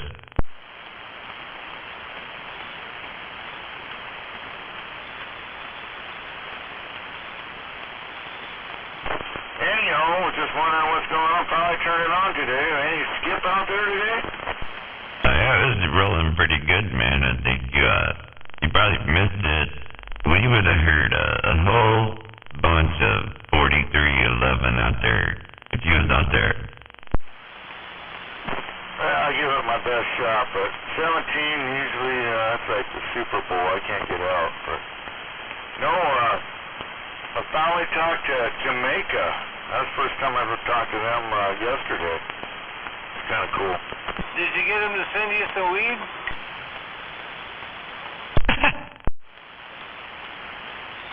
Did you get that, Hammerhead? I heard him. And? And he spoke English. Ah, did you get some weed or not? No. Alright, no Beavis. Yeah, I think he's slow enough without it. It's okay.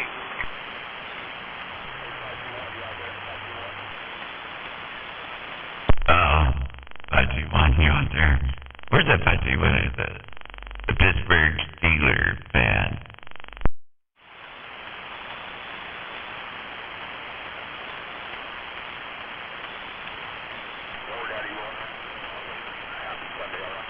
Who's gonna win the Super Bowl? Hey, waving there, where they? In the shop tonight, sucking on that blue moon. This is the moon on the blue moon.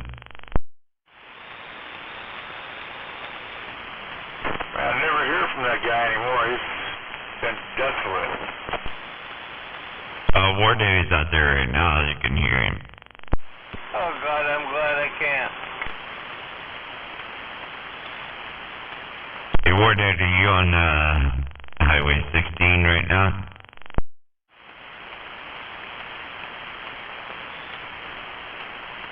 I thought you were going to Tacoma. He drives all over the place. He's the new mobile blowjob clinic. He drives around sucking dick all night. Alright. I got some needy people over here.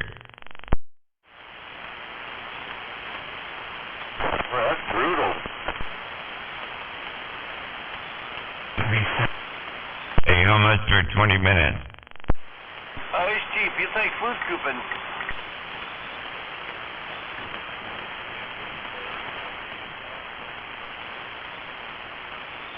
Alrighty. I need like 20 minutes. Well, like 5 minutes, but you know.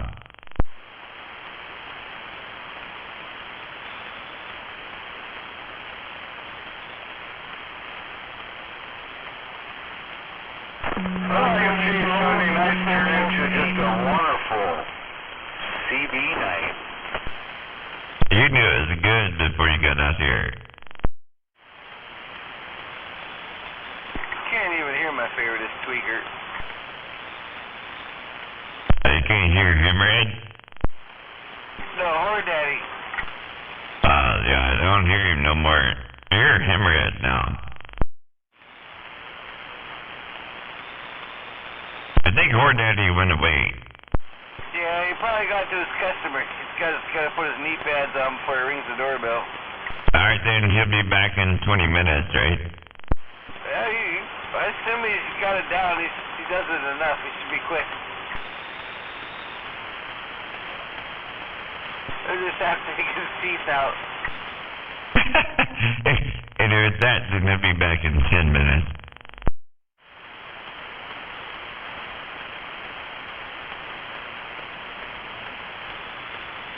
You can't let us talk about you that way, Whore Daddy, and not show up, right? I heard, yeah.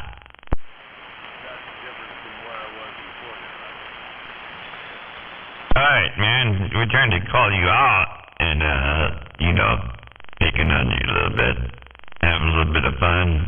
You can't be all quiet. Is he out there again? Yeah. Oh, so it only took 3 minutes.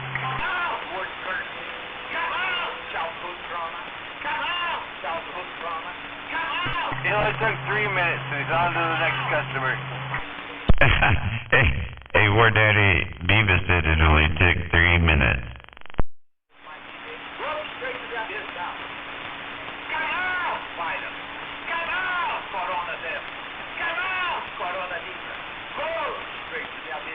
Who isn't talking to you, dumbass?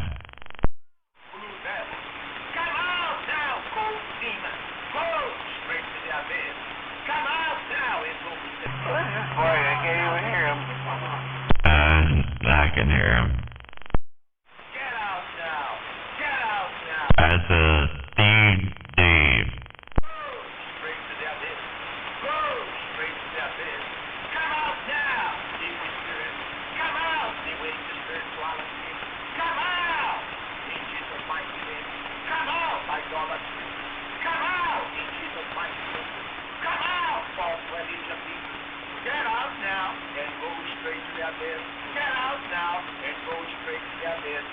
I got no comment about that. I'll just leave that alone because I think it's a way different story.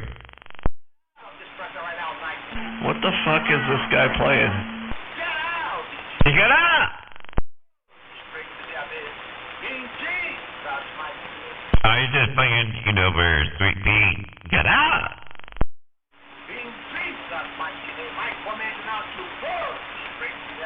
It's Friday night. He got out. And then it's Saturday night. He got out. I don't know.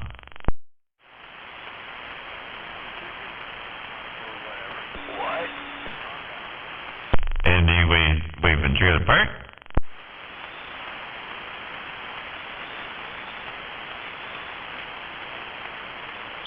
You don't have to comment on that, just leave it alone. Pussy.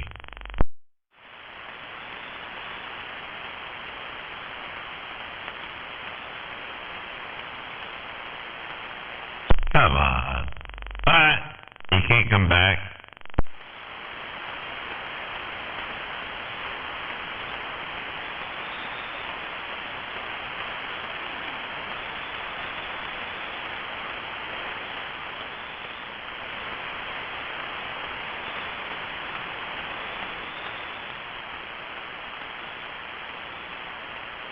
Oh, it's all good. Go paint the car. We'll sit over here and take care of it for you.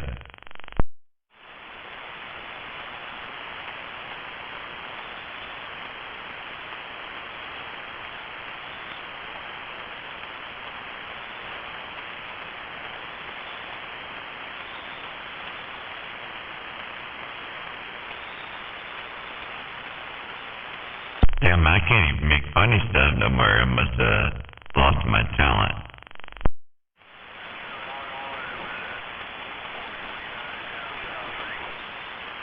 Hey, 351 Muncie Rock, waving a hand to you.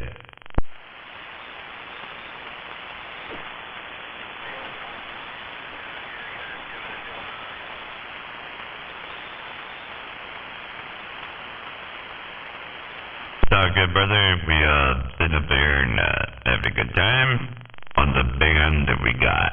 351 Muncie Rock, 45 kilo with the hand wave. Big guy. Can't hear him. You can't pay for it, you can't buy it. The Lord won't sell it to you. He will get it to you, though. And isn't that... Hey, it's all good being there, big I kept. Now, see, I started something. 8351, I started something. Check you later. 45 kilo with the hand wave. Something besides silver and gold and something... Bible that we have been reading through the blood. Now, I know into the Bible, especially one... I think he's gone spiritual. 13 different times. I don't know what they're doing, but it sounds like a recording anyway, so I don't want to hear recordings. I want to hear people talking. So nobody cares about a recording. We can do that every day. We can just watch YouTube and do that. I want to hear real revival.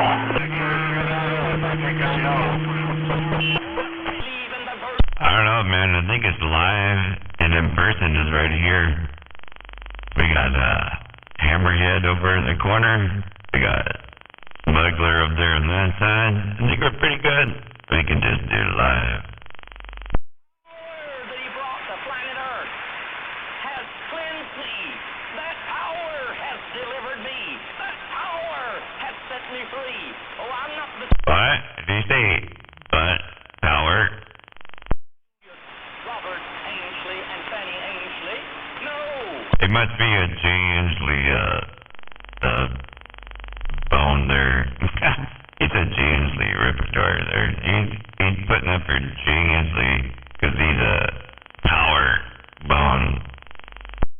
Yeah, he did say unlimited power. That definitely describes what Jay Hensley, thinks of himself. He thinks he has unlimited power. That's what I thought, man, because I just heard power, and immediately my mind went there. And we had a great big family altar and a big family Bible. Fire. He got a great big family Bible, telling him what to do. Did that thing tell you that what you're doing is all stupid, right? Well, I found it easier for the Bible to tell me what to do is if I listen to it on audio tape and then it really talked to me. Yeah, Jen, are you one of those believers? Bibles make horrible rolling papers. I'm just asking, right? I'm not judging. not even gummed. It's alright, smuggler, you don't have to answer. I was trying to come back with something good. I didn't know if you're talking about the paper version or the audio version, because, you know, the audio version is a lot easier for a man to change a word here or there than the printed version. But they could do it on the printed version, too. No, I was just thinking of the printed version. So let's say the Hebrew version, so you don't have to have a King James version. You don't have to have no other version. I was just asking if you're a believer. Well, yes, but you can take a King James version and then get a Strong's Concordance, which is basically a Hebrew dictionary, and look the words up, and then you can even take, and then it'll say from the prime root of something else, and then you can get the exact meaning. So when everybody says that there's all different interpretations, there's really not. There's only one if you want to take it back far enough. Alright, so I probably said that wrong, and I apologize for that. That's my fault. So, what I was asking was, are you a believer? And it doesn't matter what version. I'm just asking, are you a believer? Or are you not a believer? Doesn't matter what version. Do you believe there's a higher power out there? Yeah, it's called the 1 kilowatt linear.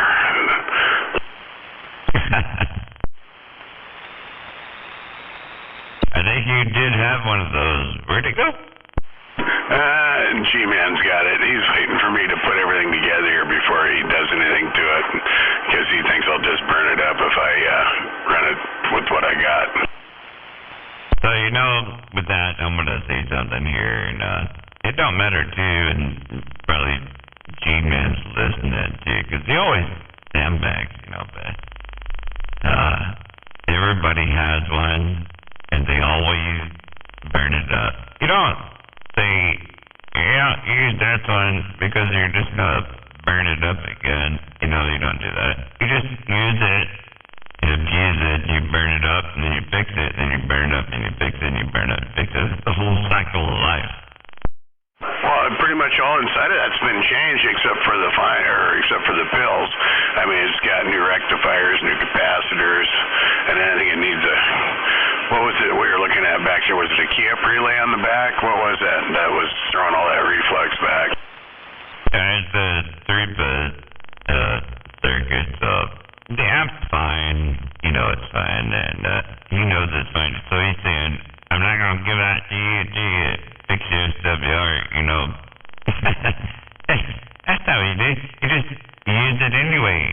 If it burns up because of SWR, it'll be the combiner or something, because you only got 5-watt resistors in there. It'll burn those up. Yeah, you just keep burning up shit and keep using shit, you know. Nobody cares. Well, my deal is I need to use a little bit of restraint. So if I got 1,000 watt, I should back it down and only run it at 500, and it'll last me forever. I really like this one, man. I just rolled this one because it seems easier. You don't need a linear. You don't need nothing in there. You could just roll the radio and it works good. It's not skip with it and local, and I kind of agree with him, sort of, you know, on that. It's actually a good place to be. If you want to be a big striper, then you flip the switch and turn your box on, you know. Well, I mean, conditions are right. I didn't have a problem talking to, God, who was that skip shooter down there in Alabama today. He was getting back to me and I was getting to him, so, you know, it works, just radio only. You don't have a problem getting to nobody because you work getting to Stilton, you get over to Olympia, you get up here, you get up to Bremerton. I think you get everywhere that you want to get. And if the skip rolls in, you get there too, right? So I don't think there's a big problem there. Yeah, but does skip get to you? Hey, I guess what Al's saying is when they're weak out there in the signals, you can barely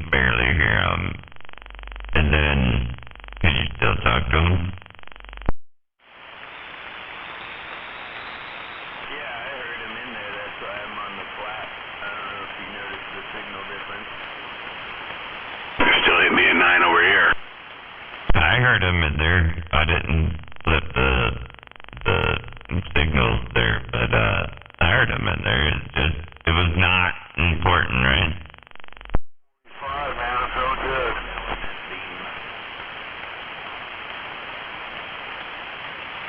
So that wicked pickle found its way down the drain. Hey, what if I go over here on the fly side? You still hear me there, smuggler? Hello, 1, 2, 3. I can hear you. Your signal's good, but your audio's down. Yeah, because now I'm on the fly side. You're not taking out static. I can hear static in there with you. When you're on the vertical, it's just all audio, no static. Same with Al, all audio, no static. Yeah, it's out there on back on the tree, right? So, you can just flip it right. If you hear somebody down there, you just flip it over and go, how you doing over there?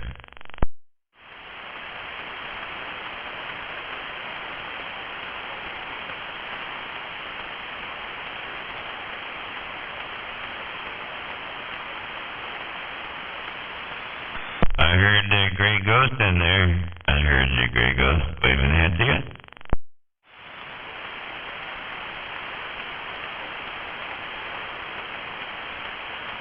Well, I heard California in there. I was kind of thinking we were going to get some shit.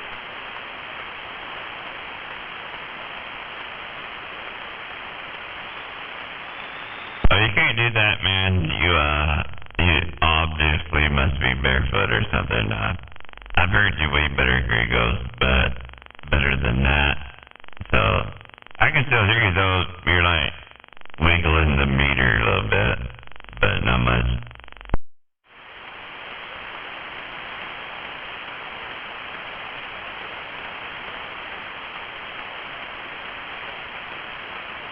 Yeah, I can see where maybe if you did a wicked pickle Bloody Mary, did a whiskey Bloody Mary instead of a vodka, and then put a peppercini in there instead of, asparagus or whatever. Or you could do that too. You could put like celery and you could put a spicy bean in there and maybe a peppercini. It'd probably be a pretty warm drink there.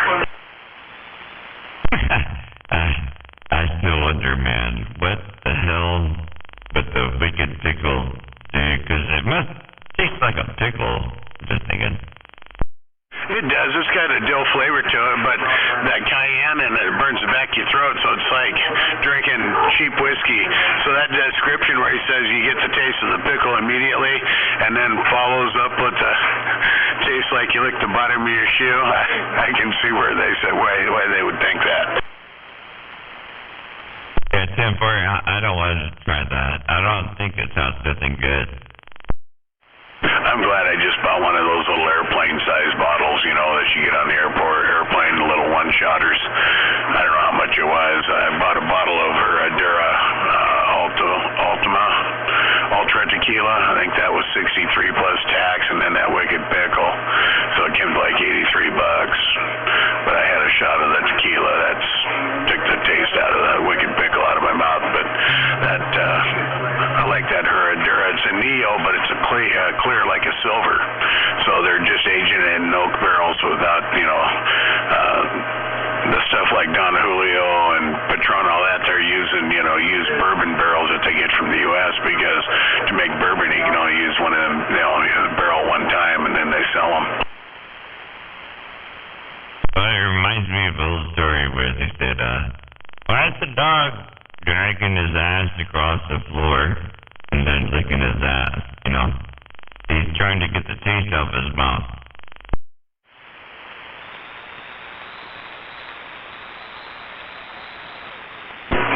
Okay, kind of reminds me of Polish condoms. A rubber glove, Polish condom, get it? Yeah, there's a rubber factory down in Texas, and this Russian company, they ordered their condoms 18 inches long and 6 inches in diameter. And a smart-ass country boy down there in Texas, he marked all the boxes medium and shipped them out to him.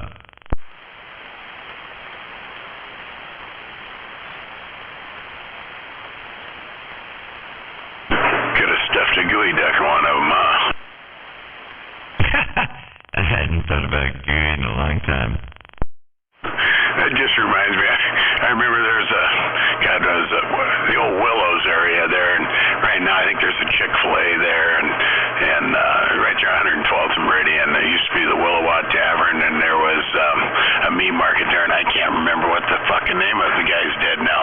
But we went in there to get beer, and we were fucking drunk on our ass, and they had all these Dewey ducks hanging out there. And I'm walking by, and I go, God damn, look at that cock on that one. That was at 112th and Hosmer, right there. No, 112th and Meridian. It used to be the old Willows. That used to be called the Willows area before it became South Hill. And then Puyallup took over South Hill because, they ran everybody up on the hill with their taxes and charged them for parking, so then they had to come up there and destroy that area too. Yeah, I think 112th and Meridian, that's like a Mexican bar now. There's a Thai bar there, a little bit down by the mall's there now on the corner. Trying to think what else is there. There used to be Piggly Wiggly there, and then it was Borders Books. I don't know what the fuck it is now. And there used to be a Ernst and a Pay and Save, or Payless. All that was all right there. Key Bank. It's changed a lot in the last 40 years.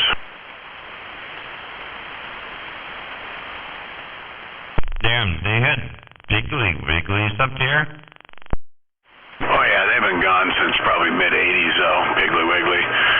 Safeway ended up, I think, buying them out, or at least that's who filled up took the building over anyway.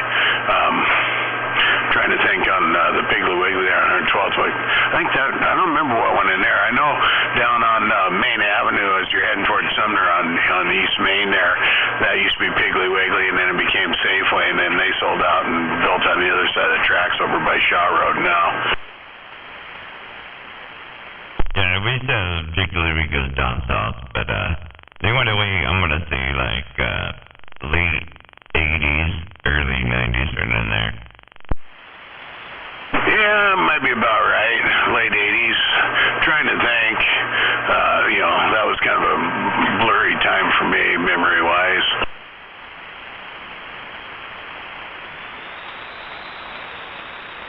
Oh yeah, I forgot about that. That makes sense.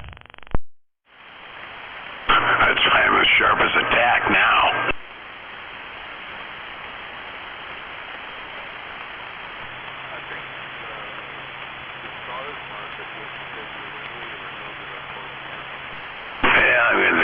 I'm gonna get out of here. So anyway, to answer your question, that would be a yes. That question's yes a long time ago. If I didn't, then I wouldn't be so interested in it and take it back to the prime and prime reds and all that kind of shit. That's important. Yeah. You have a good one there, Smuggler. I know you're gonna get out there. Have a good one. That we've been hand to you. Yeah, if you're out there in the morning, we'll catch you. We'll catch you then. It's been pretty quiet on the mornings when I get out here. I come down here to turn the radio on, turn the heat up, get the cat food ready, get ready to put it out, and it's pretty much static all morning. Red hasn't even really keyed up much in the morning. So, yeah, I'll be down here in the morning, probably about 4:45. Alright, so if it makes any sense to you, you can understand this. I hear Big Bird every morning when he keys up at 4 o'clock, dead on the nose. And then yesterday morning, he's a couple of minutes late, but it's okay. But it's the first time I heard him late. And I'm always listening, just saying, check you later there, Smuggler.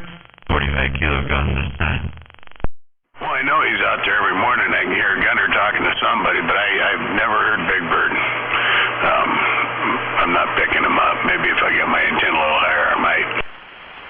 Oh yeah, he's there every day. All right, well, later. Have a good evening.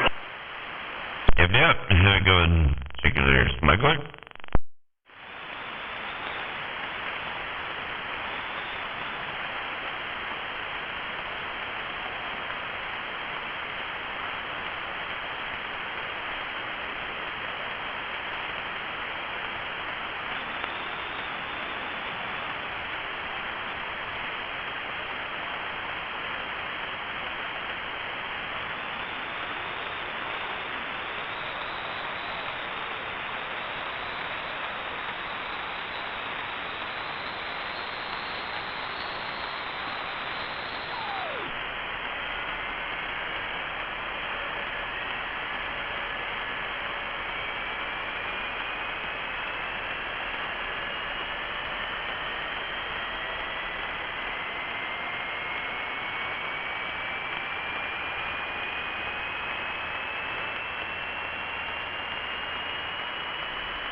running barefoot there, Kilo?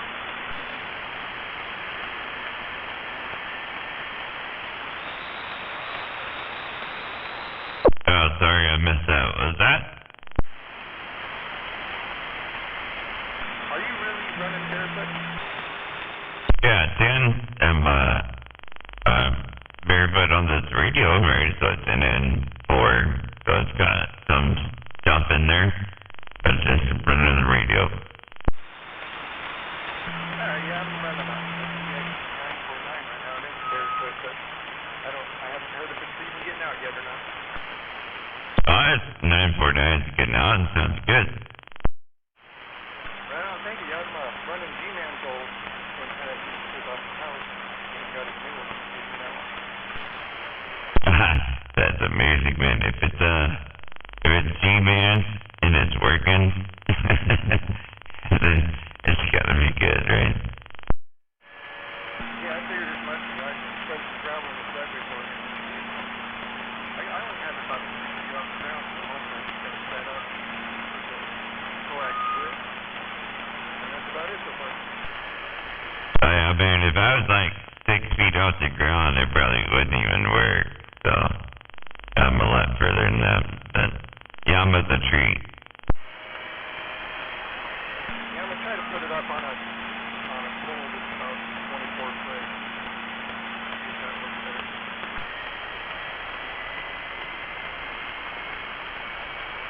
I'm right about 150 feet at my ground planes on this one. So, I think it's like 149 or something. You know, if you actually measured, it's like 149. But I'm about 150 feet to the ground plane. Wow, no wonder you sound so dark. That's only the music you can get back to the place where I live. Yeah, that's it. I'm just way up there, that's all.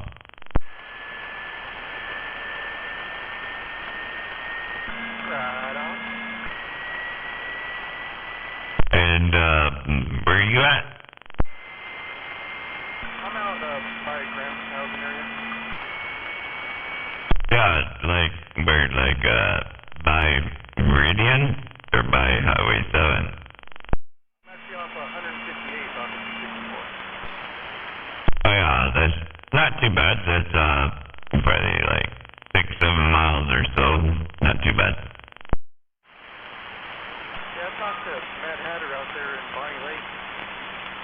Someone I've known since I was in the 7th grade. You know, I got a radio in my truck with a foot blower at the edge. Get out of this thing. This we're having it in some of the truck out there. Yeah, Tim, for you. Matt Hatter is pretty cool, man. If you go up to channel 23, he's actually up there more. So he comes down here occasionally and keys up, you know. But Mr. Man and Matt Hatter, they like to stay on channel 23. Yeah, that's usually where I find him. Either that or I just stop by his house and give him a call. Oh, yeah, I go out there sometimes and just wave a hand and say hello to him, you know, because if I don't hear you on this channel for a couple of weeks or so, you know, then I usually go out there and say hello. But, yeah, for sure, 23 is their channel. Yeah, and we're about to get a closet and stuff. Oh, yeah, and, hey, I'm gonna wave the same hand over there to you and say, thanks for keying up, man. That's, pretty cool, man. We try to keep the band rolling as much as we can, and, you know, there's, obtuse reasons why people leave, and then there's some pluses there why people come over, so it's all good, and, good to hear you out there.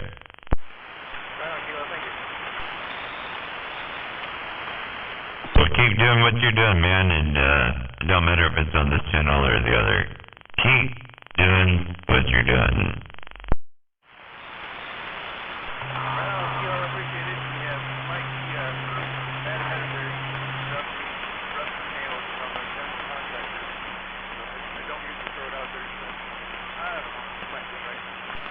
Yeah,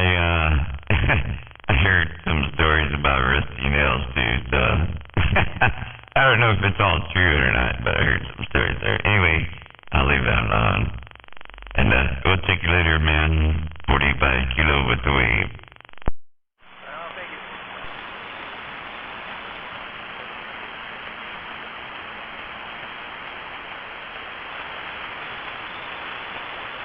Oh my God, he said the N-word. What? You said the N-word? 42 times.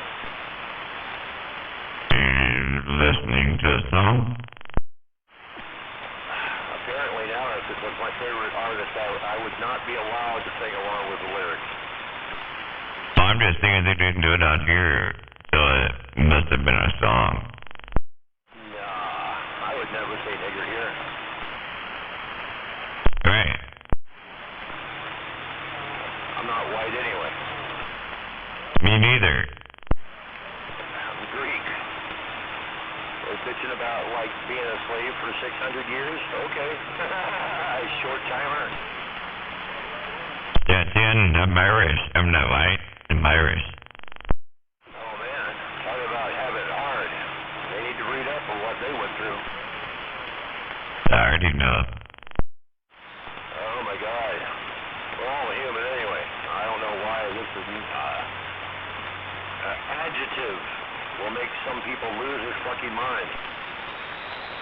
Yeah, but the noun will bring you down to class. How old are we? Have we ever advanced past kindergarten?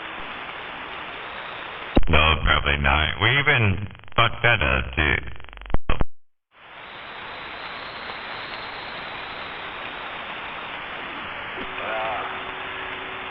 I'll tell you what. All these, out here, lily whites, holier than thou people are lying through their teeth.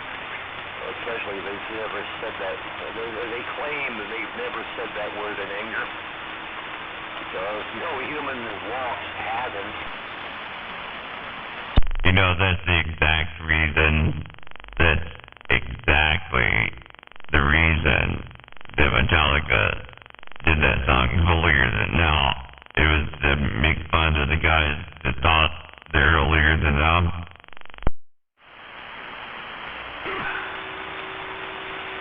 Metallica, is that kind of like a turbo folk band? Come on, man. Everybody knows Metallica. Oh, yeah.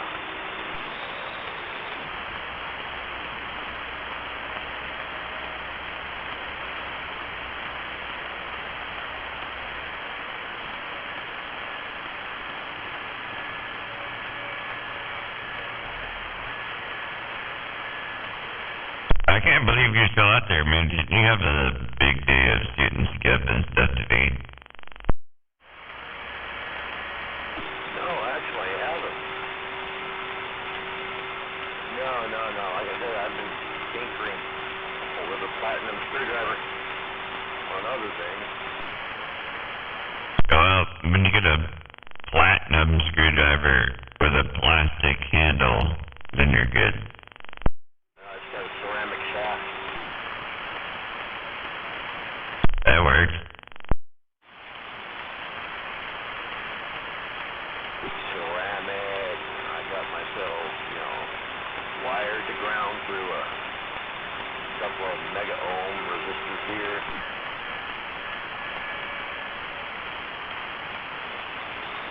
I'm just curious. I'm not being nosy or nothing. Why are you so low right now and usually you're like bigger?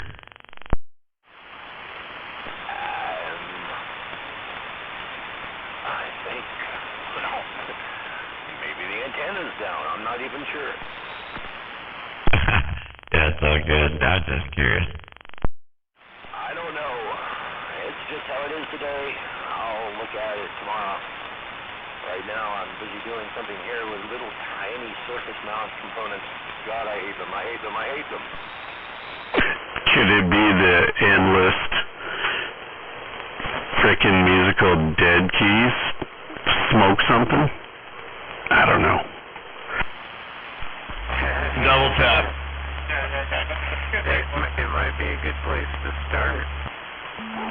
Say something. Yeah, say something there, double tap. Over here, double tap. Ron Hall, what the fuck, man? I thought you were dead. I've been dead for a year. We was gonna call you last week and then got too busy. I'm glad you're still standing, man. I'm standing right now. I'm about to deal on the ground. How'd you get over there? Willie? I can't believe you guys are doing that, but I'm not gonna say that anyway. I have no idea what's going on. Usual chaos, it sounds like. Willie Favela. Evening, Mick. Good evening. I don't know, it just sounds like everybody's like in DX mode or something.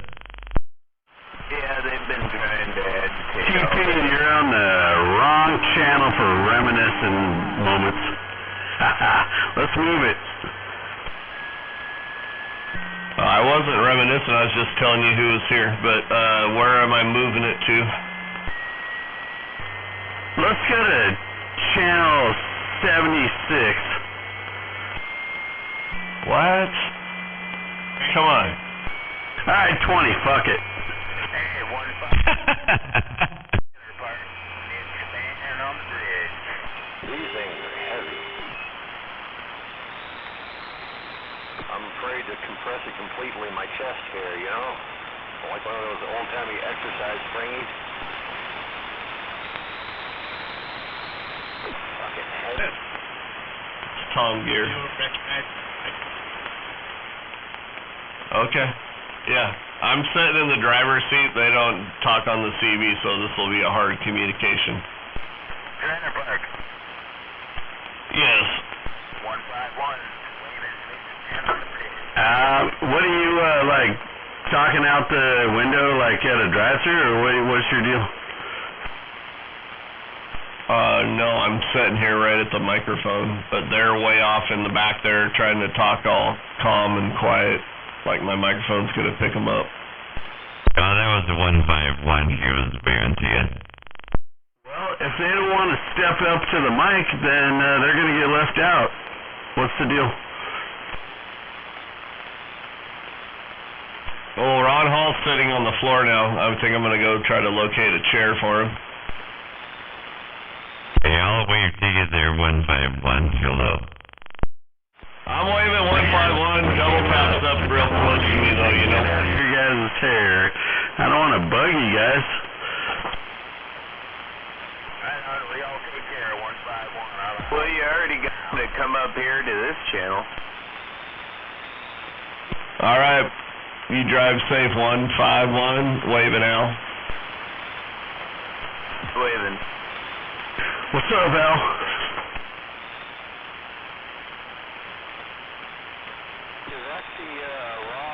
Double tap. Good to hear you out there, man, and glad to see you're doing what you do. No, man. 45 kilo. Oh, hell yeah. Yeah, right on. Man, I've been working all day. Got the whole driveway pressure washed. Hired a kid to help me out, and we got some shit done, man. And I got a broken back right now, but it feels good. I'm glad that it's all done, so pretty cool.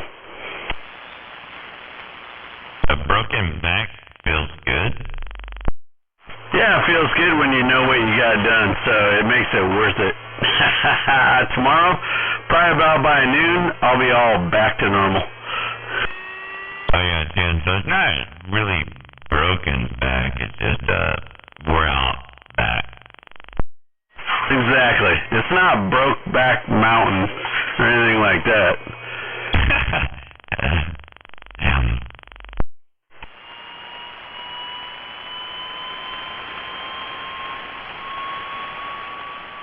think you brought a fan club over here with you. God damn. I was just coming up here to talk to Ron Hall. Ron Hall used to work for us at the shop, and I ain't seen him in a couple years, and I just wanted to listen to what his program was. Haven't seen him. He lives in Berrien here, along with me and Dan and all. Well, Dan's upper class Des Moines now, but yeah, just kind of coming up here to see what was going on with him, but that didn't really work.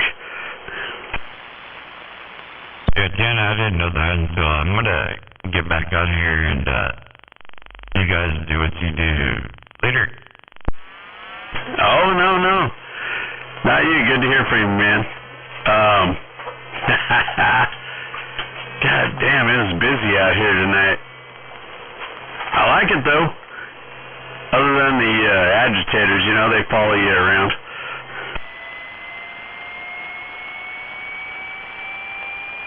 You didn't have to worry about that. Your signal is way, way above that. Yeah. The old jet engine. I like the sound. I like the sound of a turbine firing up. But, you just can't get away from it. Oh, it's all good, man. I'm gonna leave you guys over here. I'm gonna go back to the other one. I didn't know you were trying to hear somebody there, so I thought you were trying to escape the agitators. But anyways, it's all good. Double tap. 45 kilowatts a week. Yep, 45.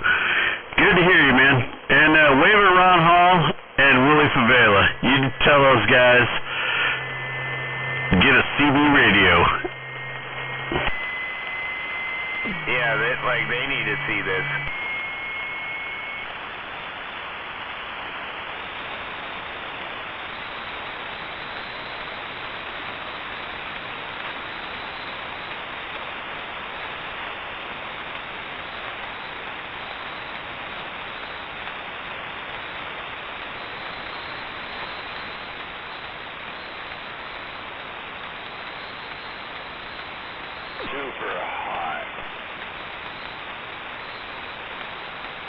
Super not.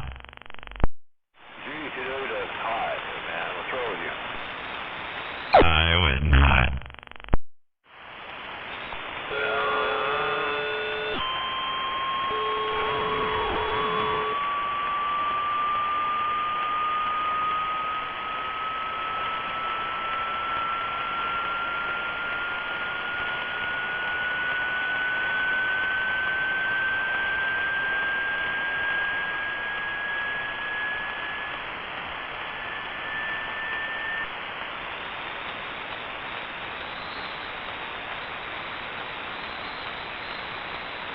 Clack, clack.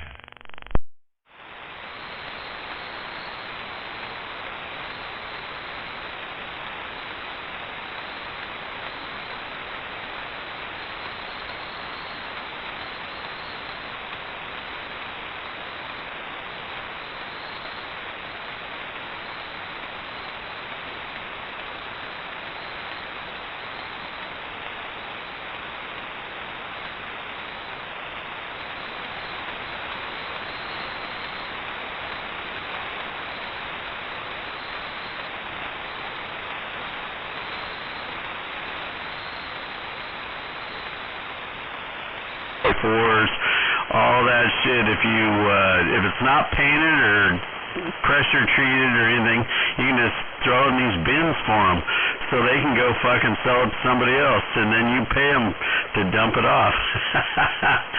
I just didn't have anywhere to keep it right now. I'm trying to get all that shit cleaned up, so yeah, I gave away a whole lot of lumber. Oh, I'm sure there was a bunch of people though that were happy to take it. I mean, it's not like it's cheap right now, and it's fucking, it's not easy to come by either. No, that's what I'm saying. At the dump, they got these separate bins that you throw in the cardboard, sheet metal, or scrap metal, and lumber, and then everything else goes in the dump hole. So, you know, I did my dump run, and I had a whole bunch of wood in there, and I ran all this clean, you know, 2x4s, plywood, shit like that, and threw it into the bin. And they said, you know, nothing more than 8 feet long, and I did have some 8-foot 2x4s and all that shit, but I'm just trying to get it out of here. So it's kind of sad throwing it away because it costs a lot of frickin' money to buy it nowadays, but I don't need any, so dump that shit off and pay them to take it for me, and they'll probably give it to, hopefully they, you know, like donate to Habitat for Humanity, yeah, Habitat for Humanity or something like that, and build somebody a frickin' house. I don't know. Yeah, I don't know if they do that with it at that particular dump, but I know a lot of the dumps that have stuff like that, it's just because those materials are recyclable. So they usually just recycle it, like wood like that. They just shred it all up, make paper or something else out of it. Yeah. Well, it's good. I didn't want to throw in the old landfill, you know. I'd rather save that for tires and shit. Yeah, it usually just gets recycled. They'll make a trail out of shavings or something. You know, I mean, it's biodegradable and recyclable material, so it's not like you know, it's just going in a hole in the ground.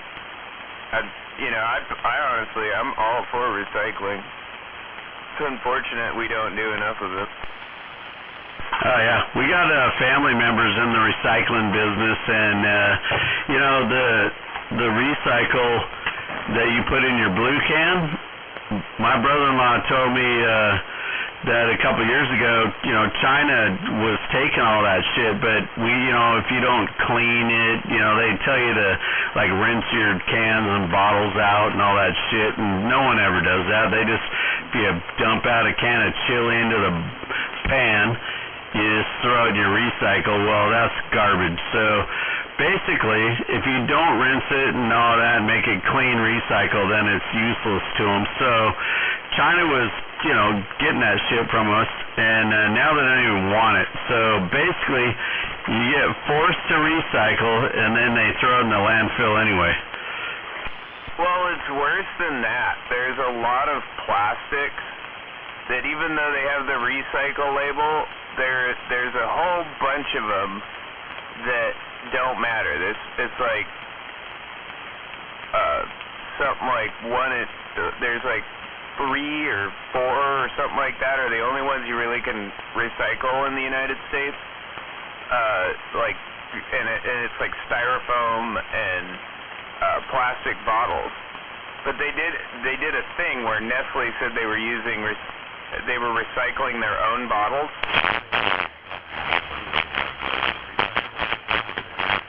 What they were actually doing was shipping it to China, where they were burning it in big piles and poisoning people around where they were doing this. Yep, I believe it. Yeah, it's a mess, man. I don't know. When I went to the dump today, I was like looking at this giant pile of shit down there in the middle when I was, you know, I separated all my wood, and I did throw away some PVC pipes and shit like that. I just, you know, it was all totally good pieces. I had 8 that's been laying behind my garage, and it probably would have come in handy to somebody, but you know, I've been throwing shit on OfferUp all day. But I sold a bike today, and I sold a couple things yesterday. I don't even remember what I got rid of, and gave away some stuff. And what I was saying yesterday on the radio was I was giving away shit for free that was kick-ass stuff, and when people would come get it, I felt better about that than selling something for $30. So, yeah, it's just kind of cool, like hooking somebody up with something that they could use and you don't need it anymore. So, yeah, I gave away some pretty cool free shit yesterday. But, yeah, man, I hate seeing it go in a landfill or something, you know. It just sucks, man. We're trashing this place. Yeah, and that's the real problem, is they're dumping it in the ocean and they're burning it in China, and all that plastic we're using that we think we're recycling when we throw all those and clean out all those plastic bottles for them to recycle in that blue bin. They all end up in a landfill in China or fucking burned or, dumped in the ocean, and you got microplastics in your water and your seafood now. Yep. Have you seen that documentary about the plastic island? I haven't seen it for a year or two, but I can't remember everything about it, but it's something nuts, man, like miles and miles around, big, like wide, and I don't remember. It was like 1,000 feet or 100 feet deep or whatever, but it is a garbage freaking island. It's just all plastic and it's floating in the ocean, and it settles all in one spot because of the way the tides and all that and the atmosphere and everything goes. It just collects it all in this one cesspool, and that's pretty sad. Yeah, if you want to get scared about plastic and that pollution in that in the ocean, the plastic pollution, what it's doing, especially with the microplastics in the water and in the water table, is there's these chemicals, what do they call it? Phthalates. They're called phthalates, and it sounds like science fiction, but it's all real. And if you look up this Dr. Shauna Swan, she has this whole book and thing, and she did a bunch of podcasts where she kind of explains it all. But it has to do with taint size, and how plastics are making our taint sizes smaller and permanently damaging humans' ability to reproduce. I believe it. We are slowly wiping ourselves out. But that plastic island it's a real deal. It's out there. There's a couple documentaries on it. Pretty nuts. But that Dr. Shauna Swan was saying, the best thing you can do is get plastics out of your kitchen. That's where we're getting most of it in our system, is we're cooking in plastic. And these soft plastics are putting these phthalates into, and it has a lot to do with the BPA stuff. These phthalates are in BPAs. But it's in the water. They did massive studies over the last 20 years on it, and entire populations of children had high quantities of these phthalates in their system, and it was traced back to the water supply. Yeah, I believe it, man, and especially in some of these third world countries. I mean, that water cannot be good. That's pretty much your lifeline, man. Water is what everybody needs to survive, and a lot of these places definitely don't have good water. Well, and these studies were done in the United States, so it's in our water too. It's not just third world; it's in everybody's water.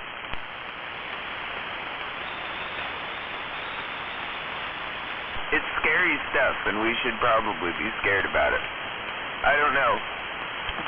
I'm not too worried about it yet, because they're basically saying we're doomed, but they don't know how doomed we are yet. So it's kind of like the whole global warming, climate change thing. We're doomed, but we don't really know how doomed we are. Right. So does it matter if you're doomed? You're doomed anyway. Water filter, with the Brita, I guess. I don't know. God dang, that sucks. Everything's bad for you. God damn it. I'm lucky because I got through it so far. I'm 57 years old, so I only got another few years to go. But you little young guys, you got to figure this shit out so that you can keep it going. One of my favorite George Carlin's comedy specials is titled after this phrase, but he says it all the time. It's all bullshit, folks, and it's bad for you. Exactly. And I'll tell you what, Ron Hall sitting over there at Trailer Park's house, and Willie Favela sitting over there at Trailer Park's house, and me, myself, if you drink enough alcohol, you can get through anything.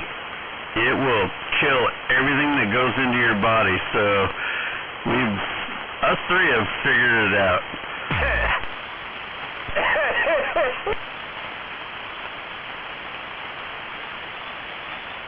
Oh shit, I'm good then. Right, Ron?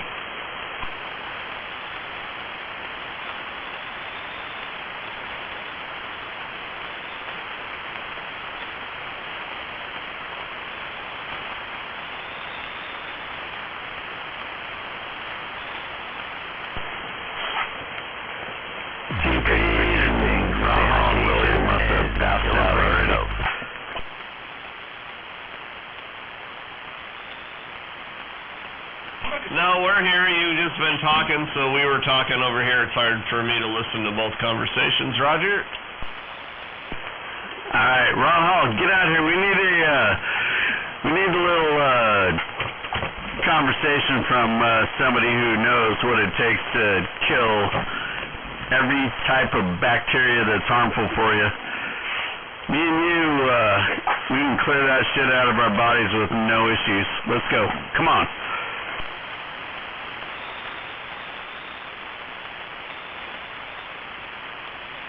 Hello? See? See what?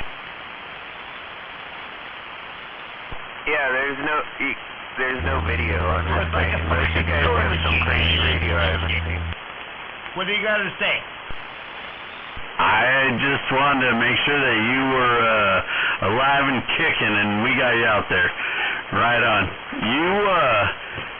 You are living proof that if we drink enough, nothing can hurt us. This could be true. Alcohol can kill many viruses. I've been exposed to COVID like 18 times. Were you trying to get it?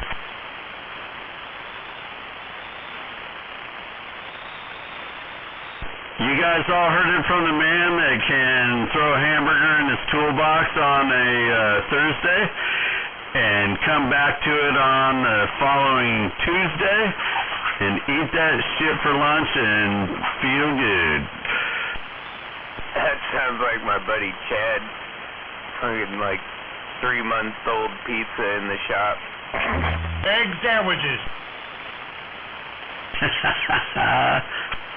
There was like a Little Caesars pizza that had been sitting there for like 3 months. He walks right over and takes the pizza.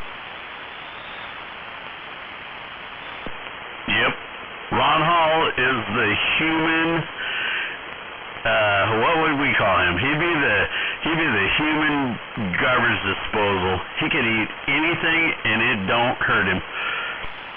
The crazy thing about that was when he took a bite out of it, I was like, you know, that's like 3 months old. And he looks at me funny like, what?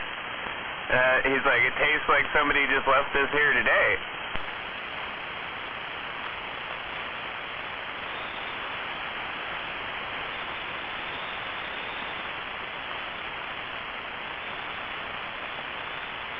That's got to be bad for you if it doesn't expire. Yeah, that's the key right there, is a lot of that shit doesn't have anything in it that's actually even, like food. That's why it doesn't go bad. It's all polymers. Yeah, it's all preservatives and stuff, and it doesn't have any actual proteins or potentially hazardous food in it.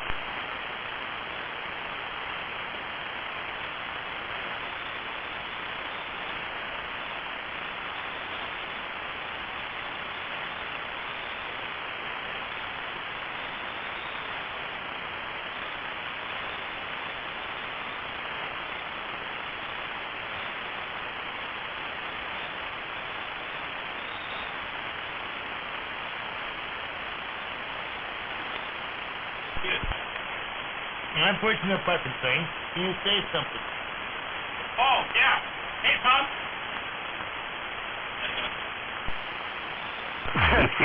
What's up, Willie?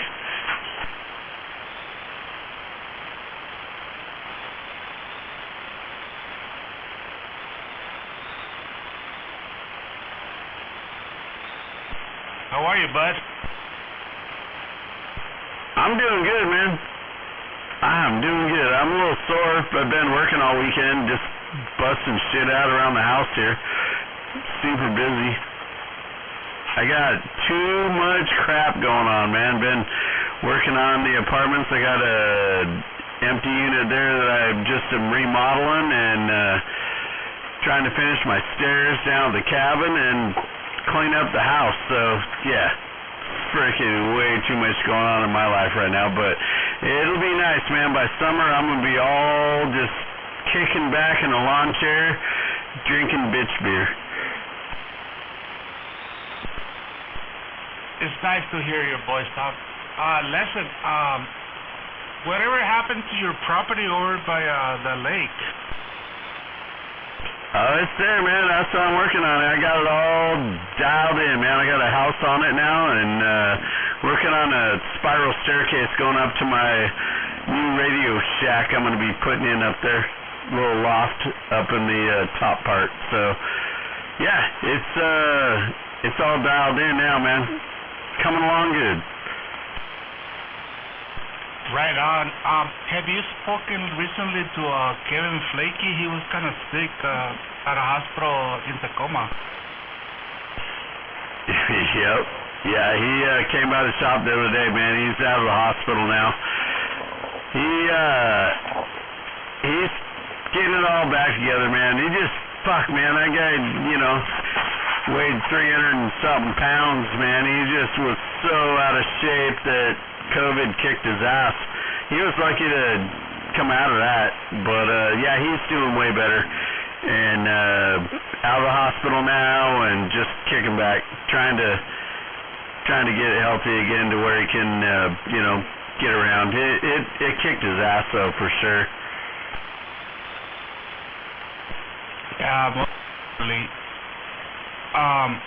Last time I got to see him, because we're friends on Facebook, I saw him like breaking down, and he was like fucking crying and shit, and I was like, in all reality, he made me cry because he was like downhill.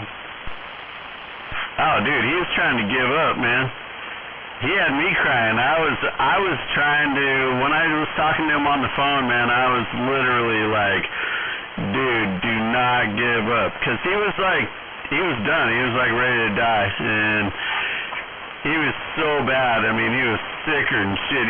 So he had COVID. And then they were about to release him out of the hospital, and he had a heart attack. And then he got blood clots in his legs, and everything was just complicated and everything else. So, yeah, it was horrible, man. Kevin was doomed, man. He was done, and he was ready to quit. And it tore me up, man. I had a lot of conversations with him. I talked to him every day for several days in a row, just trying to get him to keep his spirits up. And shit, man, he got out there, and the first thing he did, he drove up to Big E, man. He came to the shop, or he didn't drive there. He had a guy drive him there to talk to me and thank me and shit. And I was just thankful that he showed up, man. And so it was pretty cool. Yeah, like I mentioned it, when I got to see that video, literally, it was how can I say this? It was like a true reality to me to see the way that he was expressing himself and the way that he was going at it. I was like, fuck, man, how can I help this guy? How can I say something positive? How can I help him? How can make him look forward? But I think it's awesome that he's out of it and he's moving forward. Oh yeah, Yep. No, you're right, man. It's good. And when he came to see me at the shop, I'm like, dude, you gotta get in shape. That's your number one deal. And he knows, man. He was so big, and he knows he needs to lose some weight. And so we bullshitted for a little while, and he's got a buddy that's driving him around who's on the right track too. So he's gonna try and do some different shit, I hope, and get himself back in shape and try and get a little more healthy, you know. 73% Tom, of COVID to make a long story short, I've been hanging out with Dan recently, and he was telling me that you're running the show over at Big E, that your bosses are like over at Florida.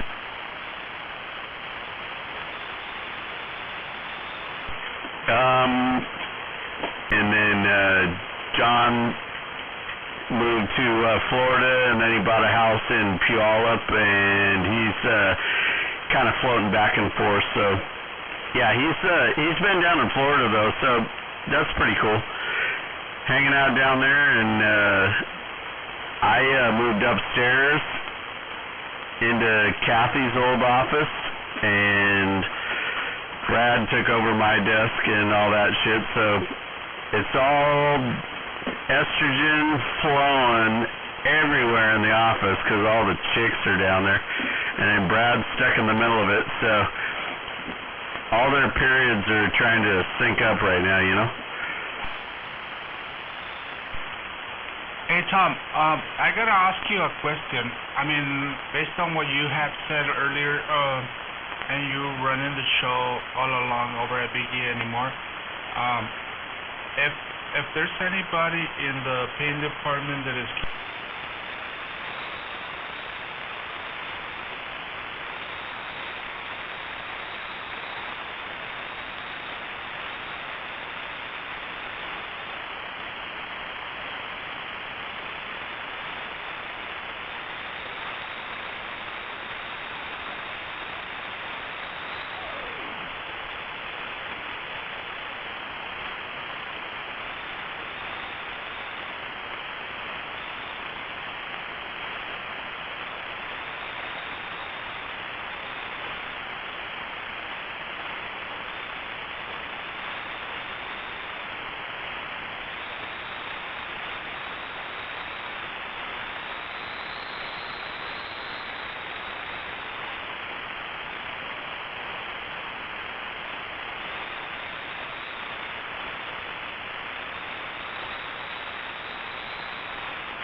and the channel was quiet.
Man, I guess everybody did go to bed.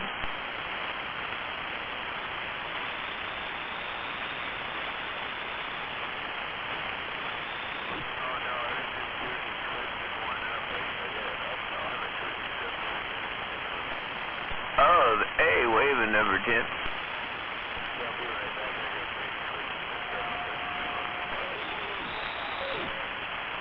Number 2 in the mobile.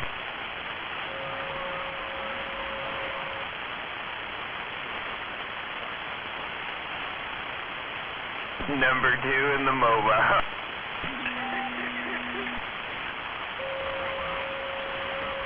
That's just great. I'm sorry, I'm sure that he's being serious, but it sounds fucking hilarious.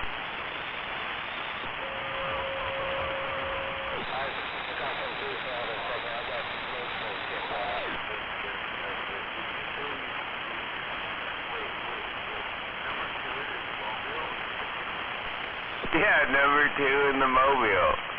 I don't think he means he's taken a number 2 in the mobile or that he is a number 2 in the mobile, but he's number 2 in the mobile.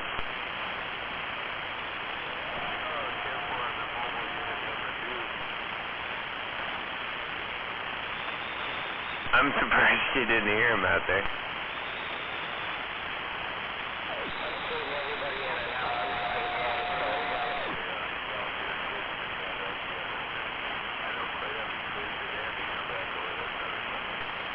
He's dropping a Catman in the mobile. What's 20 on the rolling shithouse? I don't know. Somebody going by number 2 in the mobile. I heard him out there. Number 10 didn't hear him. He was rolling a Duba.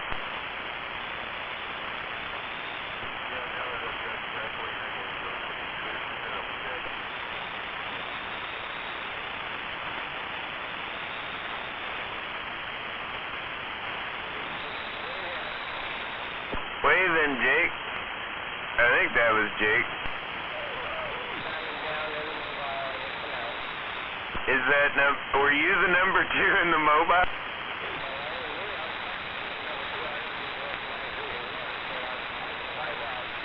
So you did hear number 2. I wasn't tripping. I heard somebody.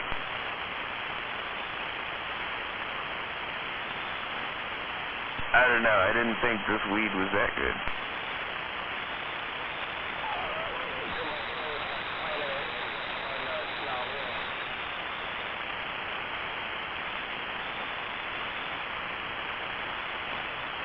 Well, I can hear you in there good.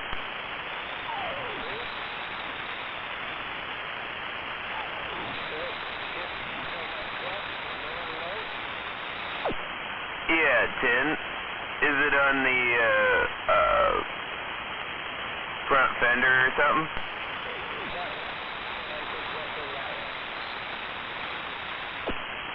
Yeah, so you're pointed right at me.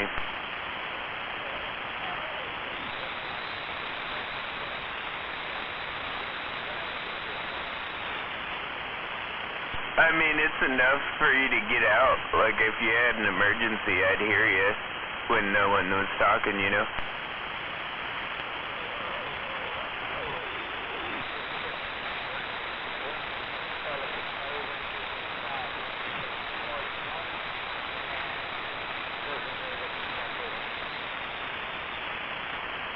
I'm losing you in the static a little bit, in and out.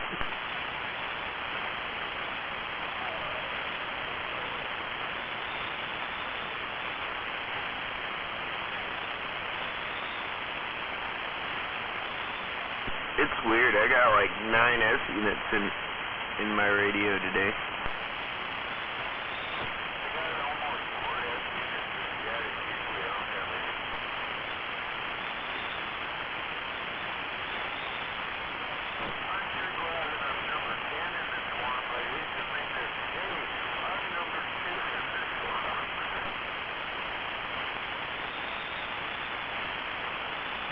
Honestly, my static usually just stays right down in, you know, the 3 to 5 range.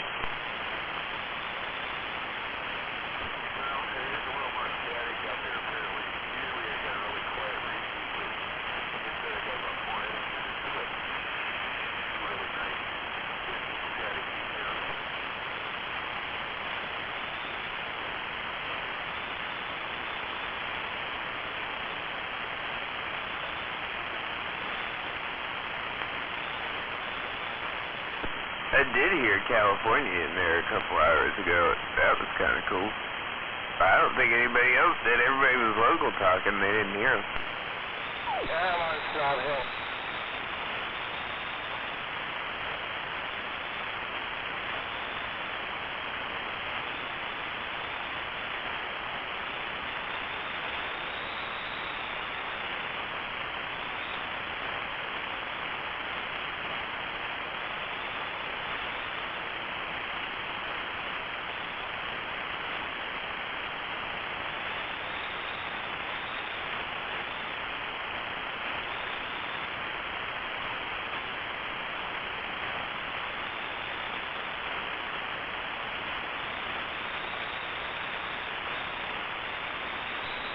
Hear me a little bit.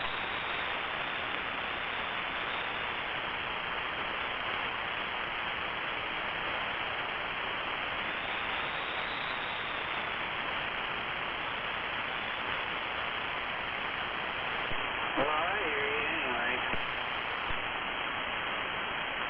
Yeah, you're getting out.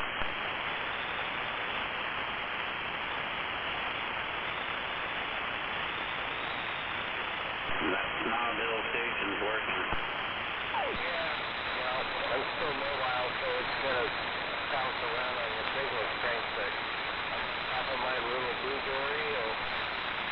Oh, Snob Hill? I thought he said Knob Hill.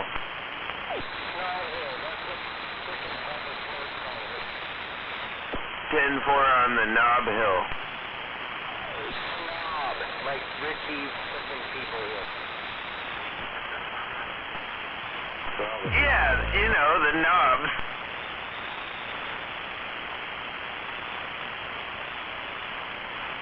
Not close to the driveway yet. I got about a half a mile into it.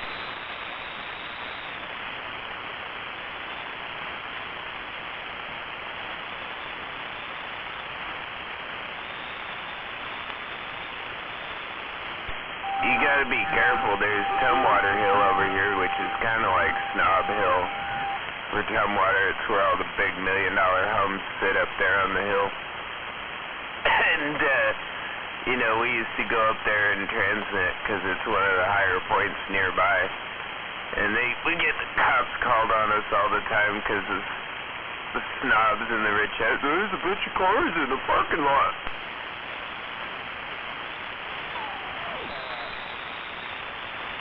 Well, there's like a park, and behind the park is a school. So we'd park like right along the park there. Or we'd go up to the other park that's like an overlook park. But we'd always get the cops rolling up, people calling them suspicious vehicles, bunch of trucks with antennas, so up to something.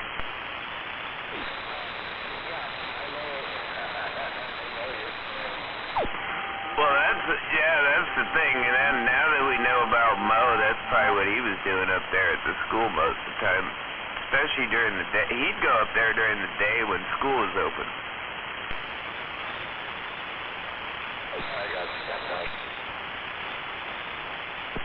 You know, that does make me wonder now. I don't ever remember going up there in the daytime when school was open. I didn't feel comfortable just hanging out around at school. So,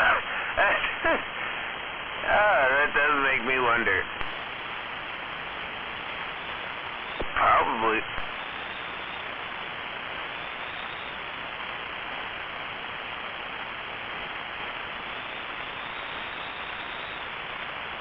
Most of the time anybody was up there, they were up there like late at night. You know, right about this time when no one else is up there really. You know, except for the houses out on the street. Agitating. Because, I mean, you pretty much dominate Thurston County from Tumwater Hill. So how's this sound? As long as it's Thurston County. Well, it's only like 500 something feet.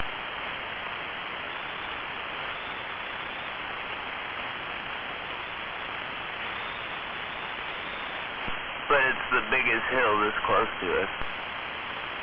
Oh, shit goes down. You better be ready. Well, first you Alright. wait, don't get down. They're coming to get your antenna cars.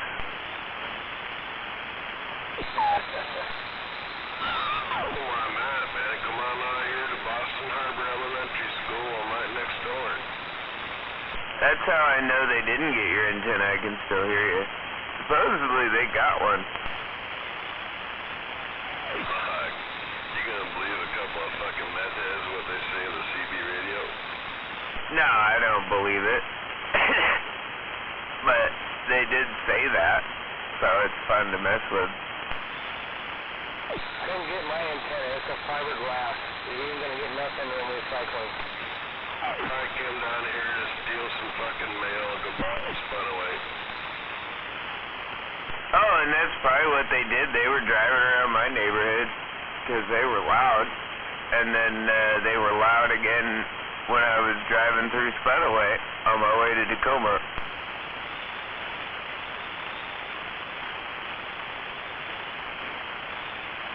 Some people still do.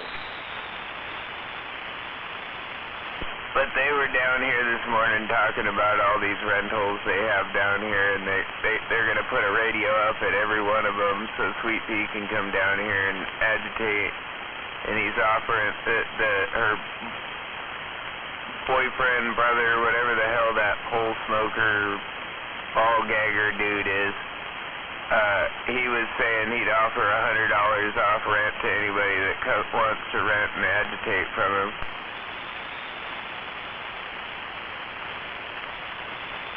Where do I sign up? Right? I don't think they want to rent to us. Especially not if they're going to give us a free tower.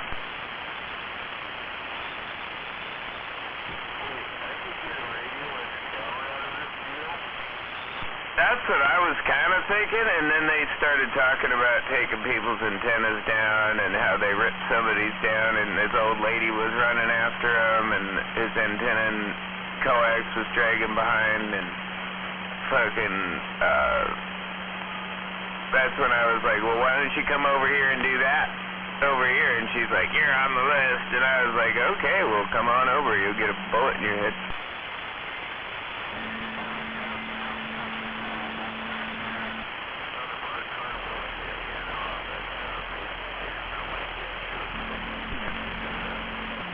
Oh, they were definitely driving around down here when they said it.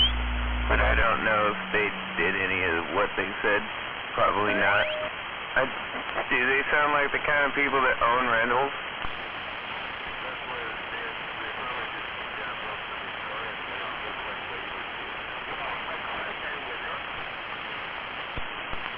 Oh, come over to get my car antenna. My mom's gonna kick their ass. It's her house. That's her cars out there.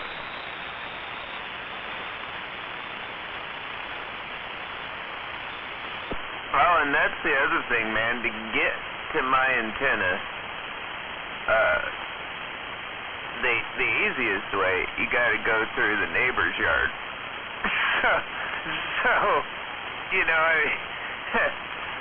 and they're not going to be very happy about that.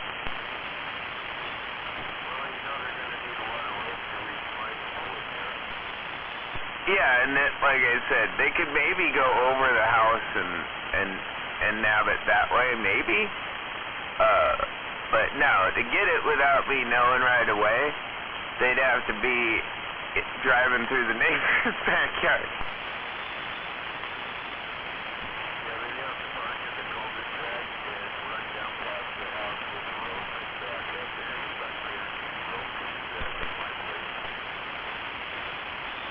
And that's really that's the only part of the area that I don't have a camera pointed at, so. Because I don't have cameras pointed at any of my neighbors.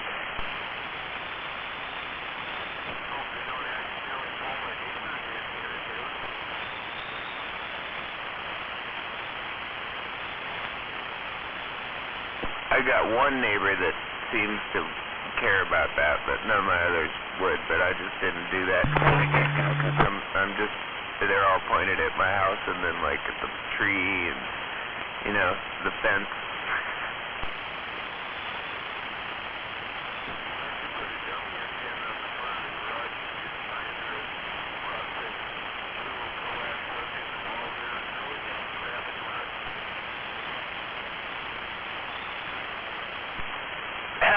There's people around me that like to tear this thing down. That's just not going to happen. It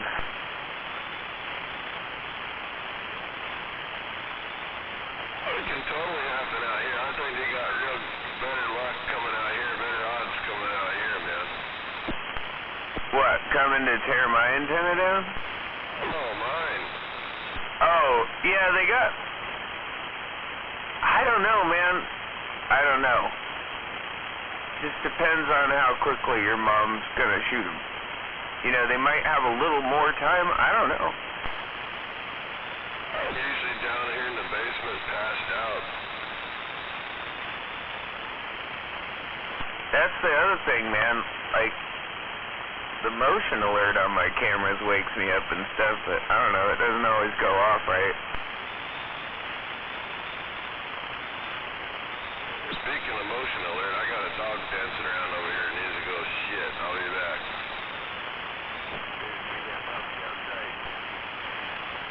Give another tip. I did tell them that they'd have to get about a quarter mile down the road before I couldn't hit them anymore.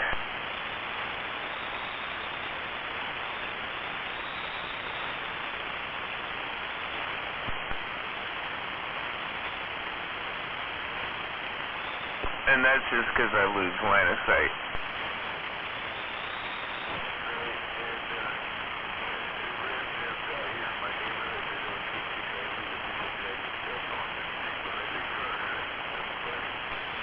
Oh, yeah, not to mention the fact that they'd have to drive past the state patrol car at the end of the road, the one down the street, the other one down the street, you know, like... There's probably like 6 or 7 cops that have moved into this neighborhood recently, not to mention the fact I used to live across one that was like a 30-year Olympia cop. Like, this is the neighborhood that all the Olympia cops pretty much live in.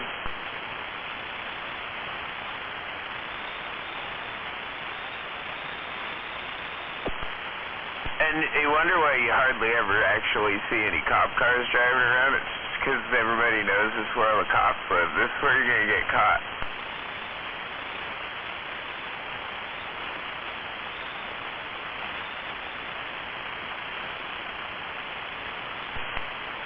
So even if they don't get shot, they're going to jail. You know, it's just not worth trying to mess with my antenna. Yeah, right?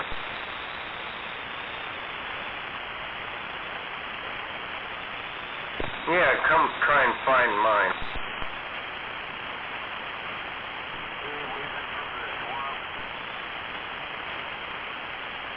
And it's a situation where no one will have to call the cops. They'll hear the gunshots. They're close enough.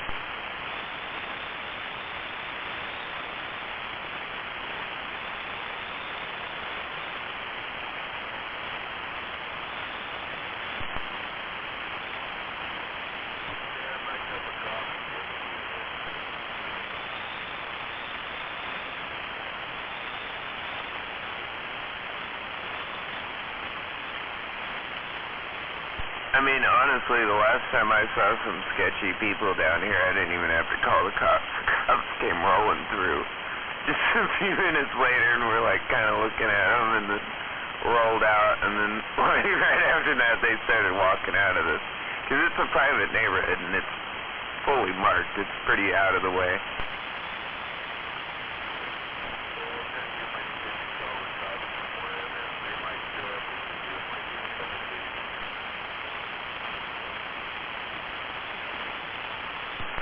Yeah, where you're at, you're better off just dealing with it yourself and calling them to come clean up the mess.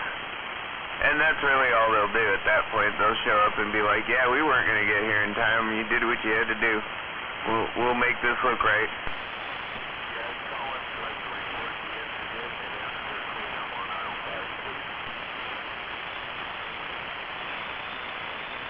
That is a great thing about living in the country.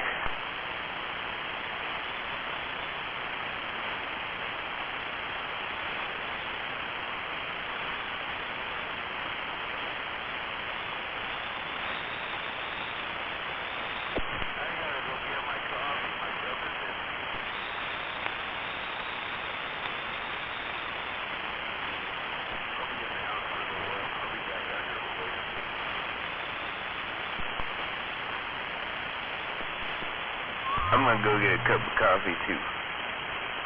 Why not?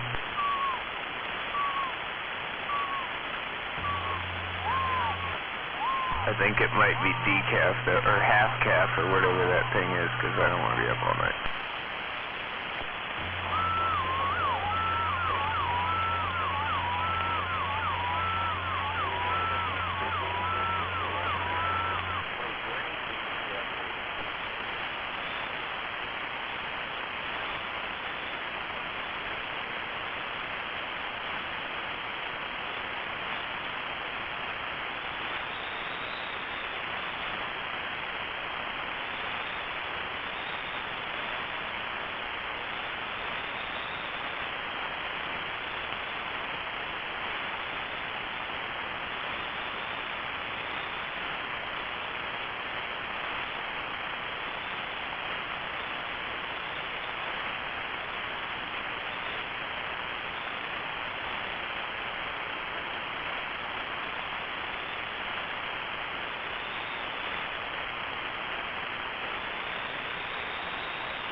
don't work. Yeah, you broke it again. Pardon me? I think you blew the cam. The cam blew up in it again. No radio checks after 5 p.m. That is all. I'm just trying to get a radio check on 19. Row 19. Go ahead, Tony. Yeah, you're on 17. You're a little if your channel display says 19, your radio is off frequency. And you still sound like shit.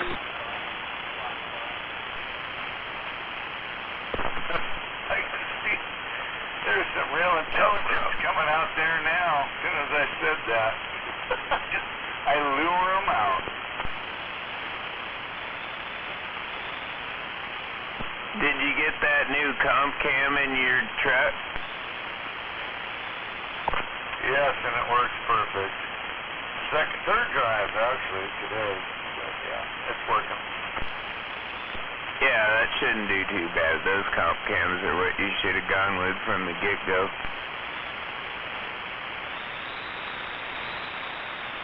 It's sad. I had no troubles with those summit cams, and the chief got them in a couple performance things over here and never had trouble, but man, don't buy them now.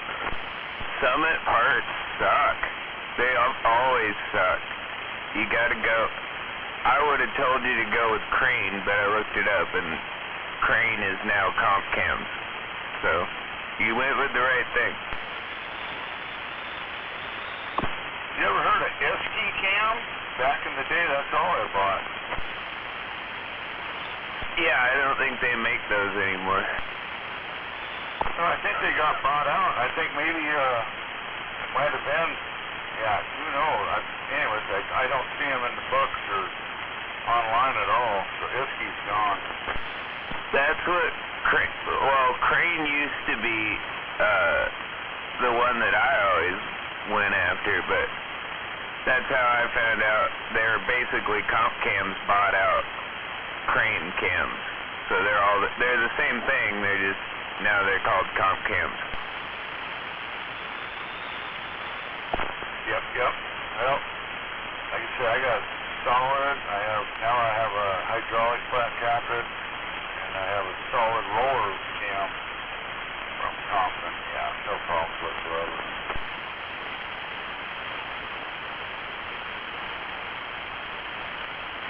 Crane ignitions were the shit back in the day too.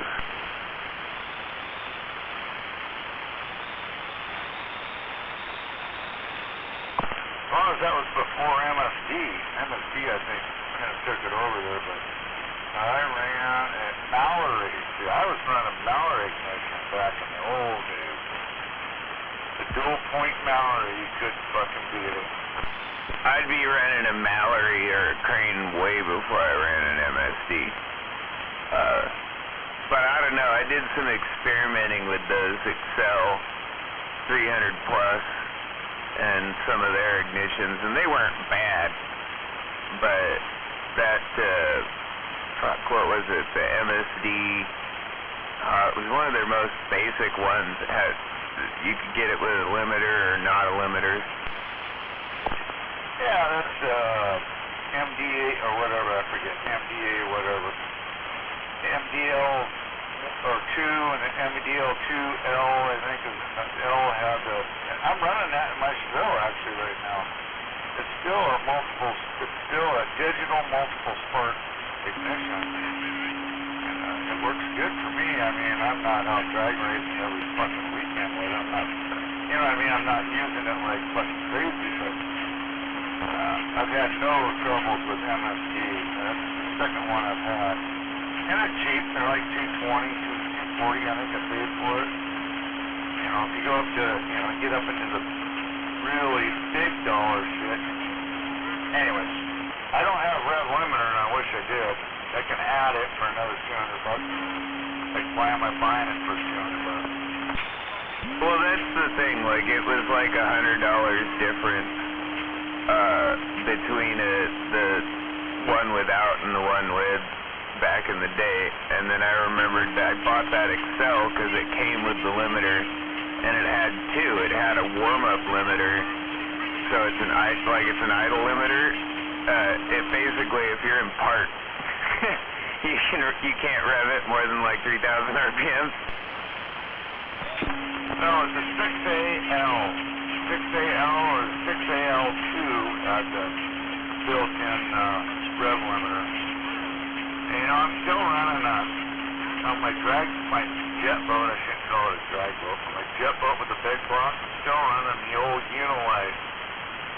And I got a pumped up coil on it. That's it. That's all I run on that fucker, and it don't miss a lick. The fucking thing. I don't even run a box on that old boat. It's fucking funny as hell. The old shit still works. Well, if it's the L, it had the limiter. That's what the L stood for. There was the 6A and the 6AL. Yeah, AL. Mine was just, I think, an L, whatever. Whatever. I didn't get the rev limiter. Which I really don't care in the car. I mean, I guess if it was a really badass, I'd really want it, but it's not. I mean, it can handle it. Just like my fucking, my big one, my boat. That fucker wings out of the water. It's just a jet boat, and it fucking spins out, and it's like, I've spun that fucker, I don't know, probably 15 times in the last 10 years of running it, and beat the fuck out of it. And it ain't blown up yet. It still runs hard.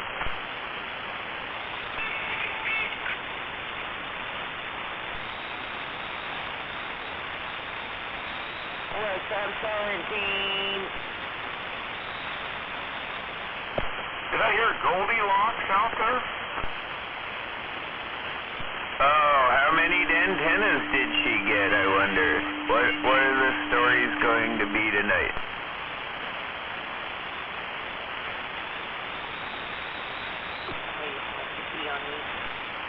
Goldilocks. It's Sweet Pea. He's being nice. Sweet Pea. Sweet Pea.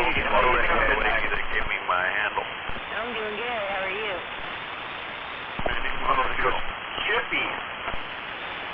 Still working on your car? My new nickname is Bullethead. Oh? Can I just call you out? Did it get a little bit? No, never mind. I'll tell you later. Alright. What have you been drinking? I'm agitating. I thought you called her something else. Is that what you called her? That one? Oh, I've called her a few things now. I was called so much today, it was unbelievable. Oh, there's just a bit. A couple of times. And I was at work all day. You called me a fucker earlier.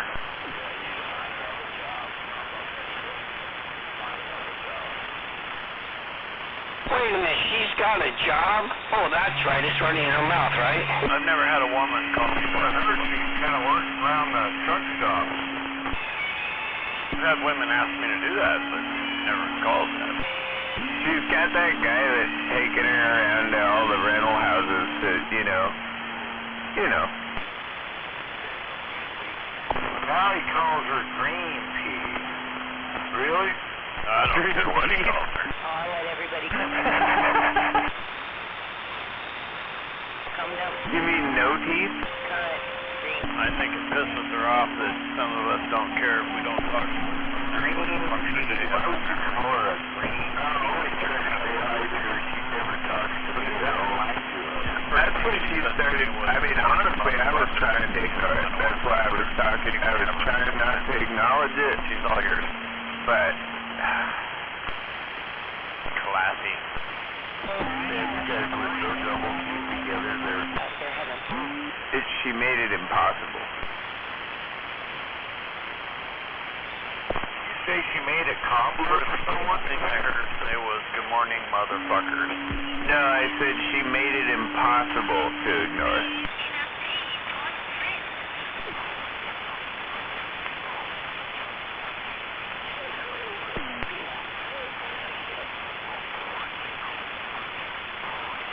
I don't think Hammerhead can hear me over her. No, you're about to man. Aww. Plan. But have this, I don't know if he's sticking his finger up his ass and he's got some weird things to say. Almost sounds like that. Oh, you'd be alright. Be like having a fantasy over there.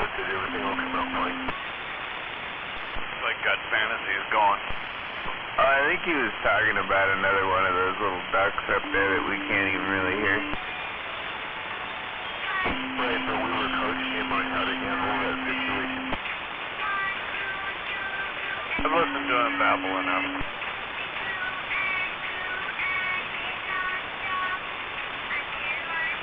Must be music time. Of course it is. You wish you were that young. Yeah, I'm over 21 and I ain't 900 years old yet.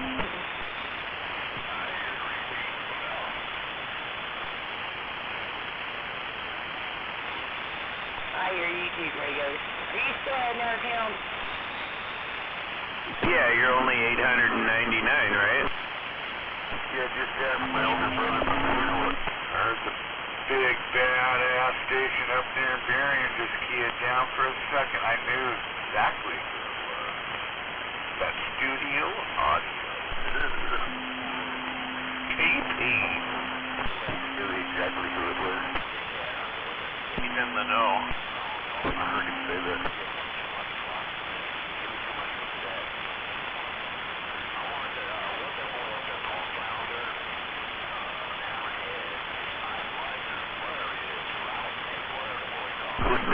Studio audio.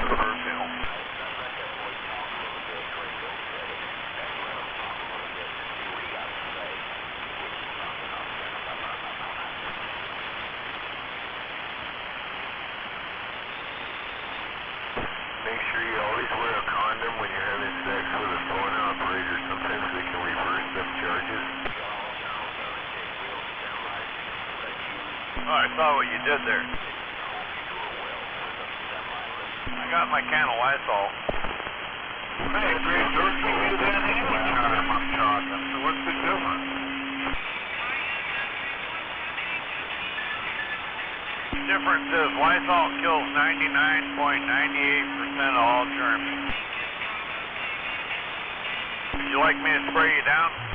Great operator. Great, I'm covered with that other 0.1% of germs. Gary.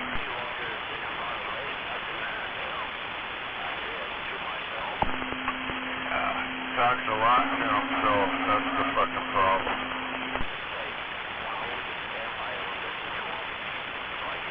You have to go to Kino's last. Now you're going to talk to yourself in the next hour.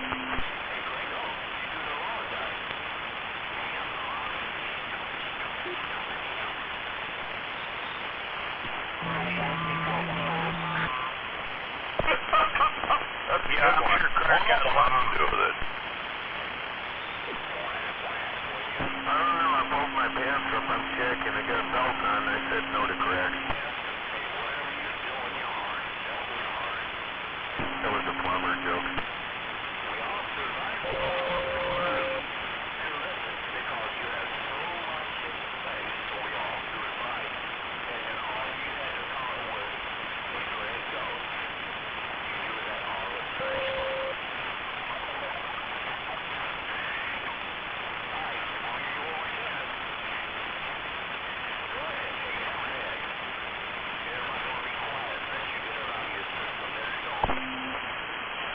Again, there's no chance.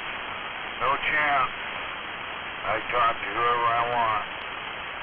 Even when you're keying up there, crap, they gotta be something. You need to pump it up. You need to get out of the Kino's live stream.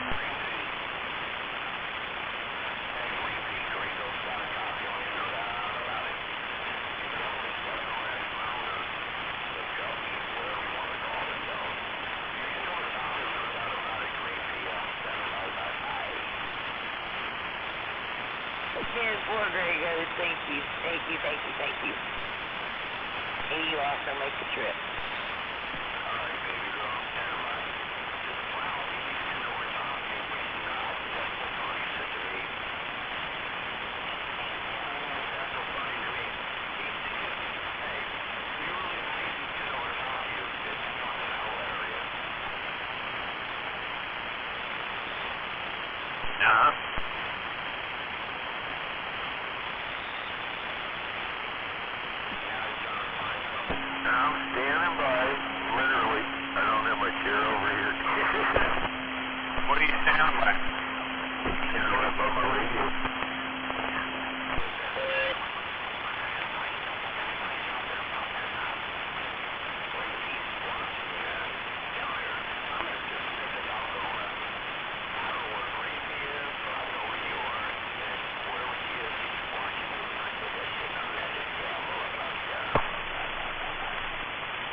You haven't shut up all night long. Let's see you shut up for fucking 5 minutes. Just be quiet.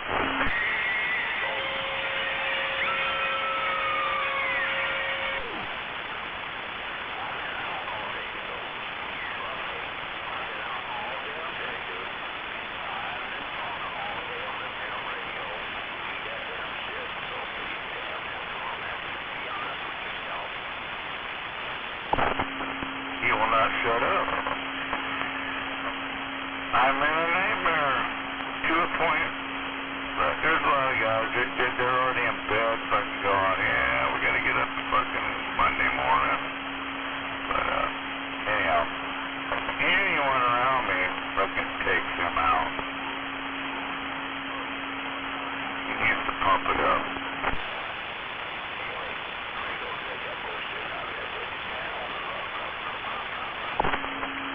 Yeah, I think I'm gonna, I want to talk to you about fucking rebuilding engines right now. Fucking, I tell you what, I've had a hell of a fucking spew. Fucking built this fucking really cool 327 and the fucking cam went flat on it. It was goddamn Summit cam. How the hell does that happen? A fucking cam go flat. Never had one in my life ever do it. So I buy another one, put it in it, and it goes flat again. Now there's so much metal in the motor, it's fucked up. And now I'm fucked. Gotta pull that motor out, fucking take a look at it. Yeah, it's fucked. It's all full of fucking metal. Cam's all fucked up. Whatever you do, don't buy fucking Summit cams. I mean, I've bought them in the past. I'm still running on a couple of vehicles, but man, you don't want to ever buy Summit cams. That's fucking terrible. Shit does happen, but man, 3 times in a row, that's not good. So, meanwhile, I wonder what fucking old Grey Goose down there in the valley is even fucking talking about or hearing or doing anything, because he's just almighty. Oh, I can hear Tacoma anytime he's talking shit. He got no shit. What? You ain't talking to nobody. That's the bottom line. Come on, you fucking idiot.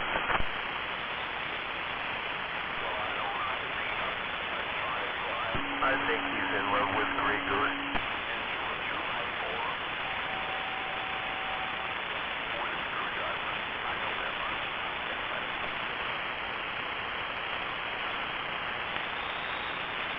All I did was prove a point.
Who you think you are.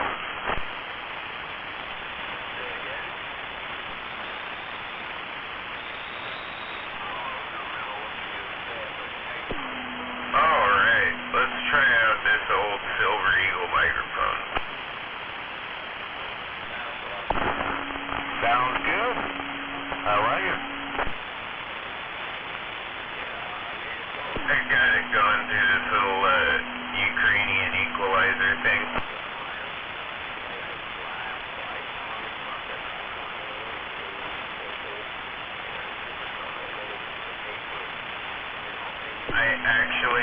I sound kind of nasally probably still, but I actually don't sound that nasally.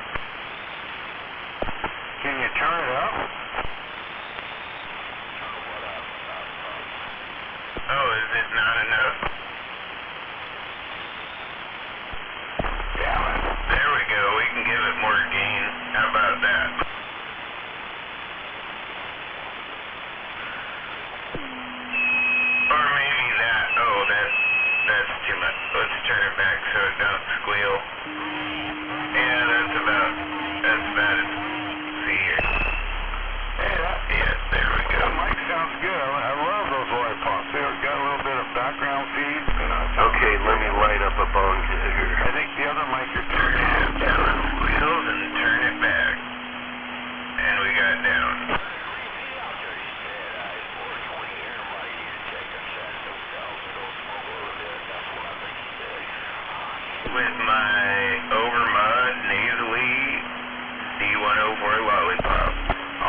actually, I have all the shit here to build one. Oh, I guess it's just scratchy on the I mean, I bought 3 complete Silver Eagles, but they're all fucked up. They're just so old, they're just fucked up.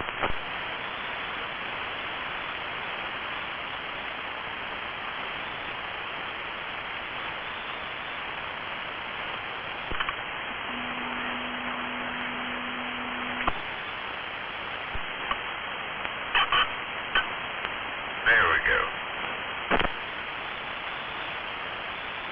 Now, what are you talking on now?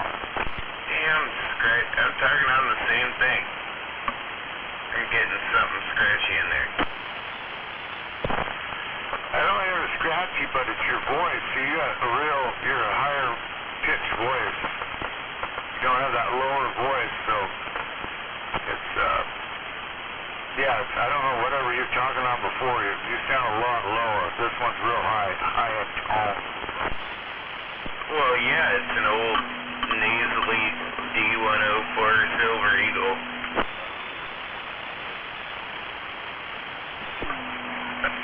I can maybe make it a little bit. I don't know, that's probably too much.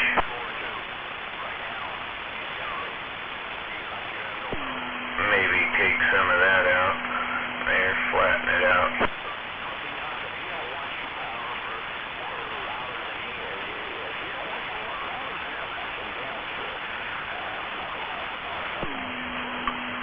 I don't know. I think it sounds like shit. Goddamn lollipop microphones. For how long?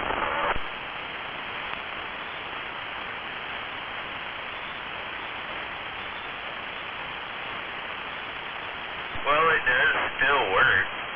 I mean, this is probably a 40-year-old Silver Eagle. I mean, I bought it used, and it's old.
stare I've ever heard in my life.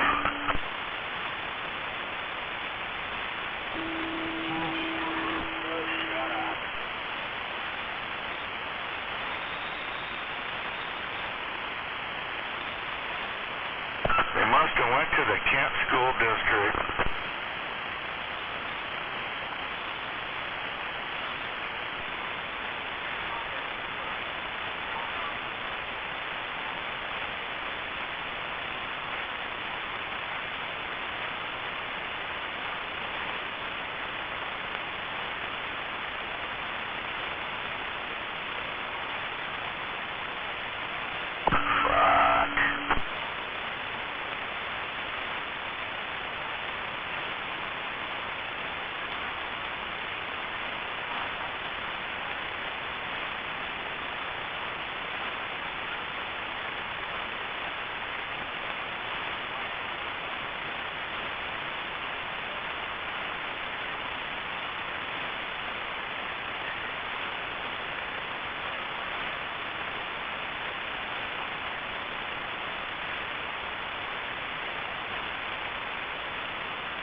too?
Lee.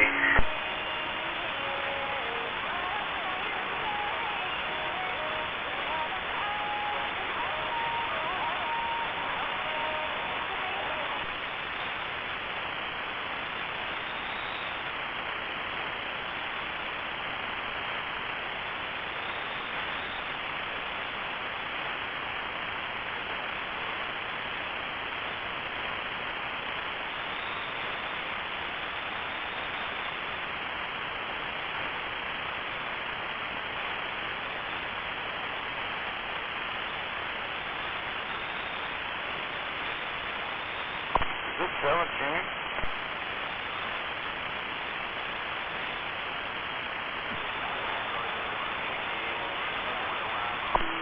It's just breaker.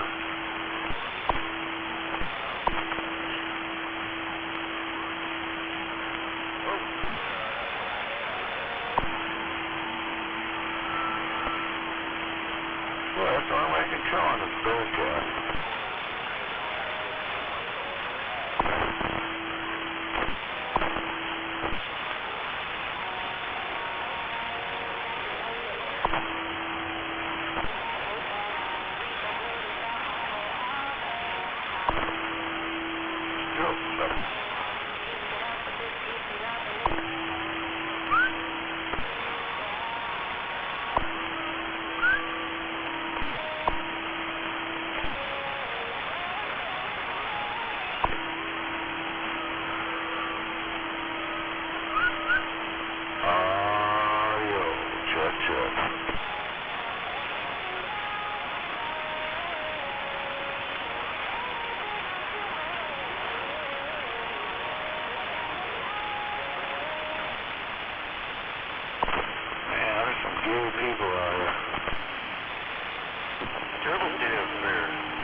combination is pretty strong down there into the gate.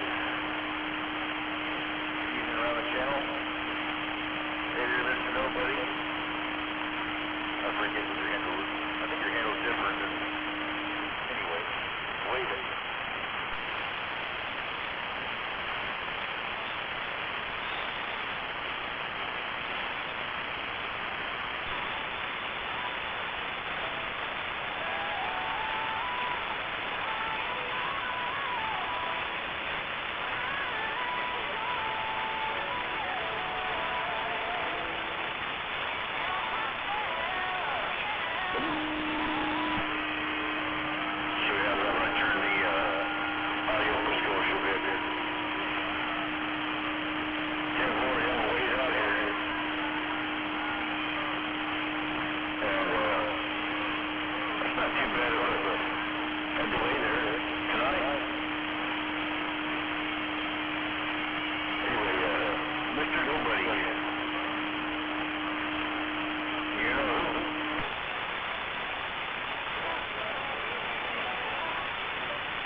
One time.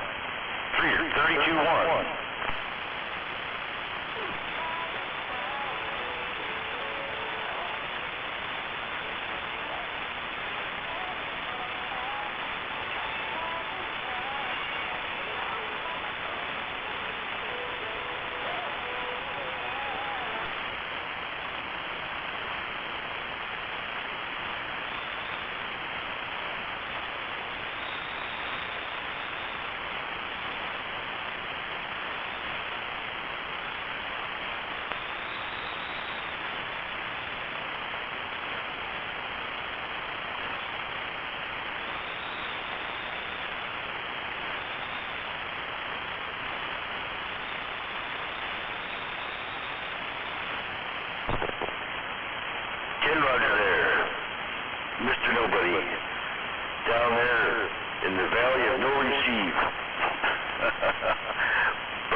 test.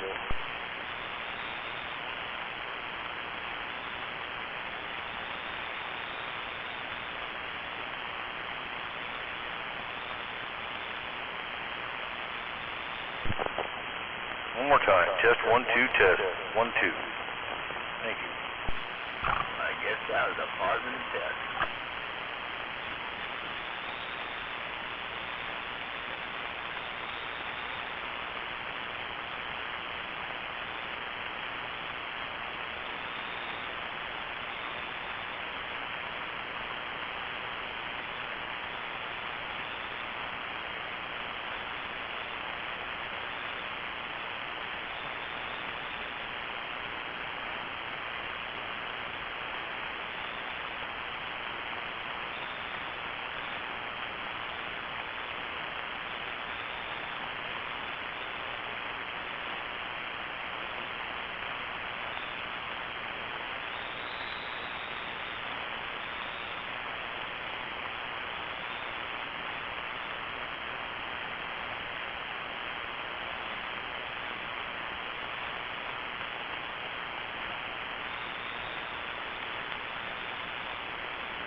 Wow, I'm surprised it's hitting it that strong. At about 45 degrees antenna angle.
Exit.